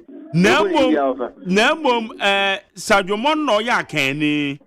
Sadwomon na ya kani. No ko kire party no mpani for one kan. Ansha no mabo onu ni din. Aha. It is a sadia we ansha no wo mudi din sem hu ni yo. E no modi akwa party office. Wo modi assess no ama edin ni so kura anya mai. Enye ni sa. Party office there. Omo nse no. But any man or party office no may yaba monti. No may yaba monti no make jatum. Me pass on. It's office in the office in the Emunu ama no mahye no. Office in the I will be feel. And now more high baby. And there party office. And you won't consider the other feeling now or much no. And yes, you be fear and yes, a party na. Apa baby abone sese wo de anko betwa gya atum de o ma ye yi ene kan mage kejedem bere be de ben won wa se wo mo de atesem etina che se wo me wo zongo so na ye sa na se ye himfo a wo sha about 95% there those from the Zongo community no and I register their displeasure na ede na ndi simpanyfo ebo ho Ayedia found regional minister the end of Ayedia found. At some the farm person in a nra. At the idea channel pay na you a party officer. Nancy a coffee update no. Say a some number 2 Janon Penny Force there one as also a demo man baba. Enti the Obi Brian na so windy or yet sa. At the point in time, no, I just about call Hossi Hono in ACP Jude Covenant or no, something of police commander, no, and then a pound for baby more. No fire service sponsor Mudum Jantina Pepe, dear, and answer some Judy, Cassiano on my party, Manoana, Obia cannot say, but to call Nase, he dear, and answer police in Libya to be there. Yahu be beside. Okay. Na ye ken so no. It's not as a police enya arrest bia. That arrest bia man. Yes mo. Okay. Daddy we pa. Hey. Say no na kwabra ka no. Mr. Christian Tete Yohunu. Oso wa pensu ye mpese ye behu se no ama we yo. Say ai eno na Mr. Mafo ka say adidijano. Adijabi ya banti. Sa pinche ya. Okay. Enti say ni de adie krasa na enye automatic. So mampanye nominate obi a afi kwa na assembly members e ba beto no so aba no wetima secure 2/3. Sure. Ti ade na wo mu intimi influence through assembly members say apart from we no no edin bia bia am rejected. Assembly members no Mampono, most of dominated by those in that kind of community. And none so no, no one for a huge influence. Na, how much I said, I didn't hear Yaba, same man penny 7 years through. I never for a banner and Taisi to a bow. And you know, one more baby, I'm not kind of named to say about dance, be amazing. Emma. Can I say, did not bounce and I'm all very demonstration here. I don't move you. I send a young way. Okay. Eti, what can I say? I no pay Monshana Mumbo Chrin, say. It is a same beba. Now, there, one say, obedi assumption. Mate. I didn't miss you. What the Matia Camon train? It is a say, one master party a Japadi. Na later edin na wo mo pen ekoba na mfa so be na baso ana tete de mo pana ba de ana de mo fete te sukoko a mo te ye na aso abapa de mo. How can they think this way? How? Yes, mo. Okay, omo me dance what? Magje me so me dance. It is say ekwa atem din there. Atem din je na pe ko party office wa na ahwe. Because I say na police fu anchi obi ya Bambo phone share that you show up no. One bet me asa trigger baby fufro. sebia ye chubia ndie menye so sebia anape no o mesa bibi fufo bi besa Africa because and the amutu wana mo no atanya so aba papa bi anya ma o ti bi o mo hwe mpanifo it is dey bia eto be kwa kotwe ne etwere akwape me say ebia din beba. Okay. Omono medasi adopay. Medasi magje. Higher need 100.9 Asante Mampong. The list of nominated MMDCs, MCUs obaho. Oh, I go say Adio Mampanye no abodo ma converting. Enti edin no momo se modo masoto forma. Esimesi no mode neighbor. Me kra de me wonwon. Edin kra ma yo. Minim se edin na ba. Me kra minim. Me say it is a reporter e kasa no me ho adwiri mi o. Yeah, go for. Me who story no and am say me kwa dem nim say edin na ba mo say. Na ba bonti no mo say o mo. Na mo edin ni ma. Kwanya mai. Mo intel atrese. Ebe. Eni ti asa mo koyi pass mama SSN. No some videos ni bi. Ma videos ni bi. Aden.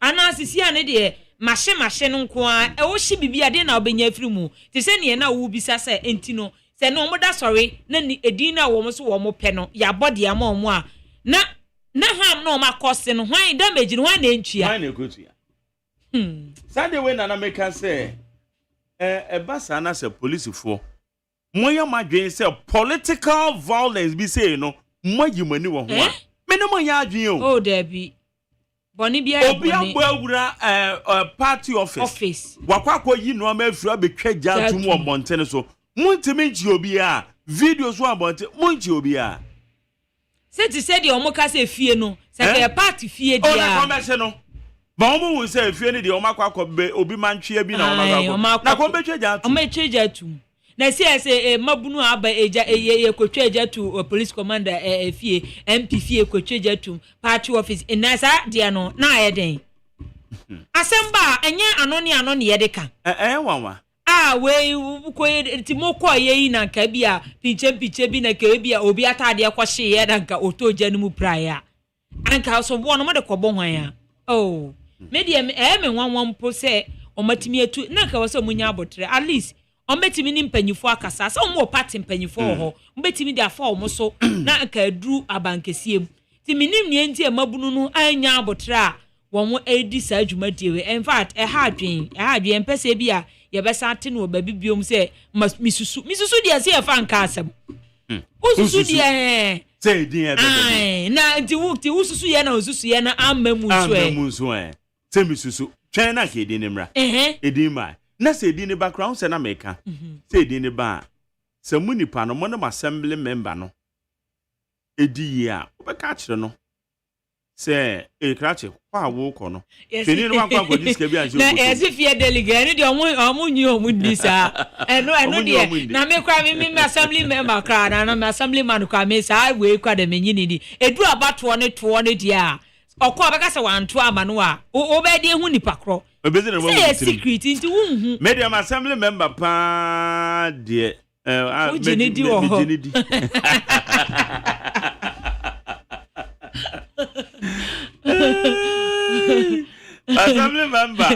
Assembly member so there. I thought that dia omo from war one corner ho dia woni hobi o. Omo one corner wana go SMB. Dem you say woni hobi. Enti obeka se me manto ama no a obedi ehu. Ana de ne so no obi ehu mu bi abato no eye wonko na wokoto. Se woto ma no se wanto ama no a. Oba na se manto meto ma no. Ana manto ama na obe ne den. Celestine Cry ye say ye twa say Greater Accra dey mai. Okay. It's a Greater Accra list in about to you. Celestine Cry when you embed kuta hu na mbisa say me kwe ya na ye smile ya na ye do bai. Yeah. Eti mi kwe me kwato ma na say ma me nto ma no. Eso baby sign. Na woni na ma obotom ko ye de. Ekoye bibi o a. Ezro. Se bisusu ntie ma ko tseja tu. Ne ye de sansusu ye tu na mo de se se o man no ke ya hye no da. Ese ke ne ya hye no. Bisusu. What dana wa adwen ye o se saneti na wasoro kwa kutu ana mo. Emabunu ho ahomete. Boy we pa.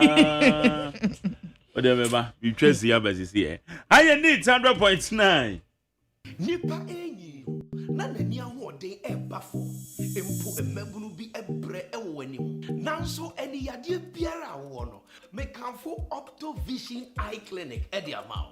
Optovision Eye Clinic provides diagnosis and world-class affordable treatment for all eye diseases including glaucoma, cataract, any yadeɛ ahodoɔ pii. Deɛ yɛ soronko koraa ne sɛ Optovision Eye Clinic were quality designer space ahodo ebe fatal send your penny biara. It is a when ya anasa when ya hoɔden aba fam anasa wo pese wo hu ade here unim baby esesa wo ba Optovision Eye Clinic. Call us on 0553 270806 or WhatsApp on 0558 517556. Optovision Eye Clinic.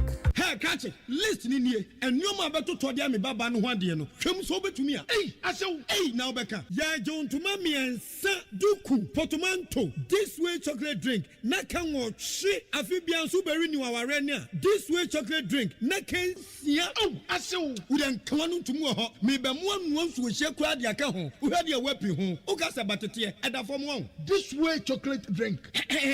Crash up a baba wari. Aso. Ye fear say this way chocolate drink ya sorry no pa no ne yenom.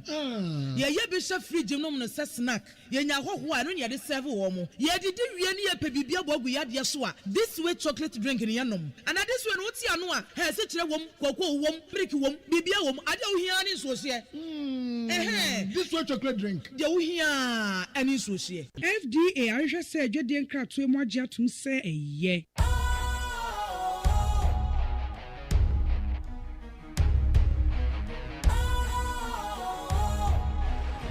What's cool, fresh and trendy with a new look? Makes you feel real good, that refreshing vibe. Satisfies you right just the way you like. Do you know? Do you know? Do you know? Ain't gotta do it alone. Specialized makes you flow.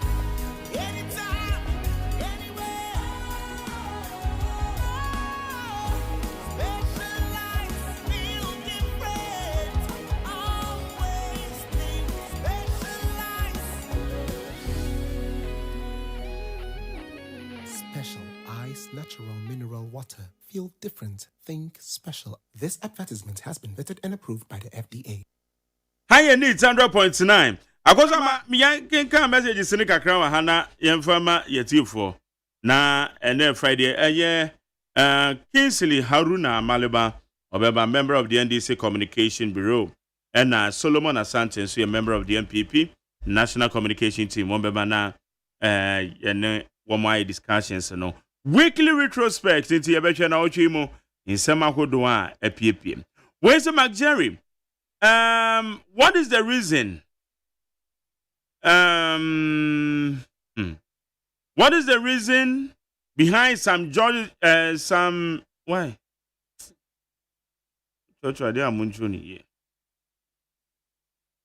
What makes some judge says that there is going to be a new registration of the SIM card in June? What are the benefits and what is wrong with the old SIM cards? SK Mohammed Dumson will be answer this question.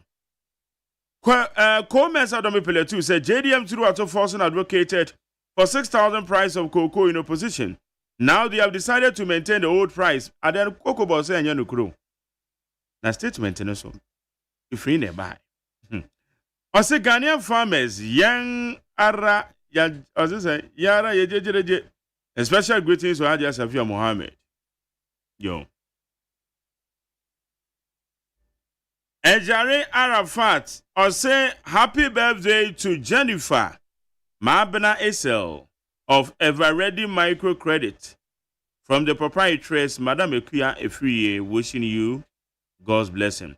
Then happy birthday to Ivanante Ej of Mayra. Michael Ejare Arafat also my happy birthday.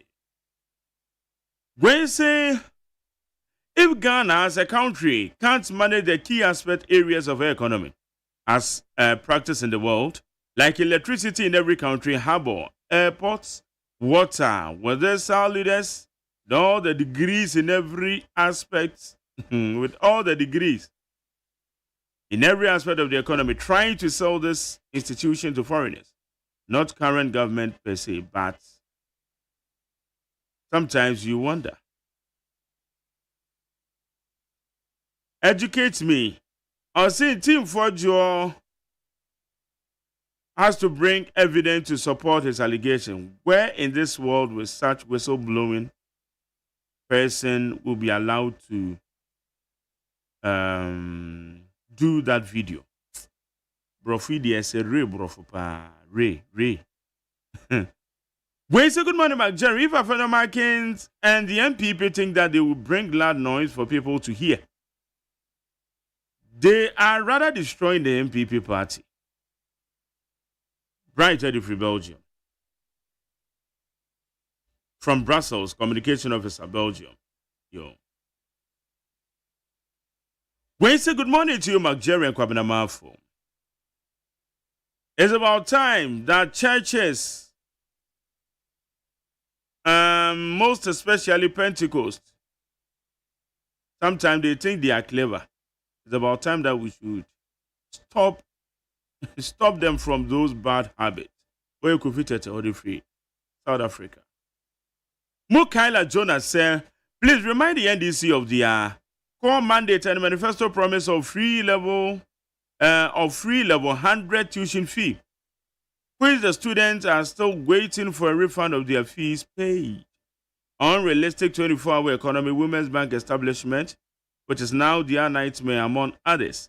They should stop pleasing their supporters by causing needless arrest. We in the MPP will not allow them to intimidate our people. In fact, the next time we see anyone,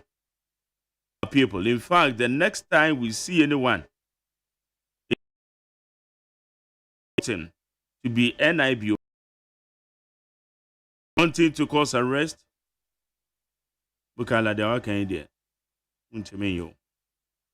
Please don't defend the MPP again, because you know how NDC suffered before they came to power.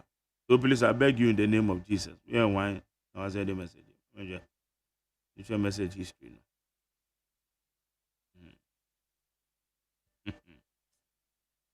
Wednesday, Jerry, 3 days to the agenda 111 at home was commissioned by Honorable Akando with the President of Czech Republic, now who is a liar, Ankilebo, and ABC.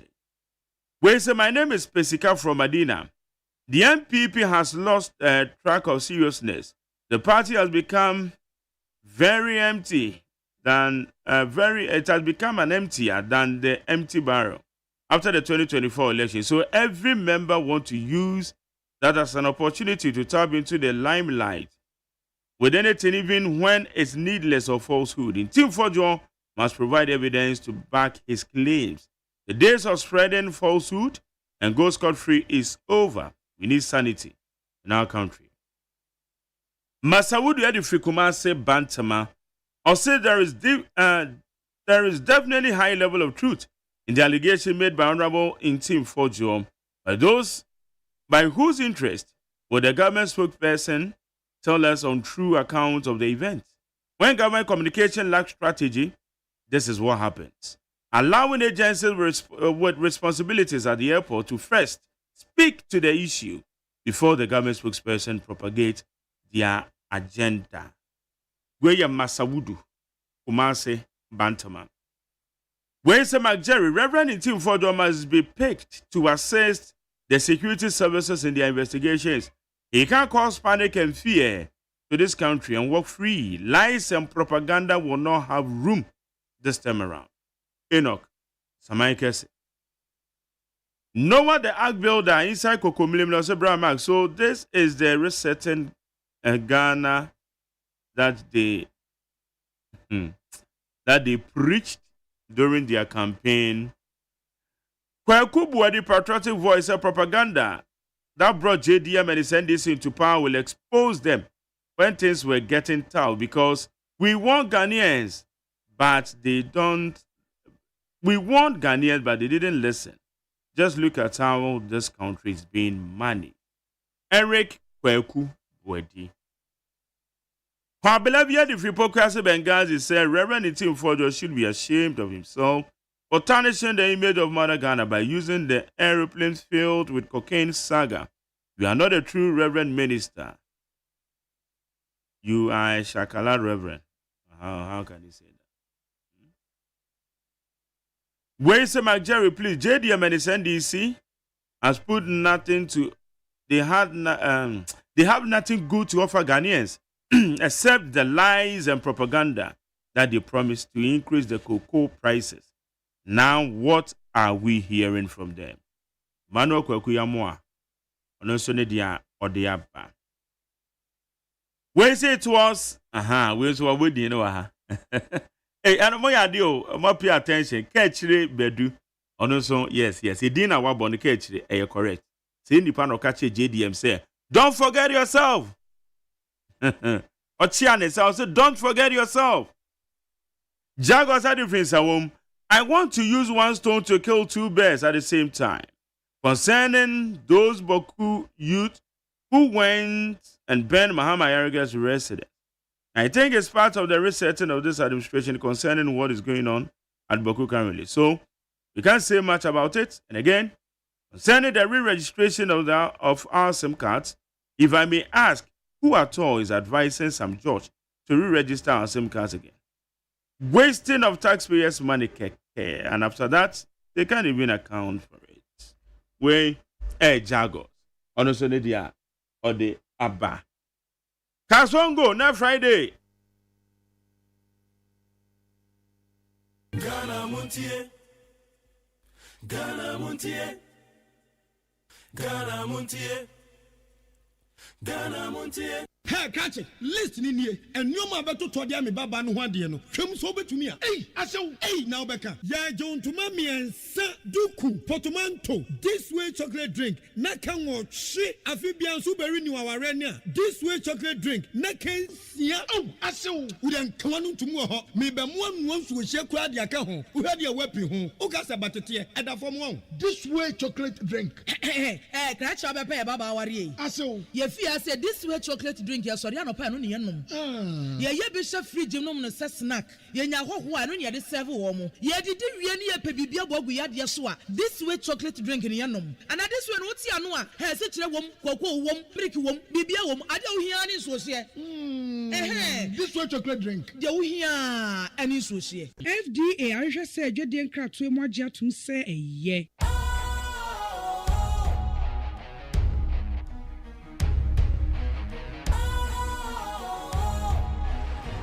What's cool, fresh and trendy with a new look? Makes you feel real good, that refreshing vibe. Satisfies you right just the way you like. Do you know? Do you know? Do you know? Ain't gotta do it alone. Specialized makes you flow. Anytime, anywhere. Specialized, feel different.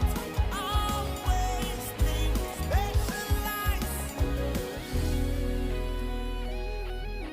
Special Ice Natural Mineral Water. Feel different. Think special. This advertisement has been vetted and approved by the FDA. Ghana Montie. Ghana Montie. Ghana Montie. Ghana Montie. Doing it all in cash. We're doing it in a mix of cash, tax, and a few other assets that we can look at, so that the real liability sitting there that we need to pay readily with cash now has dropped from about $190 million to about $10 million. That's the kind of negotiation we've done in the last 8 weeks. And I'm working with the Attorney General and the Finance Minister to see how we can manage this and build a payment plan towards that. Atamensan from GNA asked about SIMREG and the CEIR, the Centralized Equipment Identity Register. So let's call a spade a spade. Today, and we've had instances of this, when the state, through its security agencies, needs to identify a person of interest using their SIM card, it's next to impossible. Because the SIM registration or re-registration that Ghanaians were put through about 3 years ago or 2 years ago did no verification on the back end. There was no single source of truth to verify against. And so yes, biometrics were taken, but they were not matched against anything. In the heat of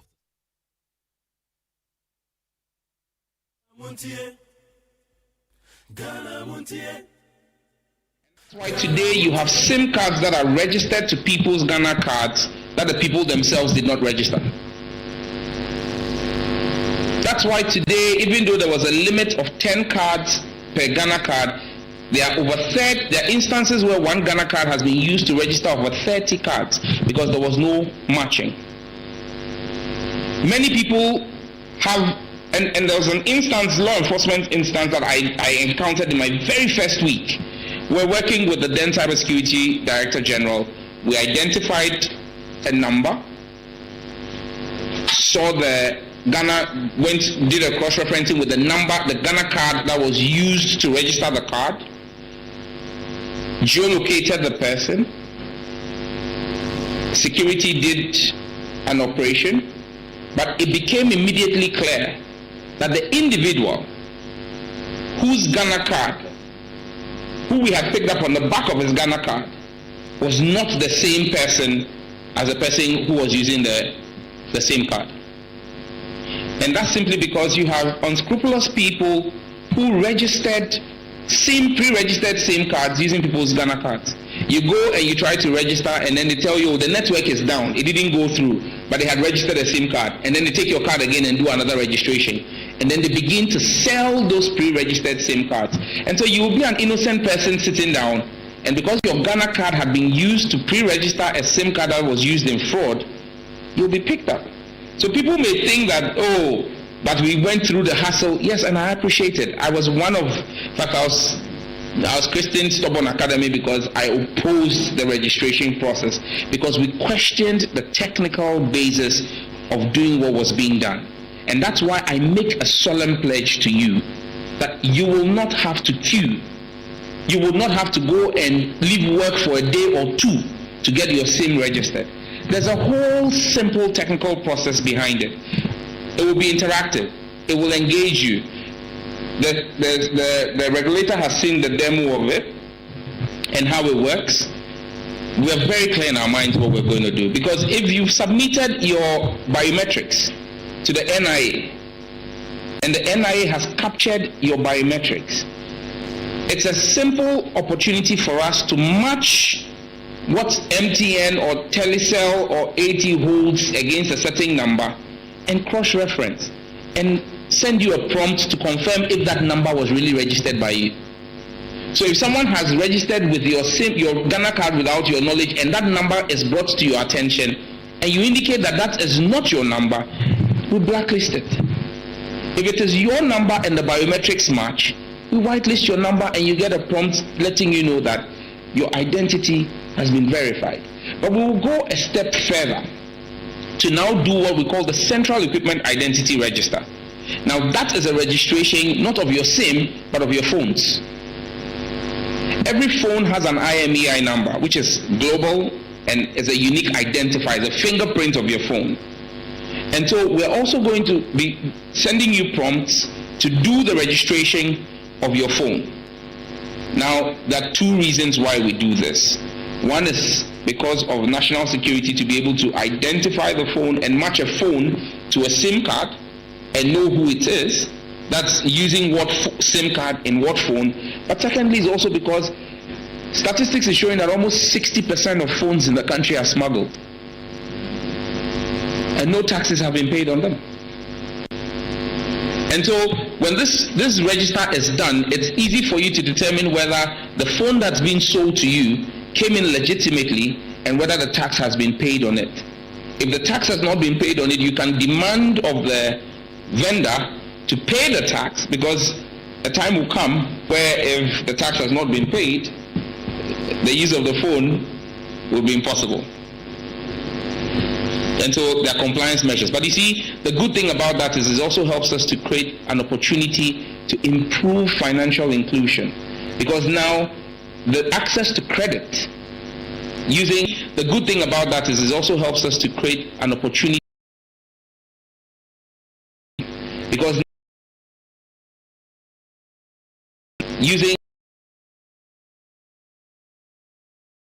Because fintech operators who are giving loans on phone, who don't get to see you, know that in the case of a default, it's possible to reset your use of your phone. I was careful to see when I said it is possible to quickly add the reset. So we will do that, and the shortfalls. Yeah, and stolen phones, for example. If your phone were to be stolen,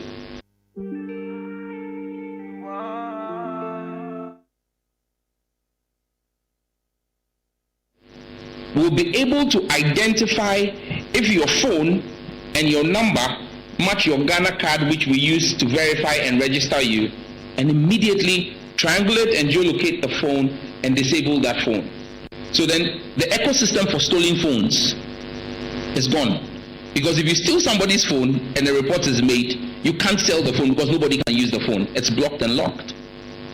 And we're not just doing this here. Once we're done here, we're going to marry our central equipment identity register with our neighbors in the sub-region. So you can't even steal from here and take it to Nigeria. Or you can't steal from Togo and bring to Ghana.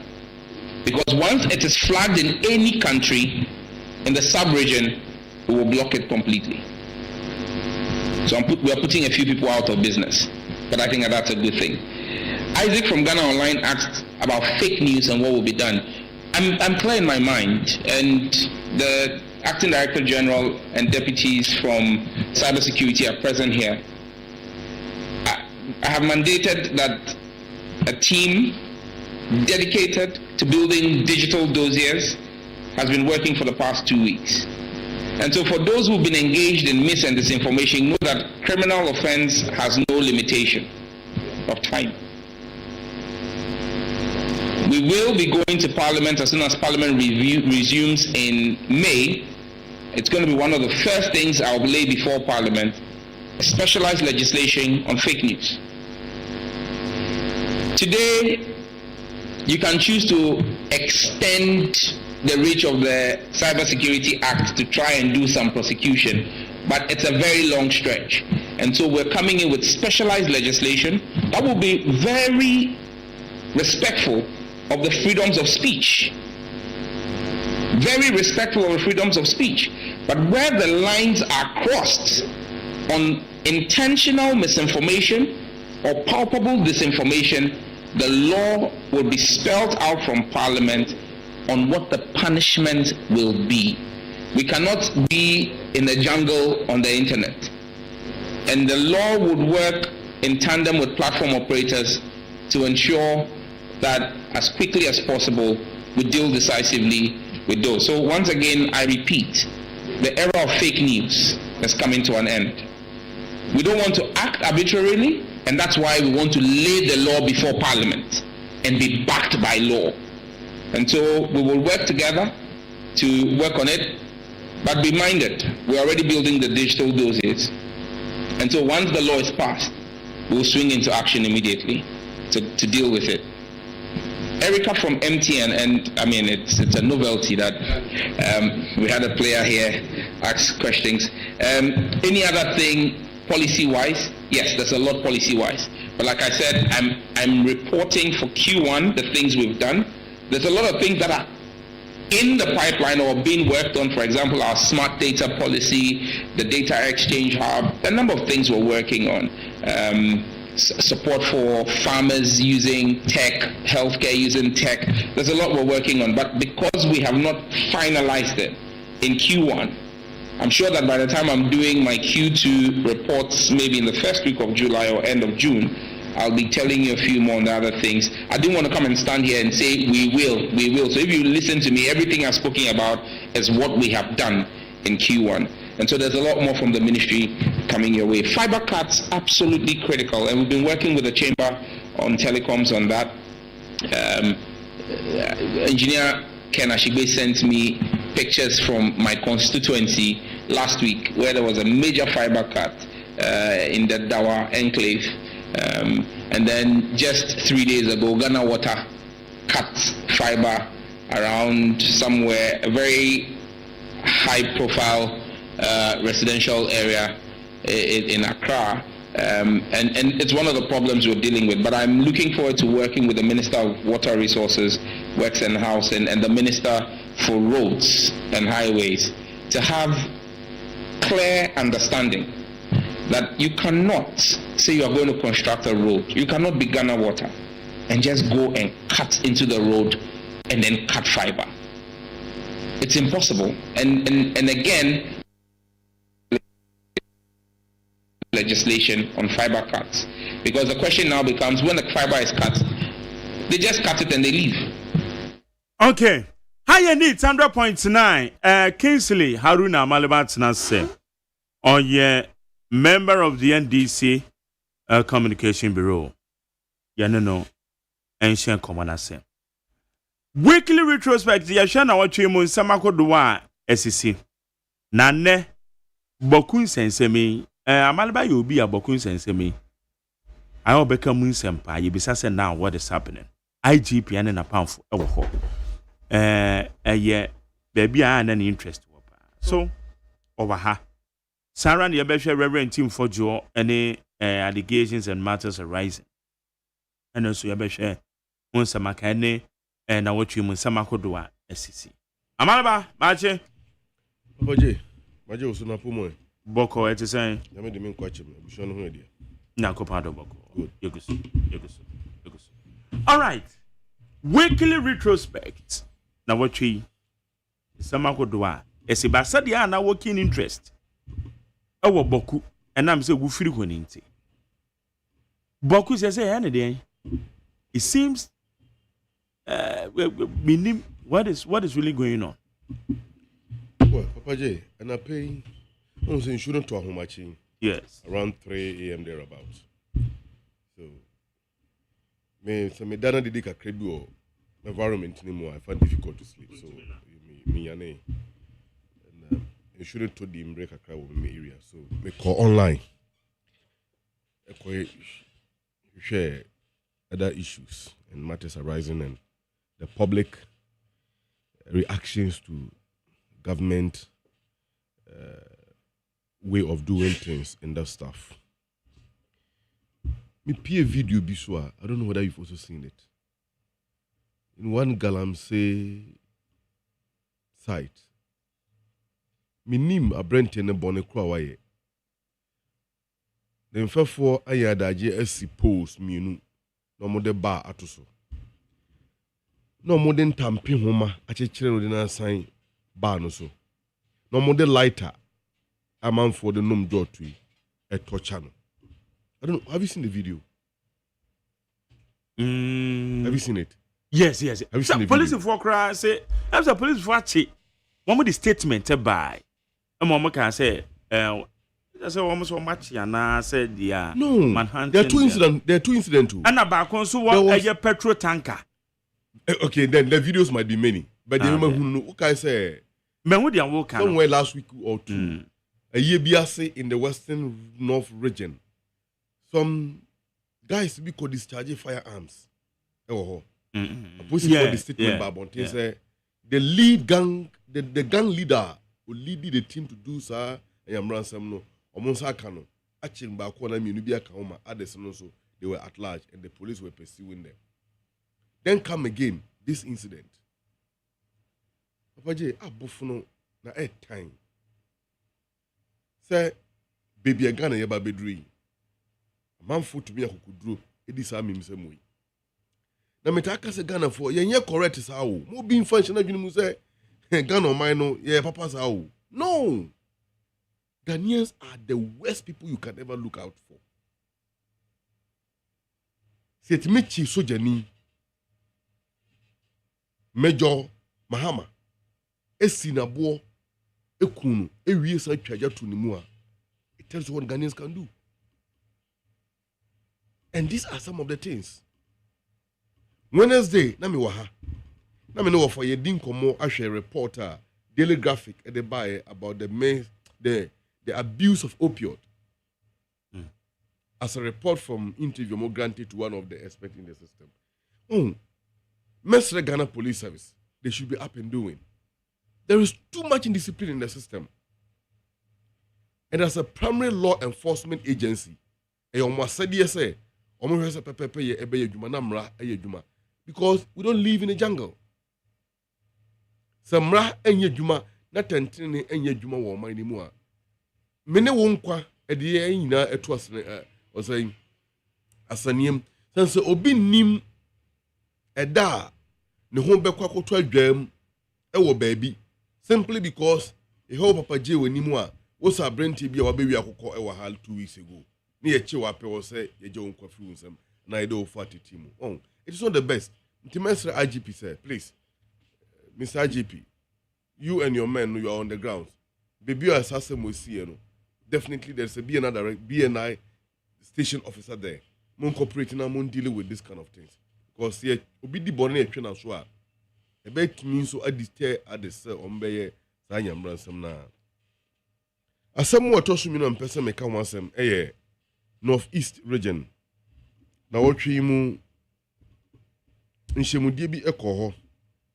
Na I think the regional school feeding coordinator or addressing women any caterers in the region or the tumani say mo say nuane o mode man kwala no ebe wholesome na enkofa o ha obi amba na nuane o mode man kwala no omo hwe say nuane na o mode man kwala no sabio nuane o mode betimi dia ma o ma wo fia na so oye afoforo de yi a na o de so ayeyi yeso momai na oman a yeso no ho hia se ya brabo no ye nuoma ye no ye be ne yie mu say sabio enye nchirima na ye tete omo no na se ye tete omo yi a Ghana man na bebo no na se ya nhwe na nchirima nso eyi die anwie peye ewo yenim na ye de sika pe adufuru pesi yenim na enuane a ye nuoma nkwala no enye papa mu a omapo mu de ne ye se no oman no da ache nso ne to na se no do de kokobo akwa ma omu nyina se omu hwe se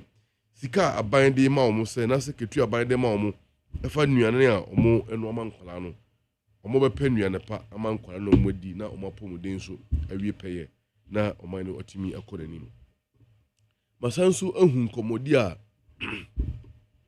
Minister for Road and Highways so is it Absa Bank, Eco Bank and some few financial institutions in the system omwedi about contractors or Musika Akam from the previous government to be seen there.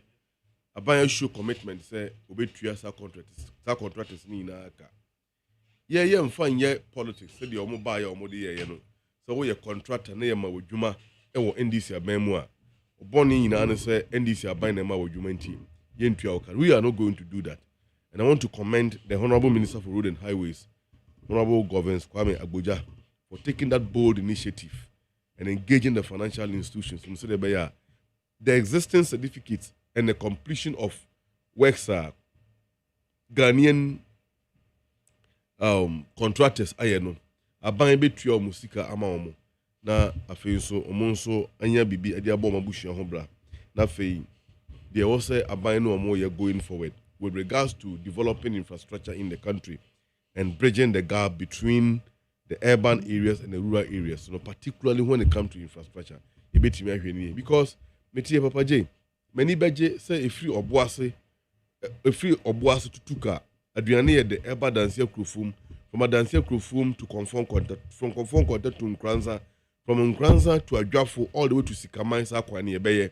Nebium Osadun Kwanza Kumona Manu Sanifasua, Eba Osofo Dragon, Forest Ano, Edeba Kofi Jame, Gromesa, Kawuna, Akwako, Minta, Bochekrum, all the way to Impreachly, Sakwano Sombeye, now be bomb wa atasen kwanta in Obuase, Accra Highway, no so, near adanse praso na sɛ wofiri ɔboase na sɛ wofiri that area hɔ na wopɛ sɛ wobɛsen kɔ benka no Accra ɛho hia sɛ wobɛfa car aba ɔboase ɛbɛfa main bus to Accra na mmom from adanse groms in those areas no you can easily get a car there wobɛkɔ Accra straight ɛno nso no bɛboa ma akɔbadie ɛne wano atumi awie pɛyɛ nti me bɔ minister ba so ɛwɔ namo a watu ɛwɔ saa deɛ no ho papa gye wokae sɛ na wɔtwe mu nso na Czech Republican president na ɔwɔ kurom ha na ɔne ɔmampani ahyia ɔmotwetwe nkɔmmɔ pii nkɔmmɔhwetwe ɔmotwetweeɛ no bi ɛfa the environment recovering the environment and then sharing technology ɛbɛtumi aboa na Ghana yɛnsuonsuo a ɛnam galamsey ɛne fɔmɔgudi a yɛtu ɛde asɛe ɔboadeɛ bɔbrɛ a ɔde adomyɛ no ɛbɛtumi agye nyinaa nso asi wɔ na environment no atumi awie pɛyɛ na mekotu asɛm a mampani Mahama kan a Awezo TV a report and the kind say we discuss cooperations by the Czech Republic and Ghana in responsible mining, land reclamation, cleaning of polluted waters, and introducing new sustainable mining practices in Ghana's small scale sector. The mampini pache inane se enkomodi omodi ye no e fadodo na ekogina kwan befa ya sa ase ya se no yebetimi asaje yebetimi reclaim like yebetimi akata amana ni nyina so na yedue nnua a yebetimi aboa na asase no asagina na so yomba ya asase bere a menka no the natural quality of those soil no yebetimi recover the back and at the same time no yebe clean waters ensure yede galamsey adase ina no yebetimi ati nani na say portable for communities are omote along those areas no mo yan super no mo a enkofa yare ene ohaubia ema omo eso na ebio ne behwe se oboade abobrem sika odi adom ye sika kokko ene nyoma keka ho no empo se basi yebetu a befa kwampa so ne yatu ne yenya sika frim edi bi boy ho braro ne bi so eja nchirima na se ye japade ebebo nchirima na yensai oboade abobra odi adom ye environment no abra nchirima so eba omo meya ho mfo bia. So government is doing all that it can to make sure say the problems are you face as a country no you best solve. As a matter of fact, Ghana for Koto Santini on December 7th, 2024, Emma President Mahama and NDC 57% plus no. Almost over 180 MPs in Parliament no. Now mbota ye nyina ne say NDC aban ebetena konwa so a ye behwe say almost tram ebeko yie. Me perseti mamufo ne anuano mamutie na the good people of Ghana. Muyantie say government cannot solve the problems at once. And be mindful say problems are yede 8 years are creating no. Yentimi for 3 months or 6 months and clean unclear problems nina. Gradually, persistently, and with the determination by President Mahama and his government, your hopes and your expectations will be met. We are not going to disappoint, and we will not do that. So, Papa James, the message to my mufon say omunya abotre sanse oko online. Now we share the reaction of the people with relations to enyomabia ekoswa. They want the government to take certain quicker decisions, but don't forget that we are operating within the confines of the law, and your military regime may take you over, and we are not also under a dictatorship. We are under constitutionally elected government. And constitutionally elected government, every action will be taken. It must have a backing legislation. The law should permit you to do that. However, all these things we are doing, we are holding people accountable on behalf of the general people in the country. And I want to persuade and to appeal that your concerns are genuine, your frustrations are well noted, and all the concerns you are raising, they are very, very, very, very, very important to government. And government will not renege. And therefore, government is dealing with it progressively as we move forward. Another issue in the course of the week, Papa J. Maybe by now, Obo Odiobia, Minister for Government Communication, Digitalization and Innovation, Sam George, Honorable Sam George, MP for Ningo Pram Pram, now Okasa. he met the press and already that issue sooner or they to job. You see, Mekase Sam George is one of the people who have earned the admiration of the public. And he has done a lot. Abra will take power. And also was Zumi office as a minister for communication. The internal sanitization of the ministry is very, very, very, very important. Because during the previous regime, contract to be almost in Sanye, and Nioma Omoye, the Ghana Signal Bureau was one of the entities that, even to the extent that that ministry and the agency under it, National Communication Authority, was used not only to spy on conversation of citizens and wiretap their conversations and breach our privacy, but it was one of the agencies or one of the ministries, the previous government, used to exploit the people and to suppress our freedom. I don't know, mechanism.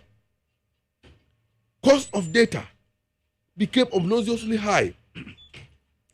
During the time of COVID, many of the people we appeal to the government. His Excellency the President of the Republic, John Dramani Mahama, then former president and opposition leader and the leader of the NDC, appealed to Nana Akufo-Addo say, only we for data. He never listened to him. At the same time, dubious contracts like KNGVG and others were part of the malfeasance which happened during the previous government. Frequency allocation, which was wrongly allocated to undeserved individuals to set up stations and attack government and use them and attack political opponent and use them to expeditiously advance political hostilities. The regime never did anything about it. At the same time, Abane signed a contract in 2018 with the US government to establish a military base in Ghana. And Ghanaian frequency was freely allocated to the US government. So our military officers, they will not be charged when they use our frequency spectrum. So Papa J, the air resources, the territorial space resources are Ghana, they are doing my Ghana. Ghana, for so many years free. We never benefited from the previous government and we never got any meaningful deals out of it. The Minister for Communication, upon assumption of office, have done everything that he could at this short period of time to let sanity prevail and at the same time sanitize the system and make sure, say, whatever is supposed to be done necessary to keep that ministry going and to enhance the benefit of Ghana is given. And the press conference or address here, catalog government plans to deal with the misuse of the communication sector of Ghana. Notable among it, and a preparedness to send a bill to Parliament, quickly seeking the support of the House to pass a law banning fake news. Sam George, I dove my heart for you and I give you a sudden ovation. Sadly, I idea when Madame Fubi, among the intelligence community, and I am so thrilled. Many a Japan and paying Martin Kasa would the bill echo Parliament. So they buy to track fake news. Not only that, but you've also make it clearly that the internet will not or should not become a jungle where there is no discipline. We need to sanitize any environment or any platformer Ghana for a use of the communicating. And I also love it when you made it clear that the bill is not coming out to gag people from expressing their views and opinions publicly, but the essence is to ensure that there is discipline on on the Ghanaian internet environment. Me know you are 100%. Because I thought that at Tronia Kuhisem, there is a platform I am friend of Ghana, is it Ghana Today or so? A very notorious platform in peddling false news, fake news against the government. Oh, honor why a flyer. No more the beton from him. Say, any way I can some way. In fact, I have seen one about Honorable Dominic Kayene. Yeah, according to the flyer, almost say, Kevin, or the saying, A+ is threatening the Honorable Attorney General and Minister for Justice that he is corrupt, which is completely false. A+ or can hifa. Now, I didn't know can't answer no, even if this is true, which is completely unacceptable. So we don't need to allow people, because data bo funti a man for phone, you can go online and start spewing any kind of garbage. Papa J now can't assume about the Boku issue. Personally, you know my position on the Boku matter. Now, for some time now, I decided to give myself a break for a very good reason. Osha Dioma, Ekoso Ewo Ponimuna, Papa J. I speak to this matter with a heavy heart. Na manka, Obebusa say, Aden na MPP, Ewa Bem, Debia Meka Bokwasa. The very issues in Tena Meka Bokwasa, and NDC Aba. The same disturbances are going on. Now, if that impression is created, then I will become a deceptive person. I don't want to earn that description or name for myself. The truth of the matter is that, Papa Jane, some people think they can kill people in Boku and get away with it. Now, Mate several times and Crawford say chieftaincy matter. There is no chieftaincy dispute in Boko. There is none. Because Ghana high away. Krobia I would do so. So we could do a crossing point, you would do crew. Now, odi kuro na odi sa kuro no so no. Aya ida se ne nananom na bechichiri kuro no. Ana se oman hini bi na divisional chief bi a owo tampotem ho. Ya so kuro kitwa de hye na ase. Ene wabon odi kuro ewo ho. In other words, obi ina de na sisa oman no so odi kuro. Enti odi sa kuro no so. No, odi to me so ewo ho. Na ono to me odi no, or you are accountable to another traditional authority elsewhere. Yes, BBC or the report no. In the case of Boko and the Kusak traditional area, Papa J, yensha obi asi o. Yensha obi asi. And no tribe anywhere. Ene ko kofa ye kusase fo no mum na mo de ye abehye omo ase ya ne santi ye hye omo ase. There is none.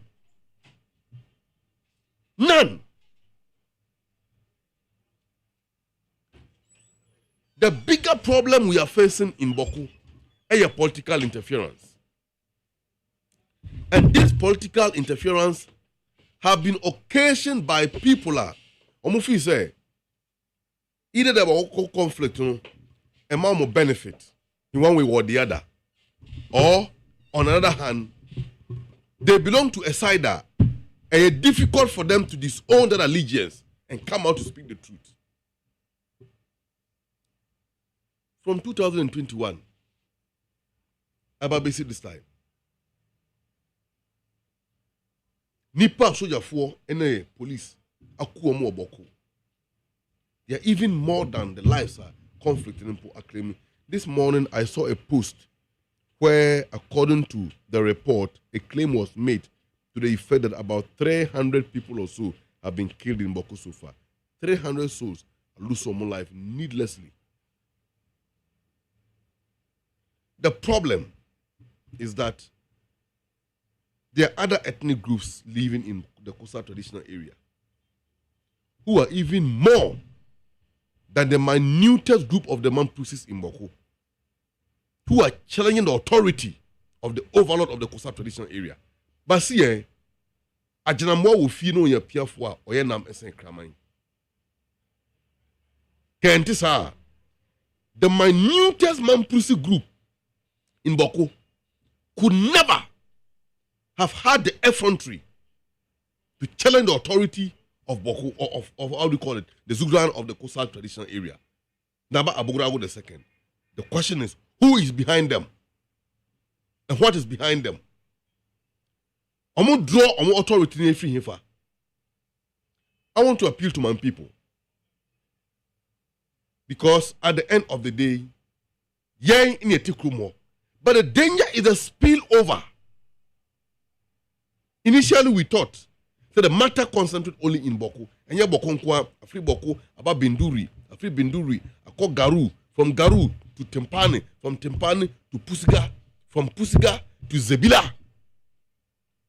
The 6 administrative districts of the Kosa traditional area have been affected by this matter, which started only within the Boko Central. Last 2 weeks or 3 weeks ago, yet he said, a true account of Yanibi or Boko Manashri. And when that happened, it followed with a massacre. Besides that, 2 or 3 days ago, near Kofa recent disturbances by Inanese. In fact, the Kusasi community have decided that once a man pussy for air turned on our flesh, now one more Tiboko Edin Semunu, Yenu one more any Chakabia, and before then, Papa J, don't forget, under Kufuado, a purported chief was skinned by Nairi, the rivaling authority of Sudan of the Kosa traditional area. Ya wo Tiboko ho friend who saw your mind. He is there now. Say do about it. Even when court have given an order for him to be arrested, that order was later reversed by the Kumasi Appeals Court. Attorney General tried to file a statutory application at the Supreme Court of Ghana. Finally, they dropped it. And eventually, the guy was transported to Boko, an illegal chief. I am privy to certain intelligence report. I won't go to the details of it. But it was aimed at making sure that the escalation goes on to prevent the Kosa traditional area from voting in the 2024 elections. We have passed that junction. And now, Sedu Abari is in Boko. Rivaling Boko Naba. And it is creating anger among the people. The people were with the view that once a Yatuaba near NDC government, I bet no Kunyasuno, Sedu Abari should have been arrested. That is the expectation of the people. But as we speak, he has not been arrested. I want to appeal to His Excellency the President, the IGP, and also the CDS, that whatever it takes to bring sanity to the place must be done. Like I told you before, yeah, the Kusa community have decided that they will have nothing to do with the Mampusi community, even not to share a market with them. And the Bokunaba have given an order that he does not want to see any Kusase man doing anything with the Mampusis in Boko. In that small area, they should remain there. Nobody should step out.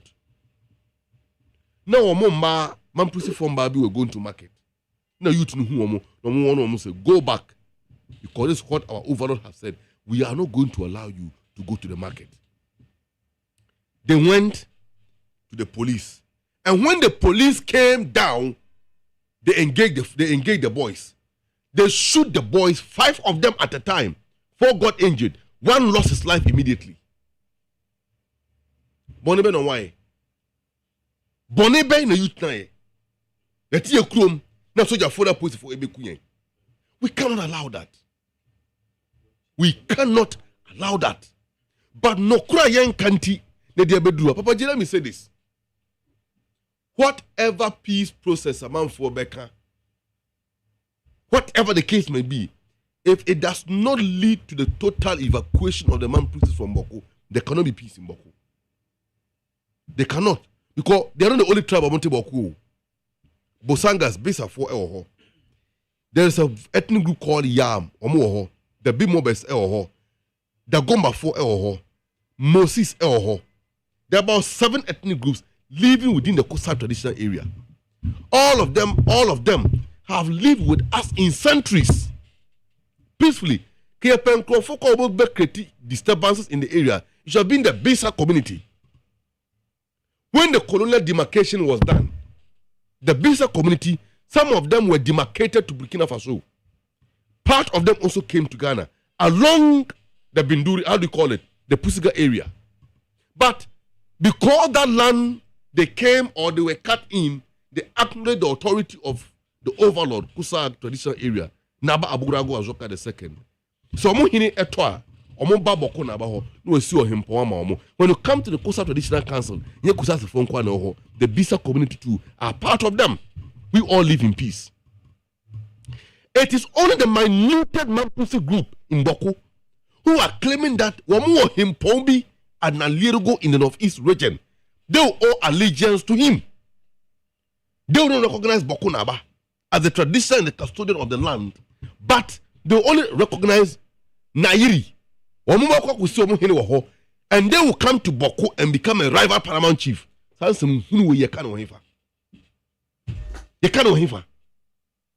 like we are saying, Omo acknowledge you say Boko Naba entimi ni omoso. Nambom Nairi di omoso. Move there.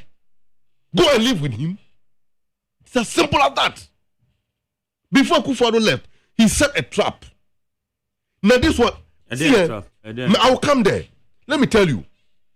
Material audio. Onse Boku insem. Entina wo bae media to enim se. Boku insem na wo ka se MPP was on woman eye. Say NDC about woman eye ana. And now are you saying say a previous government across set a trap? This was a trap. With all due respect, whoever it may concern, I don't think that Asante Hine Nana would have been the best person to deal with the Boko conflict. The Boko conflict and the Boko issues are completely different from Dagbon. Totally different. I think that the Dagbon, Yana Yakubu Mahama, Yana Mahama Abdullah, is that the name? He should have been the best person to deal with these issues. Trapakufa sat here and say, or handed that over no, and the man and left. But I am asking Mewofa, Boku Naba himself, and the Kusa Traditional Council, what is your prescription for the Boku issue? They should come and tell us as their subject. And they should come and tell the whole country. When the NDC won power,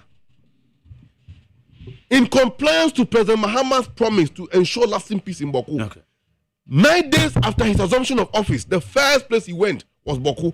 No, he has setting the government in Po. The Boku have 6 administrative districts and constituencies.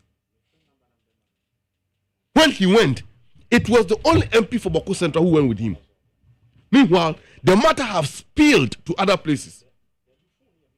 Why the other MPs were not part? And after the visit of the president and upon his return back to Accra, Mehunse says MPs no any defense and interior minister ekoye meeting. What was the outcome of that meeting and this issue? Esa escalated. And the soldiers and the police, they are killing people. I am afraid to go home. Because Obia material do so make can somewhat. Someone who didn't come on a pay. Ninja can either meet me or not meet my bopa near Benjamin Kwafrim in some near Castle, a stray bullet in Akamalaba. Who is going to investigate what? Criminals are hiding behind the Boko conflict and taking innocent lives. And nobody is holding anyone accountable. Why? Because it's only a conflict zone. See, is that what we want to create for us as a country? So my uncle and his traditional council should set up one prescription for the conflict issue to resolve the matter near then. Or you say they are traditional leaders. Sabi mo ya akokobodia. Baby I'm from ebo mo akono. Ahoda mu di echire. Is that it? We cannot accept that. And we the youth, like I said before, we will not accept anything. So long as there is a last one person living in Boko, a two at a given point in time. And the earlier all the stakeholders concerned set up, the better for all of us. We cannot continue like this. And it must never continue like this. Okay. May I say my reading letter, Honorable Mahama Yarga, MP for Boko Central, Diaba Montaigne, around 3 a.m. this morning when I wake up. Well, letter I'm about 3 a.m. About before that. That was the time I read. Okay. Now, I also letter on the page. Now, 21 minutes ago, when I saw that letter uploaded on the page. I disagree with the youth. Say, regardless of the provocation, regardless of your level of anger, Honorable Mahama Yarga fear ablaze. It is unacceptable. Destroying a property is not allowed. Okay? We have so many ways to register our protest. We have so many ways to demand that the right things are done. We have so many avenues to explore to end the matter and end it peacefully. But resorting to destruction of property and elimination of life is unacceptable. But in this case, it was the police who shot the people and killed them. Who are the police officers? I was expecting that from 2021, Nipa Soja for Akumomo Boko, NBC Tamwa, MPP National, a petition should have been filed by the MP for Boko Central, demanding an investigation and the prosecution of people like Domoko Kodi Sabonino, and of course, a compensation for the victims and their families. We haven't seen that. And well, I can't tell what the minister, the MP, is doing about it as a majority leader. So whatever he plans to do, I can only wish him well. And I will say that let's allow the truth to prevail and the right things must be done. And that right thing, everybody knows it. Okay. William Samuel, Ewa, Willie, as I Namidi Acheme. Yakoye pa. Weekly retrospect, ya shana wachi mun sama kodoa. Epie and especially the Boku case, the attempted arrest of Intim Fojo, any allegations and matters arising, any other matter. Yo, Magderi, Anopaide, Ebechia, Etiefo, Niechia, Ahefo, na Mechia, my former MP, Honorable Ahmed Atta, na Mechia, CEO, former CEO of Metromas, Chief Abet Edubwahi. Anopai bebia omwobia nyame enyom kese na menchia me kromfo lower manya krobo na nwaso kolenya chia obia Magderi mama started from Itim Fojo Magderi Ghana high away I believe say Sebi election ya yokoye no na enye coup d'etat na nye se yakoku data ananse obi de tobi na ebeji power ba yenya collectively ne ekoto aba na Ghana for say ye to ama NDC for and ye to my NDC for ye to my NDC for no se omo behwe so aye adwuma no magje afedie from former friends ministers and even city MPs and Mutata omo Magderi yen nyina ye hu na na do dampa kufado oh na se na wo kan no obi ni fie kura na yakobubu ni dan ni ya run fie ho Magderi yen nyina ye hu na na do dampa kufado amamu ye hu se wako obi fie na nipa ni ho kura yakobu ni gate ewura fie ho ekobu ni door ni ya room ni as say ya scatter baby ah Magderi ka wenum de minim say one ton countries na sa anyem ni esio and then democracy ayako about ayato aba na ye to aba no gra no even 10 hours gra nipa o contest o graduate say hey fa we ni fa then gra na hani penti I say NDC for eye ne omo yi say nye former minister na sitting MP ye couldn't feel Rambo style na ne ya no se omu ko nso amageri no ma kata omanim na ohu bako kra me hu impo de show your shoulder and wa hye ono nso se aban ana NIB officer mageri den kra ne ye ehun ehun na do amamo den pa na NDC MPs kujeto abakwa no ni honorable ya friend da feme kpome numu den no mu nya wo Ghana ha Sam George numu den no mu nya wo Ghana ha asemben ebikra atem de die kra da semben no manka obi anfi omu obi eja omu se omu nya omu adwuma na we de sabi o kan sema ni e ba betata ni e ba becho e de akọ na nka mu nkoche nipa no kra we search one bia nso nka hu no ase ye ba gongongom zombi ye ba besesa na ye de wakọ o man ben ni ebunu sa no the legacy ben ni eja e ma echire ma se de sitting government enye tolerant kra they cannot endure the criticisms any exposés. They cannot endure it. And this idea, see bully among for Ghana. Oh, on my bank crana, and this ya buying Eddie FM, then crown on somewhere. Now, set assemble one commodio manube, a quackosho, I just as solve our problems. No, no. Galam so na chichi and one mimi. Galam say, and one num ye say, ye num so good, ye bro. Manjeri, say, and I before you back on ye, sa a jumano. I fed the nipper, and a mona fee, and a mopesa muchino, Rambo style. So Galam say, no, kuno, I'm not mean yet. Manjeri, me show one, I'm a kai, Tamayo, a crossing on Manjeri. Ye set traps ayediku odabo ni giraffe ni sanema no na ebi nso set trap edikum bela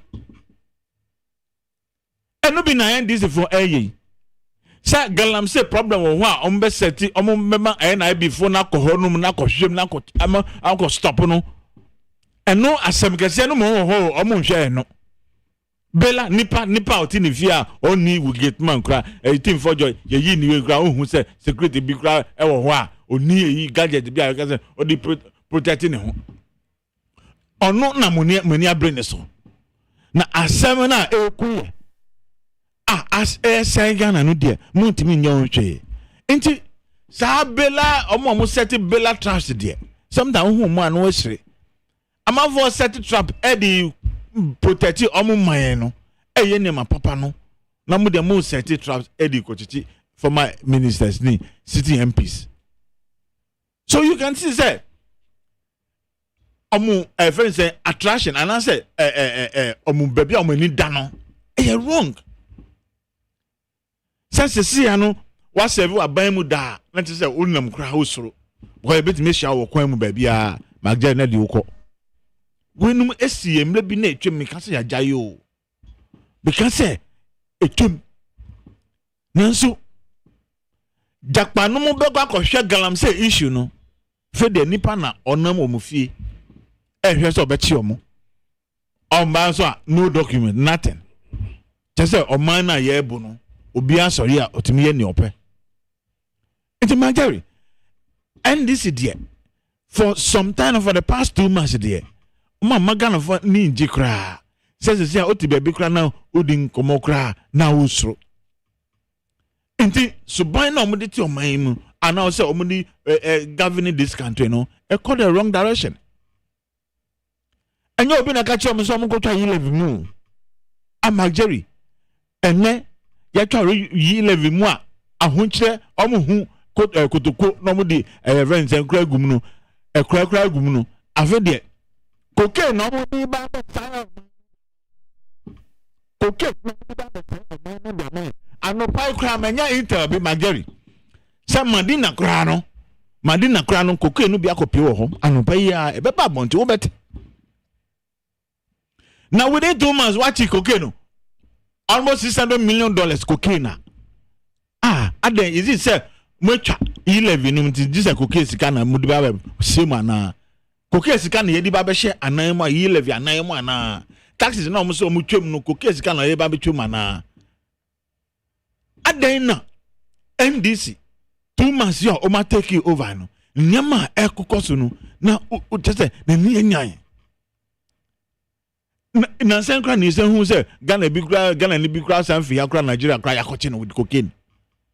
Is it say na krobo for eya omubu be say koku we bapo kelu uche usem mangel what you say na dey krobo for omubu be omu si koku we bapo kelu uche usem it means say enkwan ebeda ho asa we na omubo no friend say aunt omubo no erem kokko no esi okokko no I say oh you dey bia o koko yeah koku yeah friend koku yeah ahwan o say man omo dey ahwan a friend say e wo room minim say na chief friend kra background friend koku tokro da ho no esi ana ene de no esie and yeah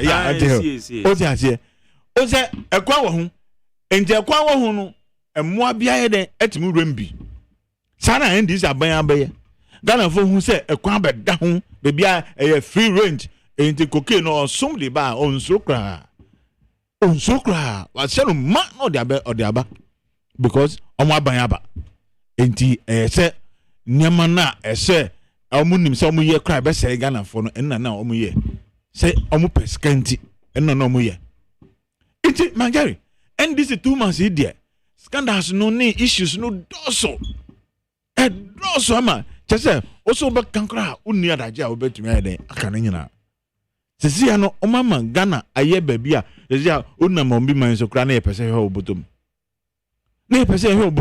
confess nzo na nado dankwa kufado time no 8 years no na yanti sa akoko esemsemi because system no obi aso so the kokko mbeba because oba na power edwoko otuma say and it is when amafo hu say abi eho ajo no and omuye den trespass because onim say ya ban yen ni yakoye campaign otuma say and ya ban into cocaine no ye be fam the Ghana say no ye be no more anaka be ye nuane say nanka police soldier for kra na fe de ye venze Ghana say for air pamom free site soldier ni kra o dwane because obi action kutu panse ye ba even unuanom a ye chi omo based on galanse no kra ye be mom amnesty enti amnesty no onim say amnesty no kra ye say be mom dia and the oba na opam kra say no ye easy na ya chi no kra ye be man no amnesty na wa ba ho obe pam wanya hwali bi obe pam papa and the soldier for no timi nya hwe no enti ye president John Dramani Mahama ene na ban dia nemodim omudi Ghana for FM no afede no guase no kra abadodo sisi ya no Ghana ni bie nim se cocaine no sisi ya de ye humbon bebia na kamude ma ye humbon hanso a aircraft a be fi Ghana dawo ada aba Ghana hanso ye nyina nim se niam omo ye wo ho no e ba cocaine sensem a e ho na ye ho na fight every back Ghana direct so no wonder say cocaine no abaji bebia sisi ya no Ghana ni bia esro otu kwankwa oso because sisi ya target into onim na mistake kra na bibi kakra mpo a ye ba ko delay kwa because they feel say sisi ya no Ghana no friend say nkwa abada ho into kwa abada ho na amafo di cocaine band there unam UK bebia unam US bebia unam Sweden bebia no na eni dawso na amafo monitor oman ben ye bu no say the magari NDC there Thomas idiot. Nyama omudi FM idiot. Anu ye she. And they be still omuda so blaming MPP. Ye di amount mo ne di amount. Bo man no ni enko elima. Oja ho na o ntimi ma pass. Oja ho ya ma pass say pass dibo na me ko shego ni enko a. Oja ho na hu ne o dey pass ne ma no. Enti Ghana enye de kra Ghana for omani abreko se sa tag no Jerry ne ya ne se onim so onya akromfo na obi tag wo se akwa we ya akromfo sa tag no ye de to so a just say obi bia he basa because then obi an trust obi okay business community no kra mo ti odi ha na mo dwane because onim se e ba se yenye dubious thing na cocaine ni sem na obi an se be obi aye cocaine business obi an so ye nim nema obetimi aye nti mageri NDC de omudi enugwase abrega na fo then oba a friend saying boku issues menia amaliba of honum but me hu say na kuma wo soro papa mesra omo osi wakoma wo soro ya temdidie no because wakoma wo soro no makoma ni soro na so kase wakoma wo soro what does it mean you why are emotional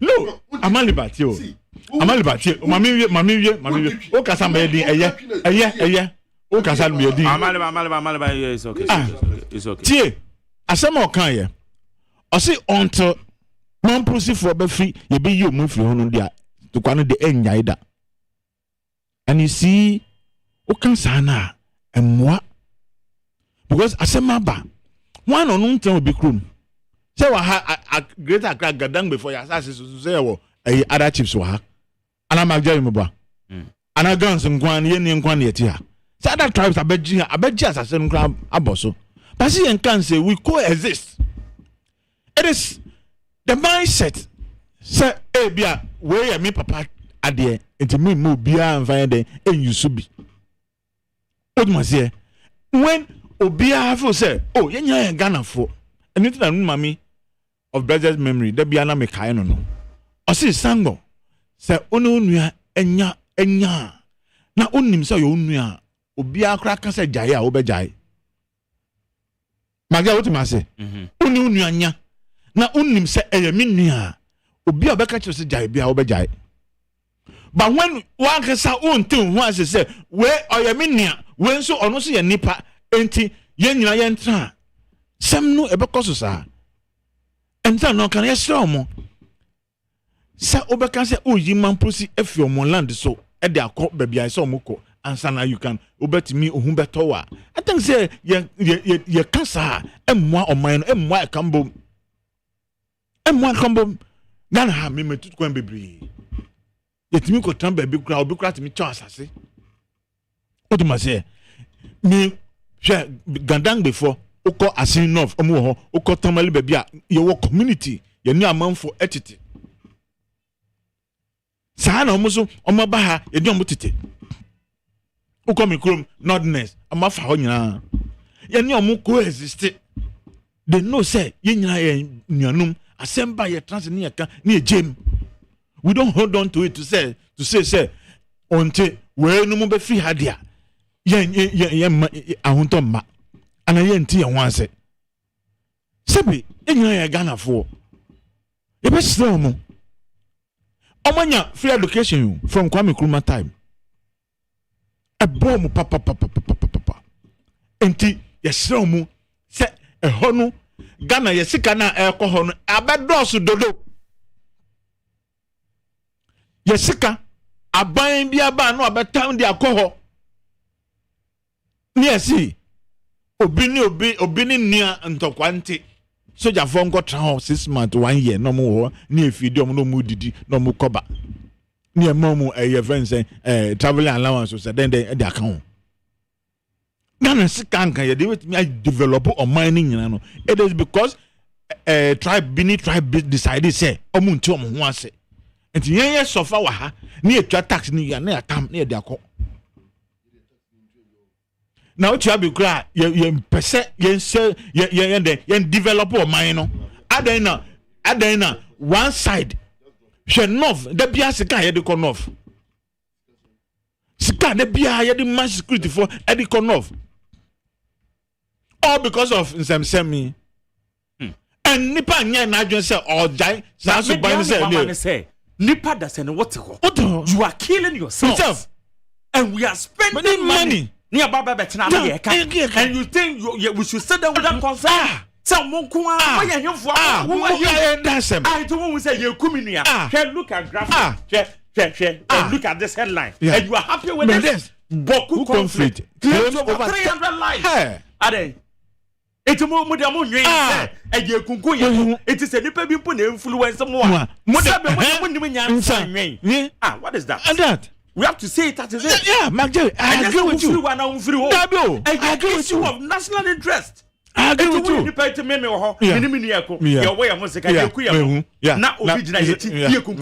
Look at graphic. Make a graphic report. 300 lives. 300 lives. Why? 300 lives. 300 lives. Why must it so? Na sankwala no omo ye kom papa no mo nuanu mo wona na onko brane fa boyo na atiefo okofa graphic akona kwa kan na hwe say aden ye tena hwa se nipa bi mpo na tamachi a etum batina wa na obi influence na mo kum historically we had too much abreast but why must it so why na mde bia mo ba hihye mo fie nyina mo be fisi mo fie nyina bidrobe na mo asan ko toilisa na mo abesi 2-3 years na mo asan be hye nyina na ban tam ye tax sika nyina no de ko and nipa say on transit dwene ho magja so bi ye wa wo de onjo ho se obi na ye wo kra wo de on transit ensinsin say so bi na em kra nipa no baby o push me e de ko no emwa me until let me rethink Naga community bia so be na omo ye ka Ghana e betimi atra. Yeah, more from here. Yeah, more from here. No more from here. The issue. Me say me more time and then you talk. Issue ni say Magjerry. Me say enti say community bia and I say region bia so be ye ni omo ye na. Omo ye na ka Ghana sika be na ke be ma nsuo. Na ka omo de be ma electricity. Na ka omo de be ye kwan ama. Na ka omo de be ye interchanges ama ye. Other na savings are other regions are saving yen stam yen fanko baby yen fanko north boku ho to be precise say yen ko says no saso ban de yen jai me am saying say Magdalene say me de ube ho no tutwi say me de we agyeman ye kankra untie we let so percent ne hunu say at the end of the day oku obi a wo so ye be ko obi bi enti at the end of the day no ko ya na obaye okoya na baye na nkola ntimi nko school na nkola ntimi nko school ai awon person om commerce ntimi nko commerce omon person om kwa asori omon ntimi nko asori society ben ye building this what kind of leaders grand ye person ye building e wo honum ni ye shisha man for dan ni ye kuma man for video be ya ba ko me hu eto na etu sei na man for dani na eto ni dance tata say hey say rich be say innocent souls straight bullet yeah what my affect yeah ye wi an ya ka say oh ya resolve ye wi so bola so enya bola so jampo o dey fan say o dey ya resolve yeah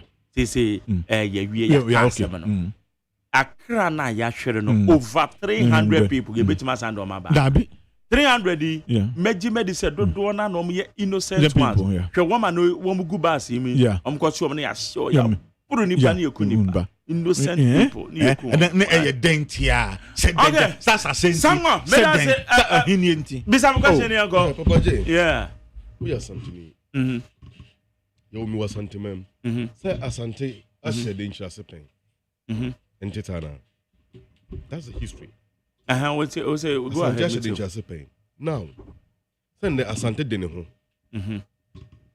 Asanteman wura ohwe na Asanteman so a wo hine e okumase over Asanteman denchafo so e wo dunkwa onofen ya omo so mo hwe omo de e wo so dunkwa hine esi man hine e ma Asanteman ya mo beje tuma. And that is what you are telling me. We said ya okano I don't know. That's what I am telling you. That is what you are telling me. You are admitting your ignorance. I'm admitting what ignorance. The people are dying by saying I'm admitting ignorance. Or what are you saying? You are admitting your ignorance. People are dying. You say I don't know. Me say people are dying. You should be able to solve the problem. I am not abreast with the history. Can I speak? Doesn't mean we should kill people. Can I speak? What are you saying? Can I speak? Can I speak?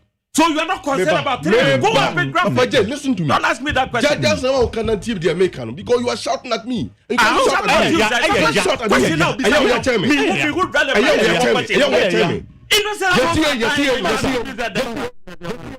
So betray Abba and the Ba. or be attacking workers. I'm security for more down on Beja Omana. Why are they there? Why do you have security down there? Not to protect life and property.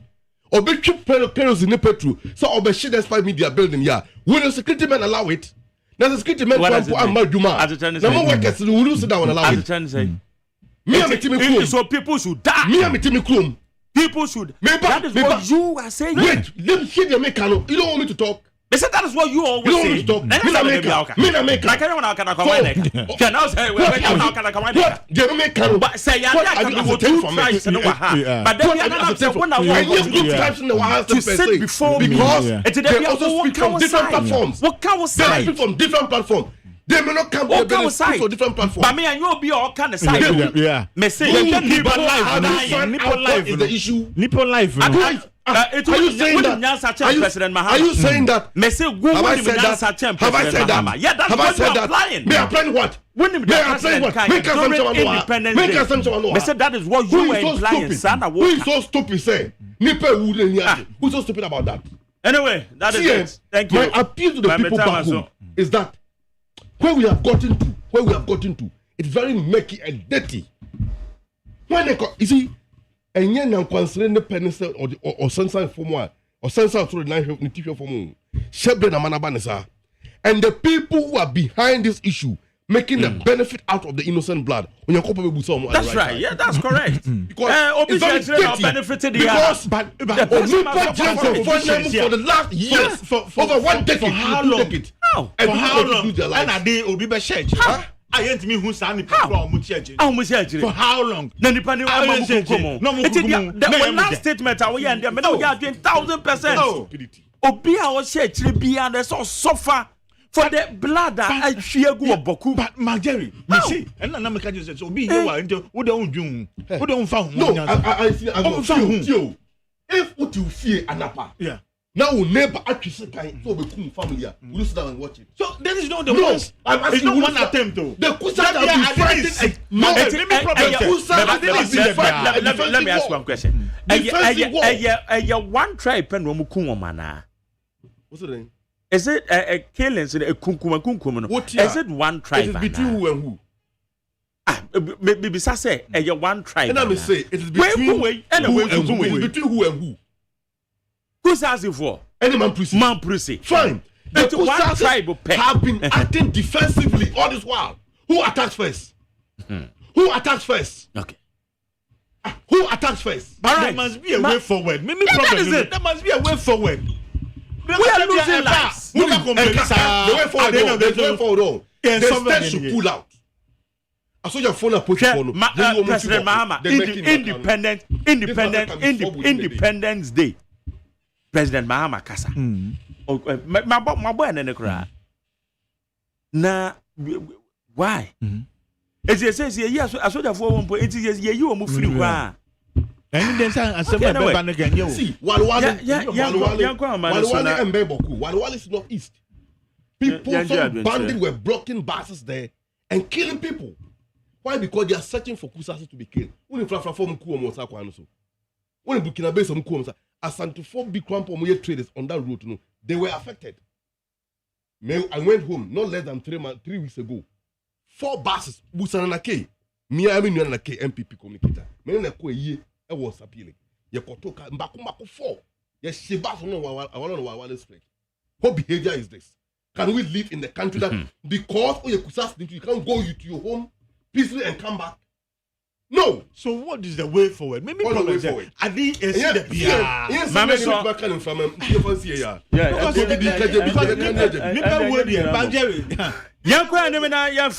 call 0302257902 0302257902 0302243540 0302243540. Mami ni wajo nchire na yankweni. Beba do macho. Majere. Yes sir. Good morning. Me ho ye pa. Yeto yanko. We mun Kaila Jonas. Mami fa akwenya isu na menchia Honorable Catherine Abelema Afeku. MPP Next National Women Organizer. Mami adwuna bo be. The mission no be owo bia. Me ya be ma. Wo mu amali banka fa no wo. I was say Mutumima Ofu Ukraine but national television and that's a radio so own the kasa yi.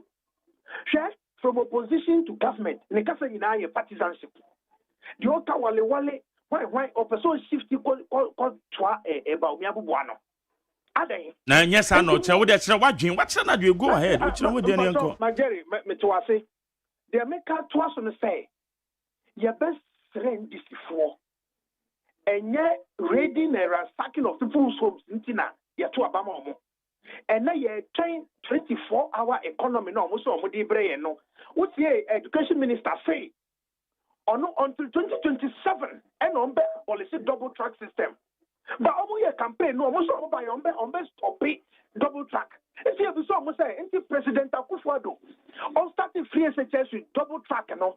Until by 2027 now you double track if you wanna Ghana for your best remo NDC kwa Musa for Muba ya Muhammad yo when we sebi me nyina die because I'm turning na da okay turning na da me dan say ma me fa do di ho me ba to ma che Magari yes I hear you Magari ye frame original Tantana Nungwa fo nyina captain okay Magari uni bibi say ubie phone in na obi obeka say biye no aya no asa announce because ya na nipa foforo e na epese eba o program no so why match me that say old hands me that say Magari enura na me boss to Abu Sakara na me pese me ye ya mentimi enwuro me chia NDC fo nyina ye papa John Dramani Mahama ka kire MPP fo mo monti ase say hwe enye sa ensem no a Mahama be ka kire ntina ya edin no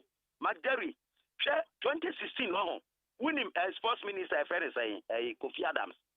Now what two coin the conifie kobubu no, nifie kosasa cast near Abronya a year wo Ghana ha.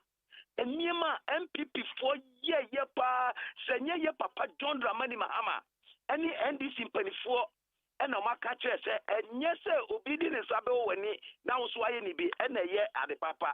Nemo mummy and Yannian Femra. Enye Juma MPP tama na papa Akufo-Addo eye president emra ben no modi adwuma emoma fa emra ba kumpo anye adwuma ade a ensese hwe to ayegu ne yere ko parliament da fa nko parliament enti MPP for the say ye NDC ye kase ye bi atro mo a anko mo ntimi ntra no okay medan say ma me fa do no so di way ma che yes I hear you Micha Genesis Kuria, Juma Power, now Chaminam Nano Nora, if Moko, Badia, necessity for call to for you feel near Bomba Basso, so Momokoy, it's my for our coach, and I don't worry. Put soon could Mogabi, Putusha, Echum, as some of Jerry, the best politics, and yet.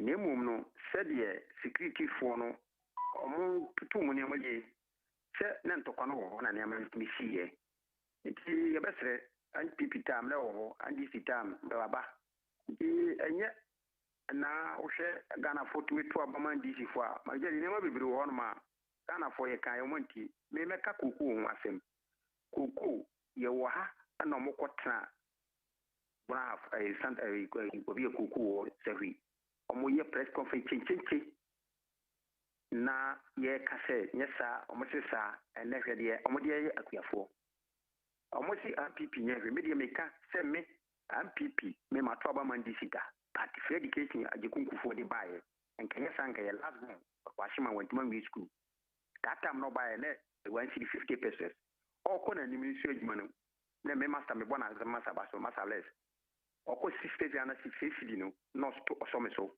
obeko form wine ni papa di ba school ba free education kweta ma mi nsu adwuma nka betimo tua enne Ghana fo nyina ko school enne na person na do di free education aba enne yenua ndia me ba bi fiu enne Ghana fo nyafo ye ko treasure no sifia yitua ye kwaya na ye bae amamu no so nka ye ntoa so mo bom kwafo nyafo so we se ne nyafo asana kwa nwukyem nti MPP4 ye bɛkyerɛ magdi MPP4 ne ka sayi papa no wa fani ba omi anka mepe no wa ni kana Japan But sir, yes, you will really station you need the what now? Okay, Madam Sim. Mamifa, the audio, Meba Chomache. Yes, sir, you too. Young call, last one. Yo, I know what was my papa. Madame is 20 with the Minion Fasten Amico. Mincha Jeff, General Secretary. Yamikan has about conscience, Samuel. As a Moyana, almost yes, because the Aquas Went to me and you know so. Abusiana eye efiada e ha na yedu jumadi no yedisi.